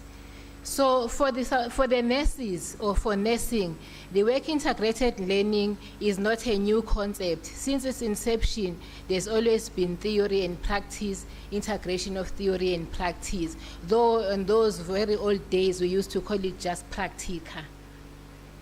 So we have got quite a number of programs that we run. We run higher certificate, we run diplomas, we run Bachelor of Nursing, we run also postgraduate diplomas, and also run an advanced diploma in midwifery. So what is important is that each and every program that we have has got its own regulation. I'm not going to dwell much on what is in the regulation. I'm just going to highlight the work integrated part of all the regulations. Within that regulations, it is regulated that each nurse should undergo work integrated learning. It goes further and tell the nurse that as you do your work integrated learning, this is the percentage that you are going to do as simulation, and this is the percentage that we are going to do in real life, actually touching the patient. Actually, when you were simulating, you were taught to inject in an orange. When you go to the real life situation, you actually inject the patient. So how do we do that? What we do is, because we do not calculate as the regulatory body, but we give to the nursing education institutions, which from now on I'm going to refer to as NEIs. We give them frameworks, different frameworks, depending on the kind or the program that they want to offer. What is important is that at the end of the work integrated learning and at the end of the theory, when this nurse qualify, we need to register that nurse as a qualified nurse. So here I thought maybe I should just define work integrated learning. What does it mean for us as nurses? It means it enables students to integrate theory and practice, develop skills for knowledge in practice, and it also prepares students for a working life. Of course, when you work as a nurse, we don't work alone in the ward. We work with a multidisciplinary team. So as a nurse, you need to fit in that multidisciplinary team, meaning you need to share experiences as different disciplines that form health sciences. So here in this slide, I just want to show that work integrated learning has got a lot of concepts within them. One of them is simulated learning, work-based learning, work-directed theoretical learning, and work integrated learning. So within the work integrated learning, all these other concepts are going to fall there. I will tell you how. So what happens when the nurse goes to block, we call it block, or when they go for the first time in theory, they will be in class, they will undergo theory. After that, before they go to real life situation, they are then going to be simulated on. So when they are simulated on, they are simulated using the high fidelity models or mannequins. One of the students here asked about technology and nurses. In the simulated laboratory or skills laboratory, there's a lot of technology there because the models that are used are of high fidelity. In the NEIs, we will find that they are maybe in the rural areas, they do have the models, but we find that they are of low fidelity. But then we are not that worried because when they go to practice in the real life situation, they are going to find some of the technology where are going to be taught. So I'm now going to talk to the principles that we have regulated as the regulatory body. So we are saying when the NEIs take the students to the clinical facilities for work integrated learning, there should be clear integration of theory and practice. Meaning if the student from January to February has been in theory, when he goes to the clinical facilities, we should see that the student is actually practicing what has been taught for these past 2 months. And we're saying the NEI should make sure that they plan this work integrated learning in a systematic way. Like for instance, they will say the student for these months, the student is going to be working in a medical ward. For the following months, the student is going to be working in the surgical ward, to the theater, etc., etc. But what is important is that before the student goes there, he should have been taught whatever through theory that he's going to practice there. So we're saying the students should be supported. What is important for us as the South African Nursing Council, we are saying the students should be supervised and mentored mostly by the educators that have been teaching them in class, over and above them being supervised by the sisters in the ward, if I can call it that. So I think the sister is more known than registered nurse. So that is what we are saying. So we are saying there should be good preparation of a student, as I have alluded, and that at the same time the employer should be prepared. How is the employer prepared? We encourage the nursing education institutions to touch base with the sisters in the ward, with the employer, so that they know that when the student comes, these are the learning outcomes that the student is going to be covering, and to say this is how we have simulated for these students, so this is how you need to make sure that you emphasize what they need to be practicing. So we are also saying it is not only good to just mentor and supervise the students. We're saying there should be ratios. We should not overload the clinical facilitators or the registered nurses in the ward. Hence, we have regulated clinical facilitator student ratios. So there are requirements before the students go to the work integrated learning.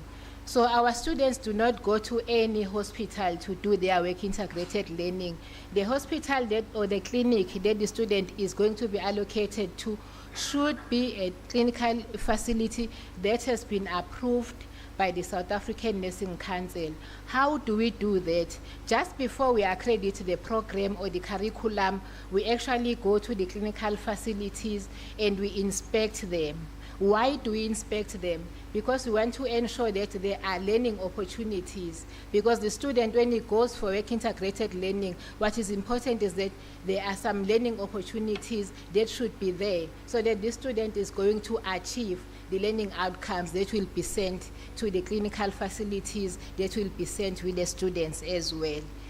We have touched to the clearly defined learning outcomes, and we're saying there should be a proper schedule that I have alluded to under principles, that the student does not sit in a medical ward for the rest of the 1 year of study.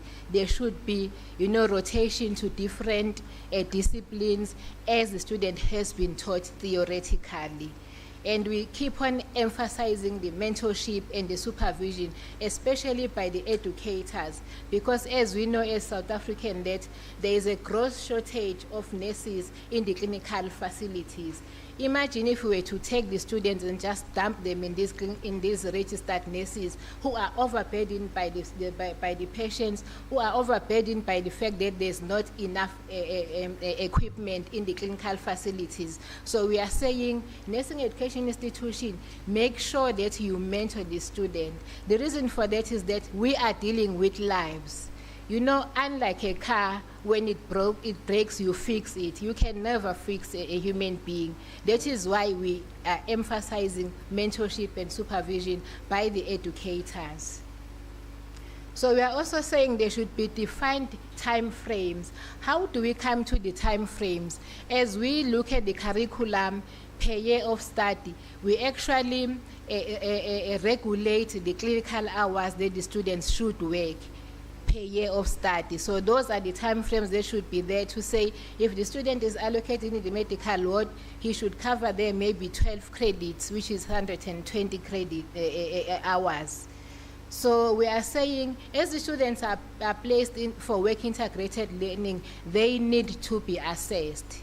The assessment should not wait until there's a summative assessment when the student finish the end of the year. We are saying, as the student is being placed for work integrated learning, they need to be assessed formatively, continuously, so that that mark is then going to form part of the exam mark. I am going to jump the advantages because my fellow regulatory body has touched on the advantages. They are quite the same. And then I'm going to come to the challenges.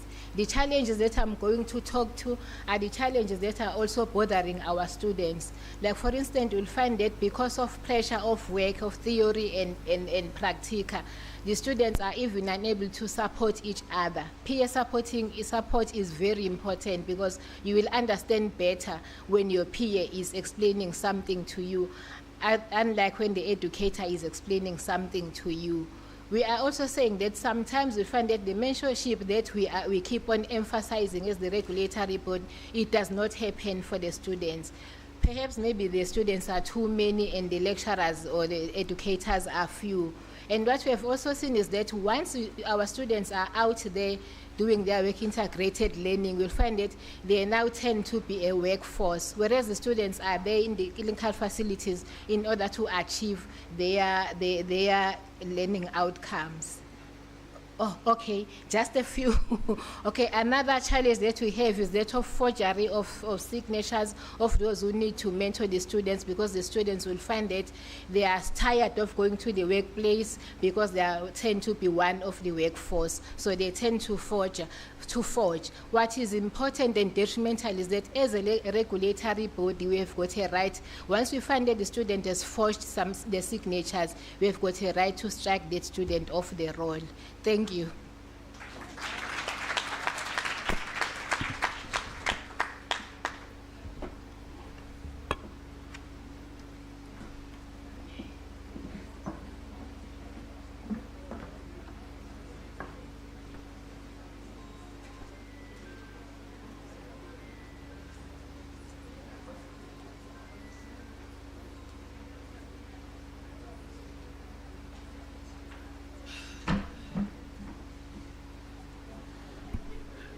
All right.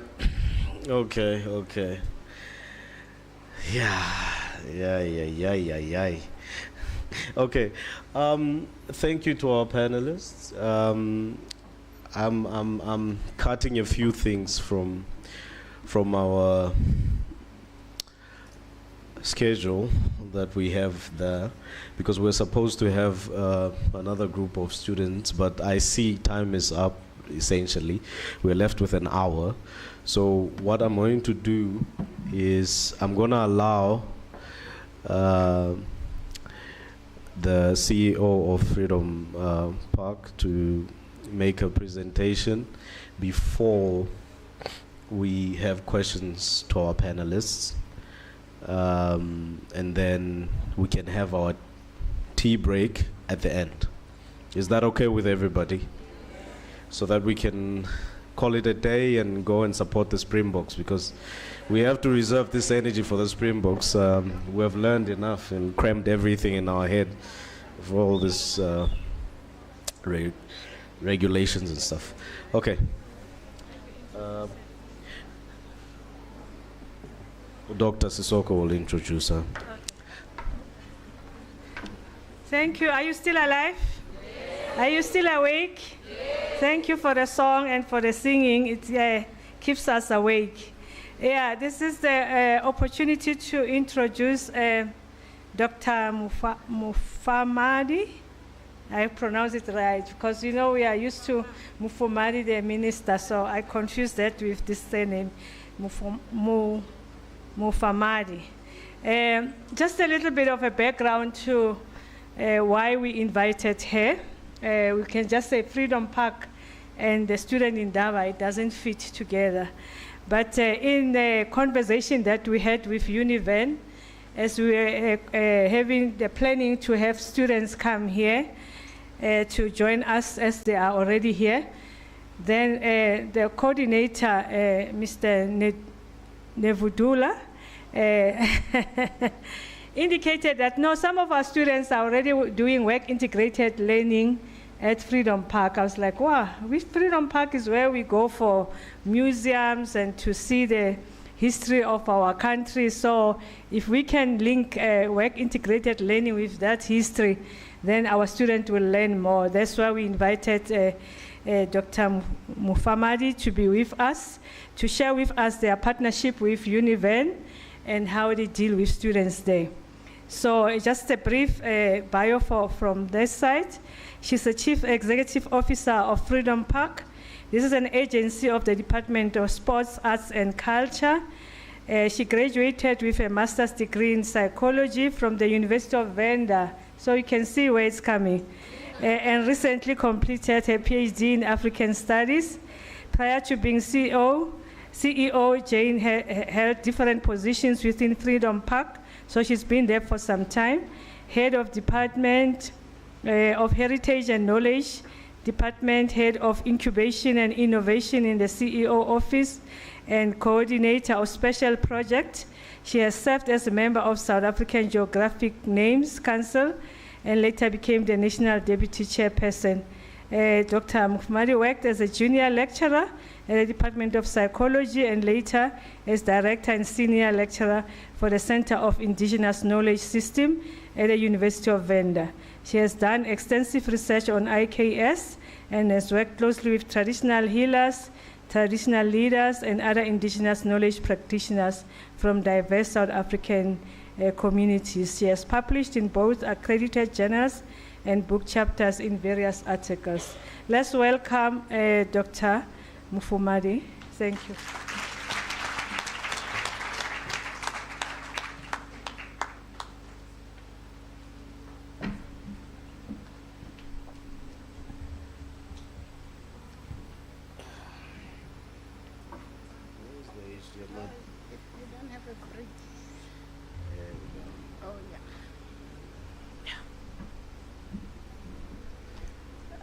Demasiari.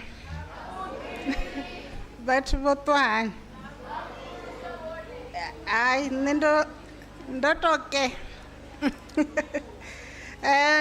was just saying good afternoon, how are you? And I'm fine. Chivenda, it's one of the official languages. So we all need to learn. Obviously, my presentation will be slightly different from what you have had, but I hope you will enjoy it. I'm just stimulating your interest. I understand you're visiting us tomorrow. So just to raise your appetite a bit. As indicated, we are an agency of the Department of Sports, Arts and Culture. We are a memorial, we are a monument that was conceptualized to celebrate our liberation heritage and to celebrate the triumph of the human spirit.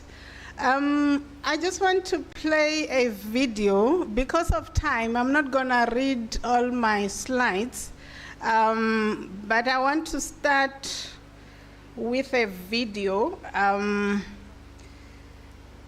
just an introductory video about what Freedom Park is all about. I hope the sound will play.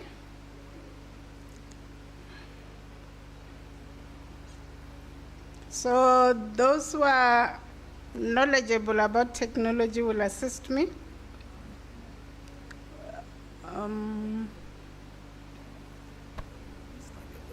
And it's not playing, unfortunately. Long before Africa was subjected to there racial it is. and colonial rule, the continent was borderless, seamless.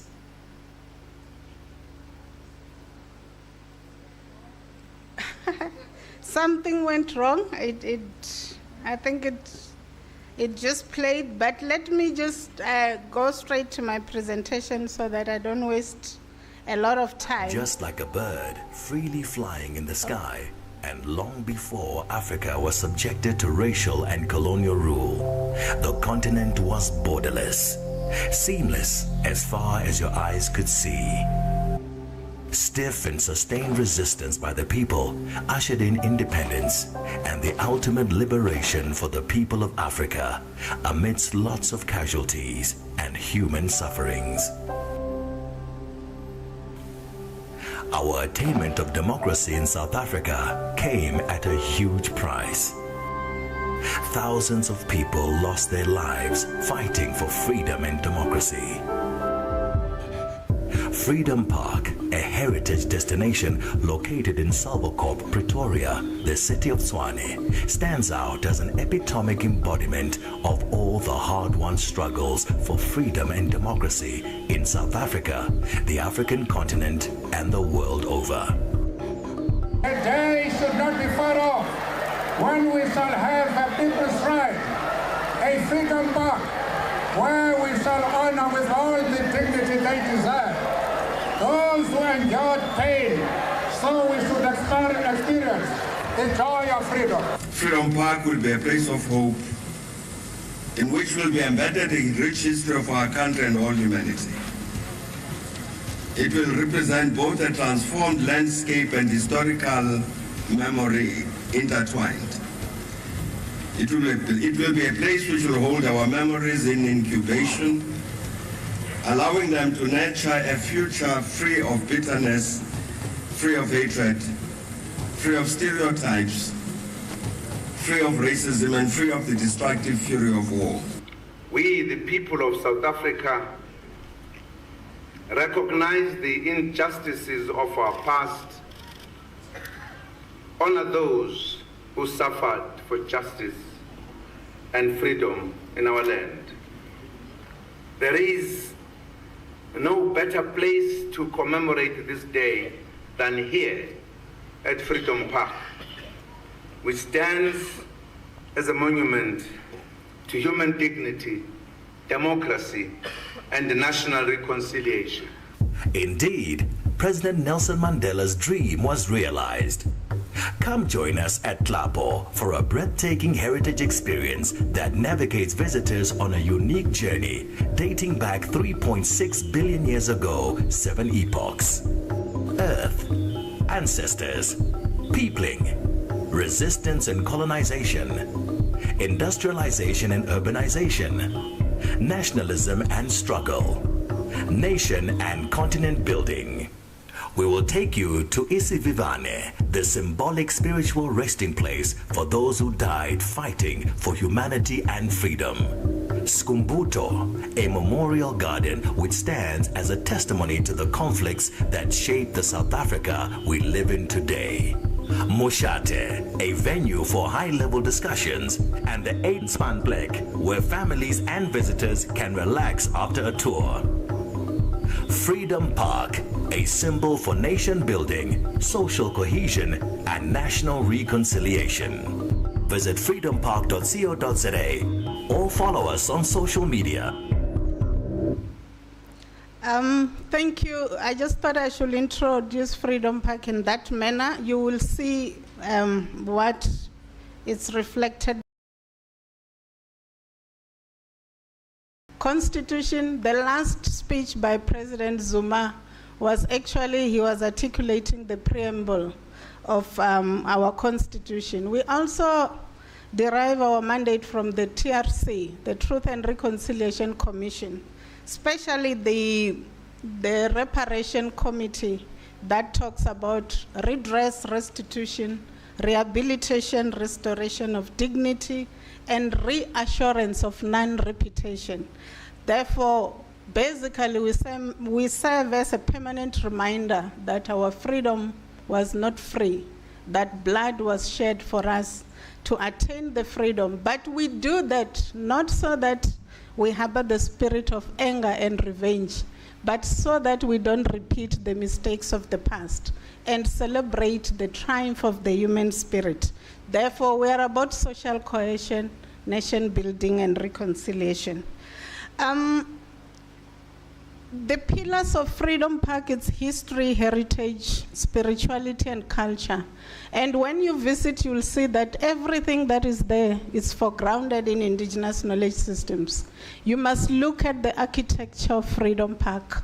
You must look at the aesthetics, the shapes of the different buildings, even the plants, the flora and fauna, everything is indigenous because we're emancipating our voices. And we're very proud. You will see the design of our museum.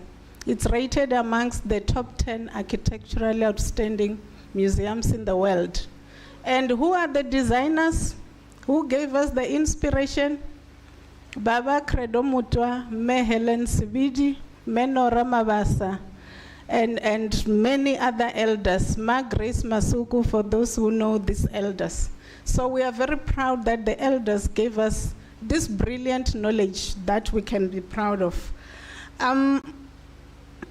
We regard ourselves as a knowledge center, a repository of African knowledge in particular. And we do have a research unit. We engage communities, we document the stories, we translate this into the programs that makes Freedom Park. Our main focus is to correct the distortions of the past, where our past knowledge has been distorted by those who came to try and determine who we are. Therefore, we are about South Africans telling their stories in terms of who they are, where they come from, and where they want to go. And by so doing, we are emancipating the African voices. And therefore, our objective is to really exploit and showcase the multidisciplinary nature of knowledge systems so that there is no one knowledge epistemology that dominates others. Other epistemologies, especially African epistemologies, are also as important, and that is what we try to do at Freedom Park. So to date, in terms of the WIL program, we have hosted many tourism students, especially also from the FET colleges, the students from the University of Pretoria, the architecture students. As I said, we have got beautiful landscapes and architecture. And of course, consistently for probably almost 10 years now, the BIKS students from the University of Venda, the Bachelor of Indigenous Knowledge Systems. The program that we host in terms of WIL, it's really to expose students to different work-related functions. And here, because we've got different departments and units, students are placed on a rotational basis, and the purpose is really to give them the full exposure of what we are all about. But the students who visit us, and I'm glad they are here amongst you, they know that they operate like workers. If we start at 8 and knock off at 4:30, they must do that every day. If they are sick, they must call us before 8 because our policy says you must inform your supervisor. So they learn the real corporate culture and how you conduct yourself as an employee within a corporate environment, as much as they learn about the content. And we hope that through these programs, they are able to strengthen their CVs. I think this was indicated that when they start applying for jobs, what they have learned through WIL should be regarded as experience that they have acquired. But also, I hope all entities look at that in that manner, that this must become our feeder pool for employment. When there are vacancies, we need to start looking at these students who have worked with us, whom we have mentored as well. And we are proud that some of the students from the University of Venda we have assisted, not just at Freedom Park, but with other sister entities like the National Heritage Council, our Department of Sports, Arts and Culture, and some of them we have actually commissioned to conduct other programs like storytelling, not as interns, not as students, but as paid service providers. When they come to perform, then we pay them like we will pay Dr. Grinam Shope, for example, and any other storyteller that you know. I think the objectives really cuts across, and many people have spoken about the objectives of the program. We share the same sentiments as Freedom Park, that this is an opportunity to integrate theory and practice in particular. It complements what you learn in your classrooms, but also facilitate your understanding of the broader environment, the issues around social, economic, and political context, what we call the pastel environment. And also we hope through this program, as students, you are able to relate and critique the curriculum. If when you come to Freedom Park and you realize that what you're being taught, it's actually not a reality in the practical environment, then you need to begin to engage so that curricula can be reviewed and curricula become responsive to the needs in the environment. Because if curriculum is divorced from the practical experience and the needs on the ground, then you're wasting your time. You won't be employable as students. So the curriculum must become responsive and respond to the challenges that you face.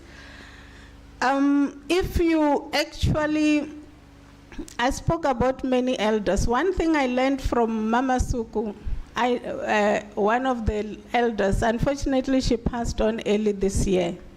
She taught us about the difference between certification and education, to say you can be certificated and have many degrees, but education is the ability to translate what you have learned to make an impact within communities. And it's only when you are able to do that that you become employable, or you can create your own employment. But if there is a disjuncture, you can have PhDs like I have, but your PhD will not assist you to do anything. So I think through this program, we need to begin to think differently into that, so that there is seamless coherence and synergy between what the work environment requires and needs and does, and what you learn in your classes. In terms of how students are deployed at Freedom Park in terms of the WIL, as I've indicated, the rotational system where we rotate students per department, per unit. We have the Pan-African Archives where they learn about archiving, digitization. In fact, the students were telling me that they found the archival process very boring and monotonous. And I was saying, yes, that's what our archivist does today. Sometimes it's not as glamorous as it seems when you read about these jobs. We have the resource center, the curatorial. We also teach them about the classification of knowledge, because that is what we have done within Freedom Park. How to develop an exhibition. Those who are working in exhibitions were actually telling me they've enjoyed it very much. They are here. They were boasting. They attend meetings with service providers, plannings, designing an exhibition and everything, fabrication. So we take them through the process so that when they leave, they may be able to mount their own exhibitions on their own. And of course, in terms of research and education, storytelling, we have produced professional storytellers who came as WIL students and loved storytelling so much that they wanted to pursue that. And we do offer training even beyond WIL. And some of them have gone professional. And we teach them also issues around events planning, outreach, where they go to communities. I think they were in Atteridgeville, some of them. So whatever we do as employees of Freedom Park, they do that. I think this slide I'm not gonna read. It's just what we do when we receive the students. Obviously, the induction, they're allocated a station and a supervisor. And of course, there is a roster and a register that they must fill in, and they're supervised and on different occasions, and they partake fully. Of course, sometimes there are challenges where you may find that in one unit, some will complain that they feel that they're not fully engaged. So these are some of the challenges as we host students on year in and year out, we try to address so that we don't waste the students' time. This is just one of the elements, Isivivane. I think you saw it on the video. And this is just about that. I saw also some presenters have indicated issues around, they keep diaries, reflection diaries, logs when they come in and so forth. And we have an assessment sheet for them. And therefore, at the end of the program, we'll also do another reflection and do report from the supervisors that are Freedom Park staff members, and also from their own reflection in terms of the experience, so that even us as a host can then improve on how we engage students when they come to us. It's a repetition. I think my final commentary will just be on opportunities for work integrated learning program, to say, we believe through WIL, this is an opportunity to update your teaching methods, especially as an institution of academic learning, and also to begin to integrate the communities of practice that are relevant to what you're teaching the students in different fields, but also for us in particular, this begins to contribute to the transformation agenda, as I've indicated, so that knowledge production, you don't just produce knowledge for the sake of knowledge, but you produce these students and you equip them with knowledge to be able to be functional human beings in society that are employable and or that can basically create their own employments. And of course, for the curriculum specialists to review the relevance of your curriculum, whether there is synergy and coherence in terms of what students are taught in class and what is required out there. I will end there. Thank you so much for listening to me, and I hope to see you tomorrow.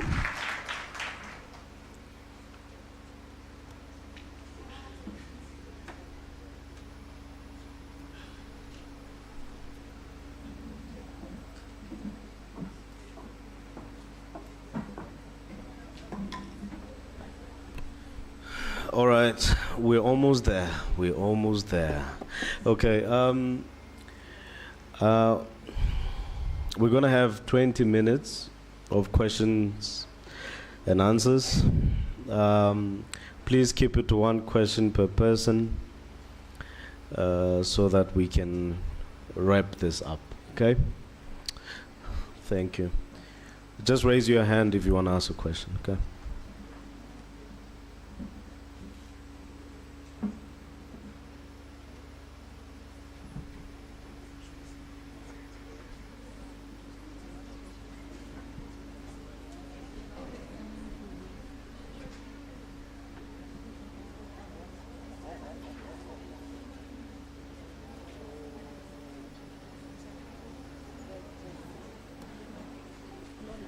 The first question is going to come from Ilona.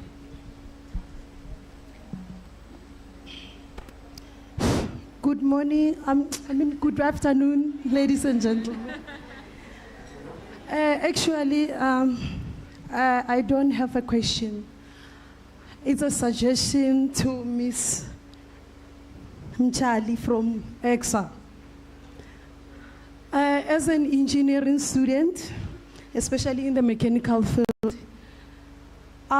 from what I've learned today about work integrated learning is that how about in our department, especially in the mechanical department, how about we EXA or maybe our institutions reduce this thing of filing. Instead, they replace it with something else. For example, I'm just going to take it to the companies. They are looking at the production time, where there's nobody having a time to file, where machines are replacing many things like surface grindings for filing, guillotine machines, etc. I can name them. How about we continue with Inventor, AutoCAD, marker board, etc., as they are technological instruments that will help us to improve our work, integrated learning. Lastly, have more time in doing small projects from our mind, from what we think we can do to help in the industry of engineering. Something that will make our life easier, as in engineering is one of the needed things in industries. I can say that last. Thank you.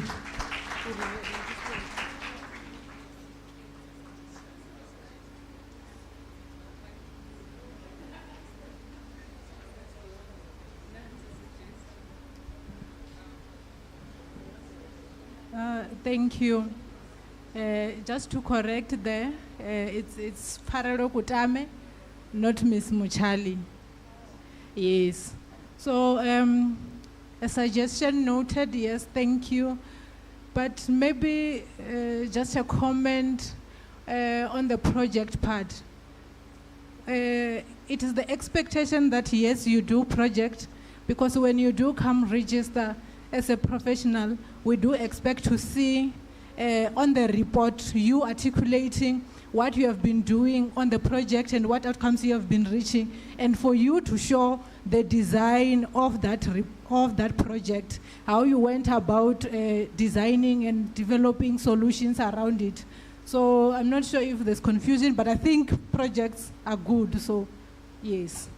Thank you. Our next question will come from Leslie. Good afternoon, everybody. My question is for you, ma'am, from SACE, Mrs. Venencia. It's a two-part question, so I hope it doesn't count as two questions. It's one that goes into the other. My first is that you were stating that we need SACE certificates, you need a police clearance and all that in order to get a SACE certificate. How does the SACE Council then make sure that students have SACE certificates to go into schools?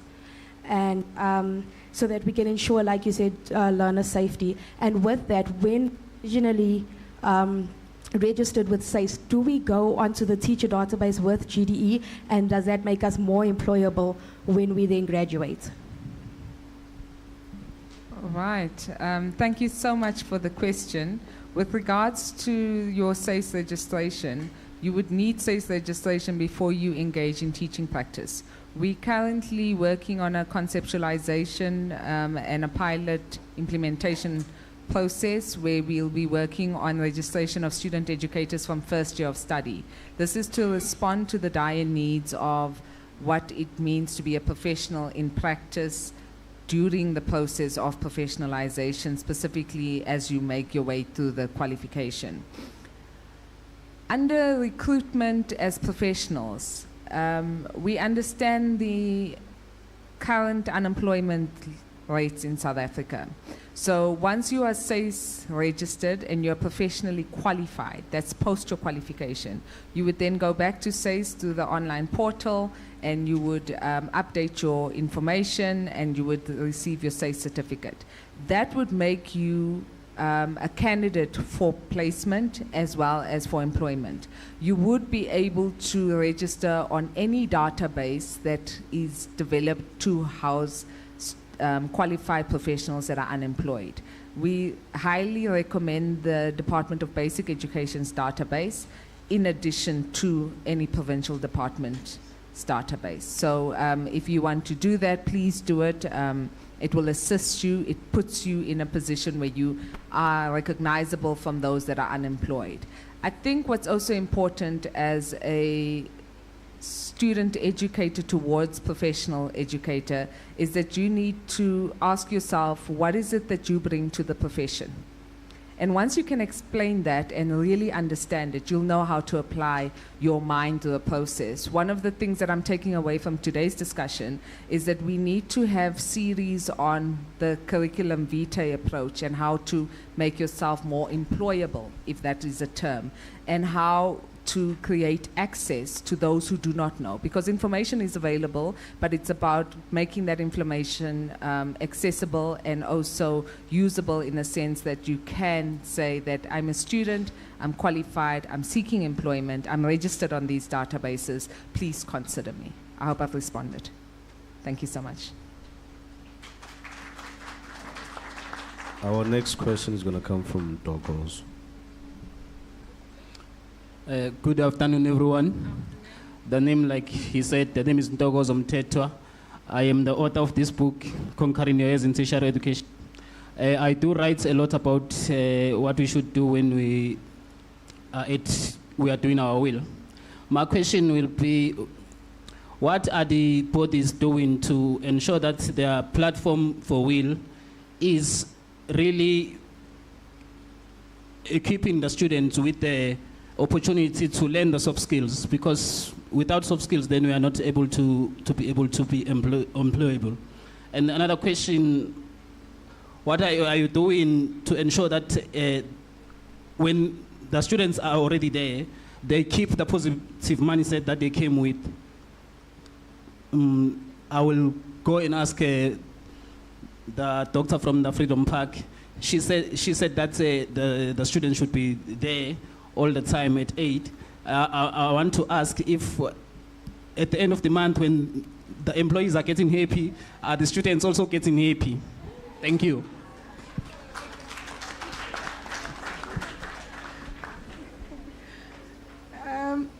I think the other one is for the bodies, but I think the last question, obviously not. They are not paid, but remember the purpose of the program is for the students to learn the culture of the corporate environment. The purpose is really for them to be job ready when they graduate, to understand so that it's not a culture shock when you find employment, but also obviously that is on the corporate culture side. While you do that, you still make sure that the students are learning in terms of content and are being exposed on the experiential professional side of things. So it's really a balance of those. The students who come, the process in other institutions, but the BIKS students that come to us, that the university provides stipends for them as running costs. So we don't pay the students. Our contribution is to prepare them on the job side, on the skills and technical side of things. The students that I speak about that we pay is the students that beyond the program we either employ, it's either on the short-term or long-term basis. Those are treated like any other professional and they are paid like any other professional. Thank you. Next question will be coming from Mr. Sotol. Thank you. Thank you. Can you hear me over there? Am I that loud?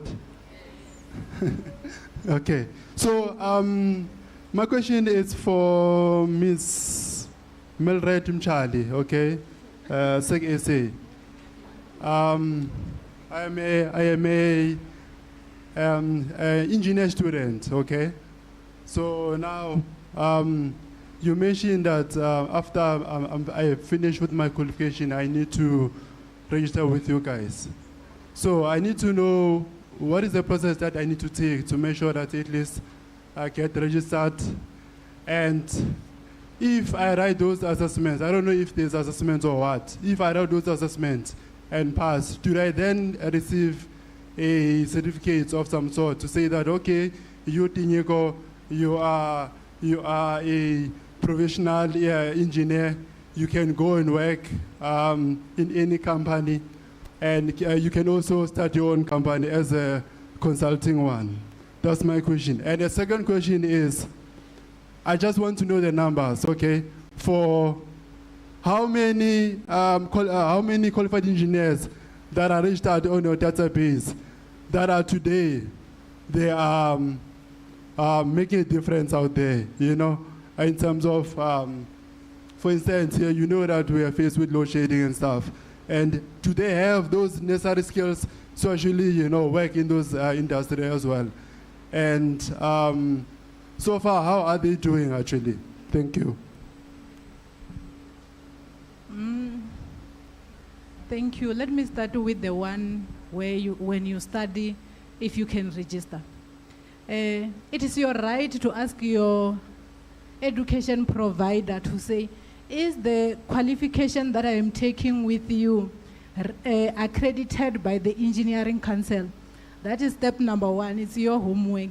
You must ask your education provider, is the program that you are taking, whether it's a BEng, it's a BTech, it's a diploma in engineering, is it accredited? Nah, they know, they should tell you, because they know if it's accredited, it means that we have come and accredited it, and then when you come, you can simply bring in your application form and you are registered as a candidate. That is just the first step. It doesn't end there. And then you go and do your experiential learning. You do experience wherever you choose to do for 3 years. It's a minimum of 3 years. You can do more, but a minimum of 3 years, so that you acquire the skill to go and be assessed to see your competence. So what is the process that you need to follow? You take the application form. Once you have graduated, you register as a candidate, but that's just the first step. The second step is that when you are doing your training, you must be filling in your report. There will be different reports that are indicated in that application form. There's one that you need to fill yourself. There's one that needs to be filled by your referee. There's also one that you need to fill in with your mentor. So once you send that, then we call in the process of registration commences. Once you are registered, they will give you a certificate. The certificate says you are competent. I don't know what field you are studying in. Let's say, for example, you are doing civil engineering. The certificate says you are in civil engineering. It won't say you are employable by what company. That is not within our powers. We can only say you are a competent engineer, and then you will go and find the job yourselves. So in terms of the database, at the top of my head, I do not know the numbers, but I can check that. And yes, I can confirm they are doing very well. They are they are professionals. So in their own right, as everybody else in their professions, in the different professions, they are doing well. And then on the issue of saying what difference are they making, I mean, everywhere you see it's engineering. Just this very same building that we are sitting at, an engineer has had to have passed here. He had to have done some designs and looked at some solutions. So I think they are. So and on the issue of load shedding, I think that is a national problem that we are facing as the whole country. And all of us in our respective professions, I think we can come up with a solution to contribute to that. But specifically for the Engineering Council, yes, there have been a request from government to say, can we recommend people that can assist on the issue? That is all I can say about that. Thank you. Next question from Mr. Nobudul. Yeah, I got it right. My question is actually directed to Dr. Mfamati. And I'm trying to understand, does the Freedom Park have a policy that can influence curriculum development in terms of determining what type of student you are looking for work integrated learning?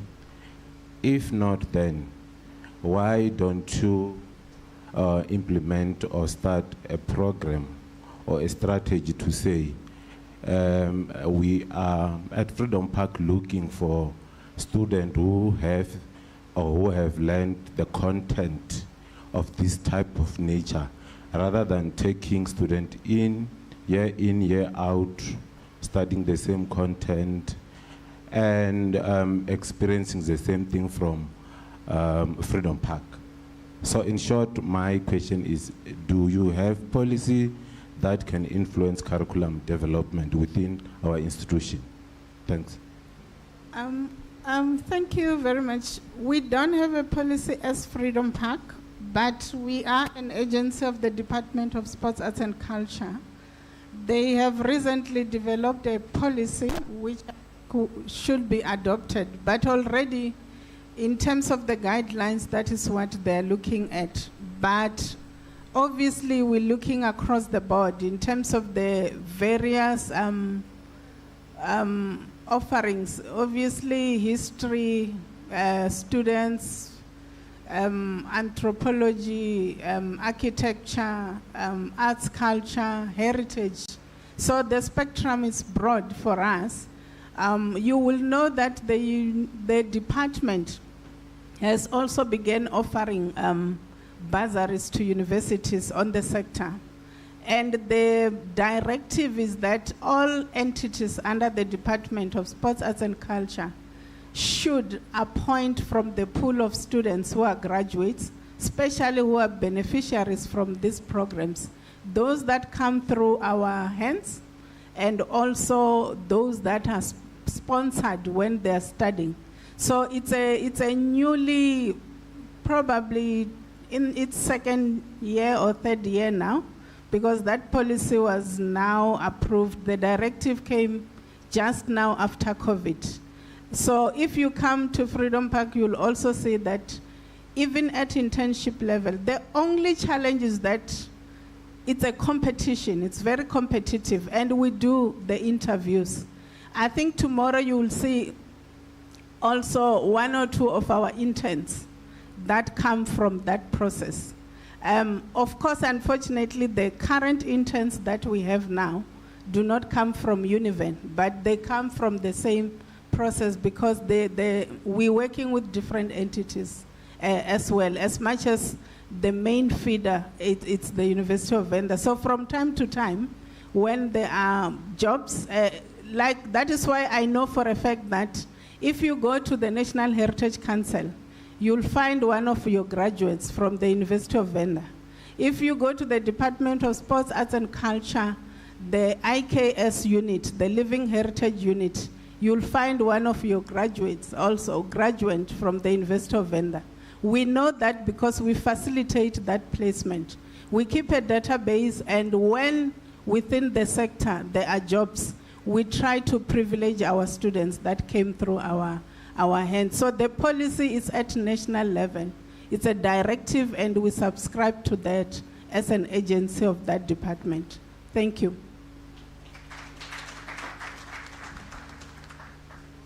We're going to take one last question from... No more questions after this question. Oh, were you the first person? Wallahi. Okay. You'll be the last one. Okay.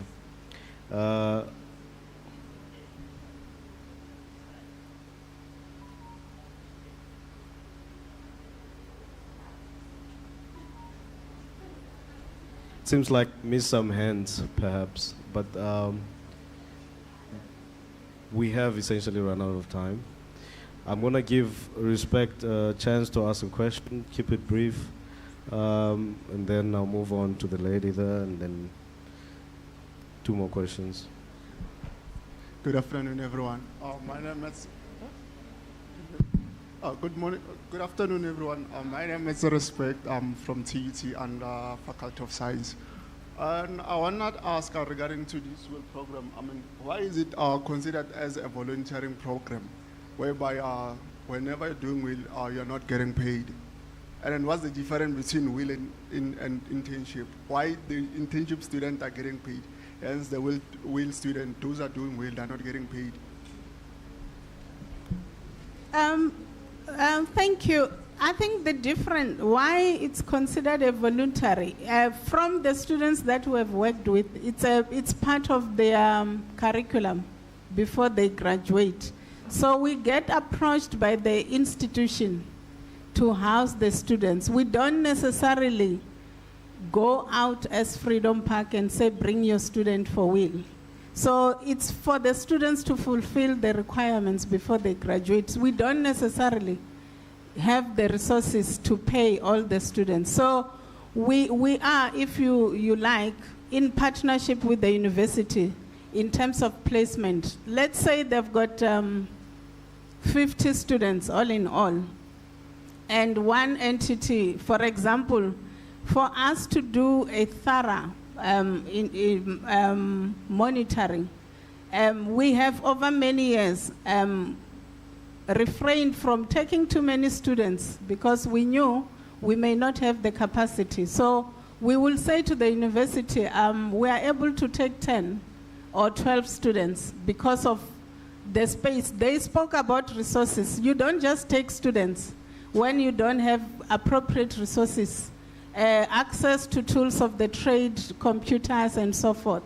So it's based on the request from the students, and that is why the university itself offers the stipends for accommodation and for food and so forth, so that the students are not struggling in terms of accommodation, in terms of buying food and so forth. So the initiative, the request, comes from the students, from the universities, and we are just a host physically.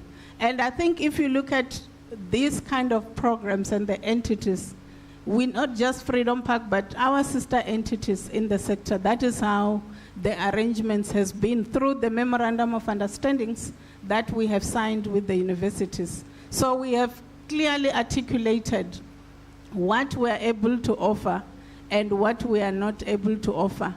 If the Freedom Park decides we need an internship, an intern for 12 months because there is a need, then when we advertise for the intern and the intern comes, they are then paid in terms of the regulated rates of internship based on the qualifications. As you know that even interns, there are government regulated rates, especially at government entities. If you check the DPSA, you will see that there is specific, what do you call it? Honorarium, if I can use the word. For interns who have a bachelor's, there is a specific amount for those who have got an honors or master's or PhD. So we pay according to that because we're a government entity. Therefore, for WIL, because this is not our initiative, we are just one of the community of practices that is relevant to the curriculum that the university is offering. Then we don't pay the students. The university takes responsibility. So it's beyond the WIL where we pay students accordingly.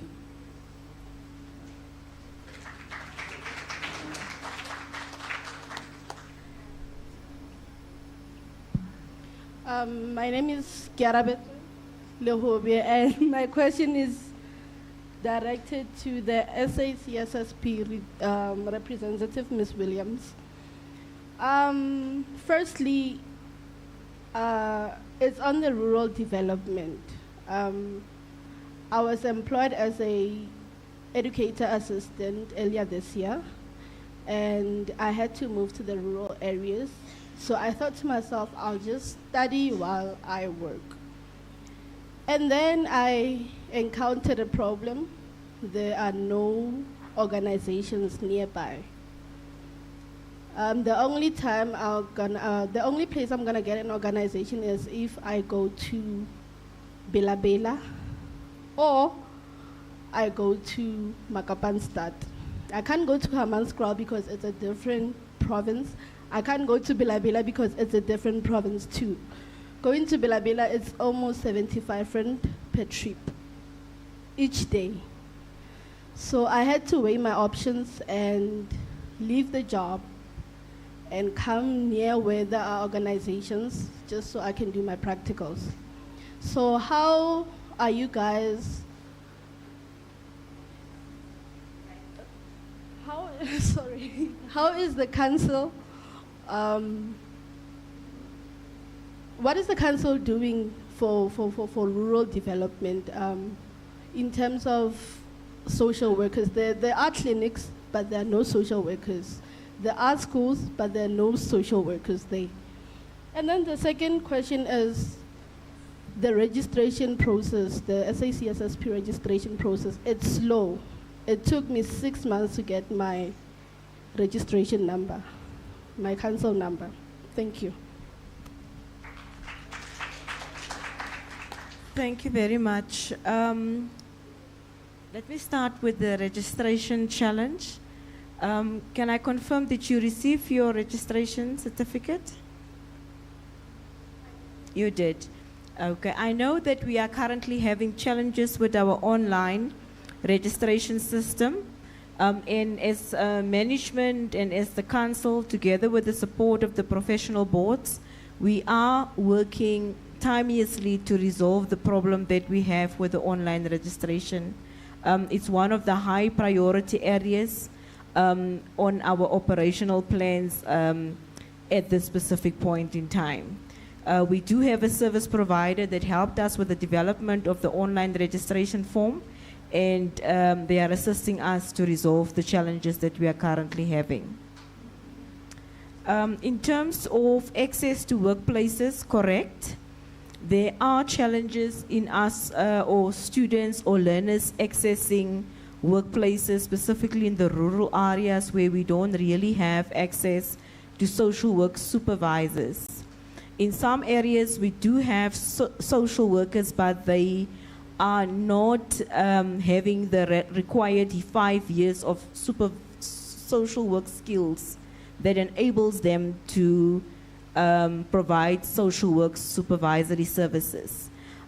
We did pick that up when we did, during the implementation of the social work readiness program. Therefore, we employed our own social work supervisors that we trained to empower them to provide social work services to the social work readiness program interns. I would recommend that you approach your university or your accredited skills development provider and request for assistance from them to see how they are able to assist you to access supervision within the area where you are currently situated. Or, yeah, because now you've come to Gauteng, but if there is any other student, it's a contingency measure to provide support to our SWRP interns. Thank you.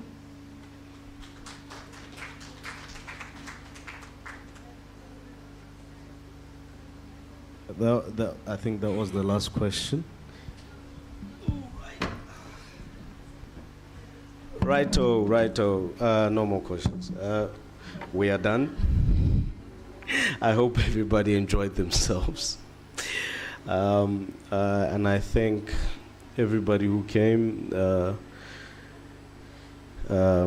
from far and beyond, and those who took their time out to make this a reality. And I have been your program director for the day. I am putting the gauntlet down. I'm done for the day. Okay. I'm done for the day. Thank you for receiving me. Thank you for being warm. Thank you for interacting with me. And hopefully we can do this again some other time, yeah? Thank you. Dr. Sissoko is going to do the vote of thanks. Ons is klaar.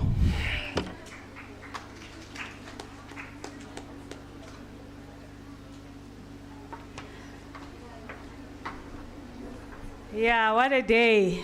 What a wonderful day, isn't it? Have you learned a lot? Are you still having questions that you can post and we can answer later? Yeah, so this is a very exciting topic for all of us because we know that work-integrated learning is very important. Let me start with my professional bodies. I know that we're pushing to have you on a Saturday when you should be resting and taking care of your family matters, but you sacrifice. Thank you so much.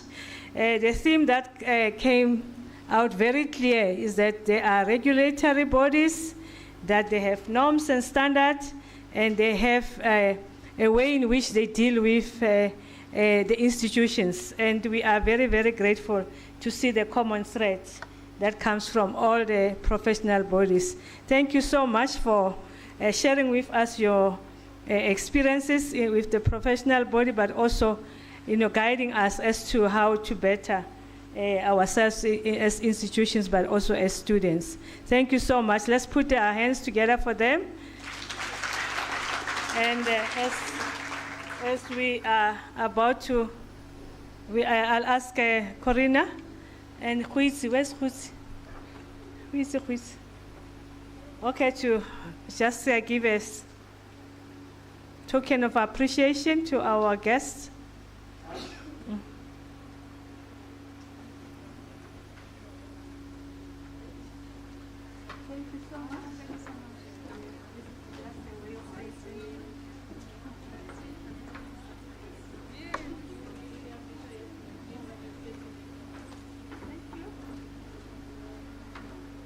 Thank you very much.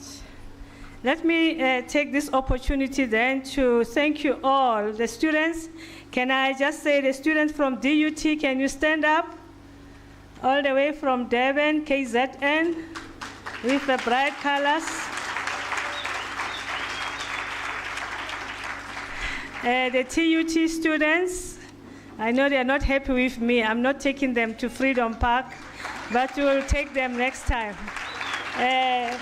Dr. Mufumadi, I'll link them with the lecturers so that they can also have that opportunity to visit. Yeah, we thought you are local. Local is like, we don't have to worry about the locals.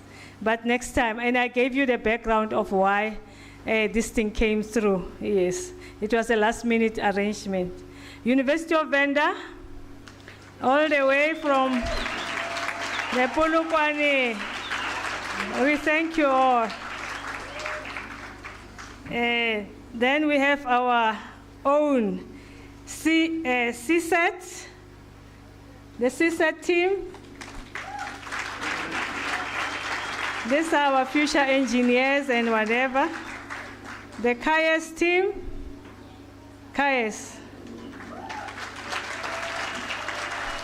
Go to the SEDU team, SEDU.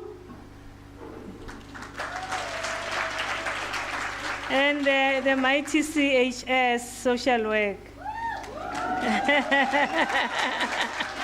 The crew. Yes, thank you so much for your participation, your preparation. I know that as a panelist, you were just asking questions, and in absentia, please thank those who were behind the planning. I know in TUT, it was Mr. Sekobela and Professor Blink. They were the ones who were organizing and helping us to make sure that the students are here. And Ms. Singh and Dr.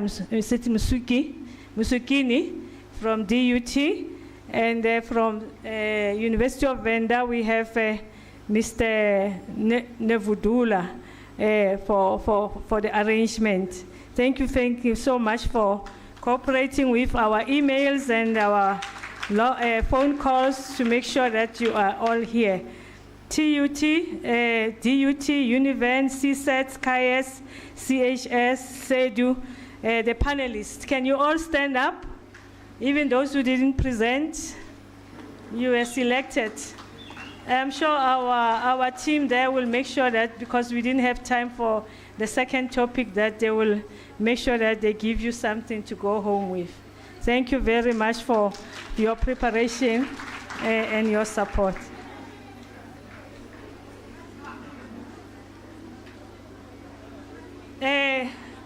I just want to indicate that behind the scene, there's a lot of things that has been happening. I want to thank the PMO office. I'm not sure whether they are here. Koza, Makama, Lerato, are they here? It's only Makama. Where's Koza and the others? Rikozo, AIM, yeah, Koza, Makama, Rikozo, AIM, Lerato. Lerato is my PA from the PMO office, project management office. She's been doing a lot of preparation for the drivers to be able to pick up, and the buses and the accommodation, the catering. I'm sure she's very tired now at this stage, but we want to thank her in absentia if she's not here. And our Professor Kadima, had to put on the driver's seat to be able to drive our students from TUT. Thank you, Prof. Thank you, Ntate Koza and Tate Manamela. We'll get you Community Engagement Award for that. It's a Community Engagement Award. The two ladies that made me not to sleep, Komoso and Mekekani and Memudiha, please come to the front. These are the two ladies that were really working tirelessly behind the scene to make sure that all these students are here.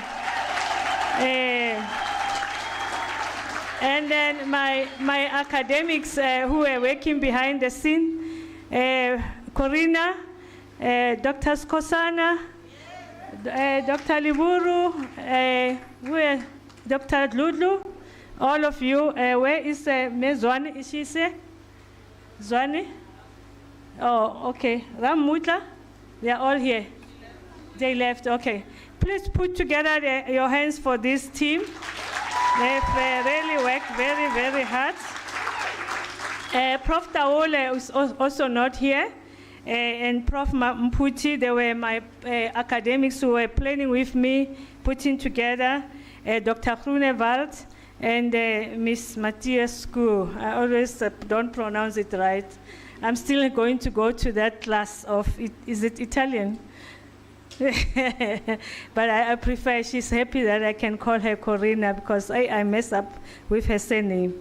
Thank you so much for your time, your energy, your contribution, and my program director, who I just picked from the other student in INDABA when he was presenting as a student, but he came on board as a program director this time. Thank you so much for putting together the ideas. Our catering team for feeding us and giving us good food.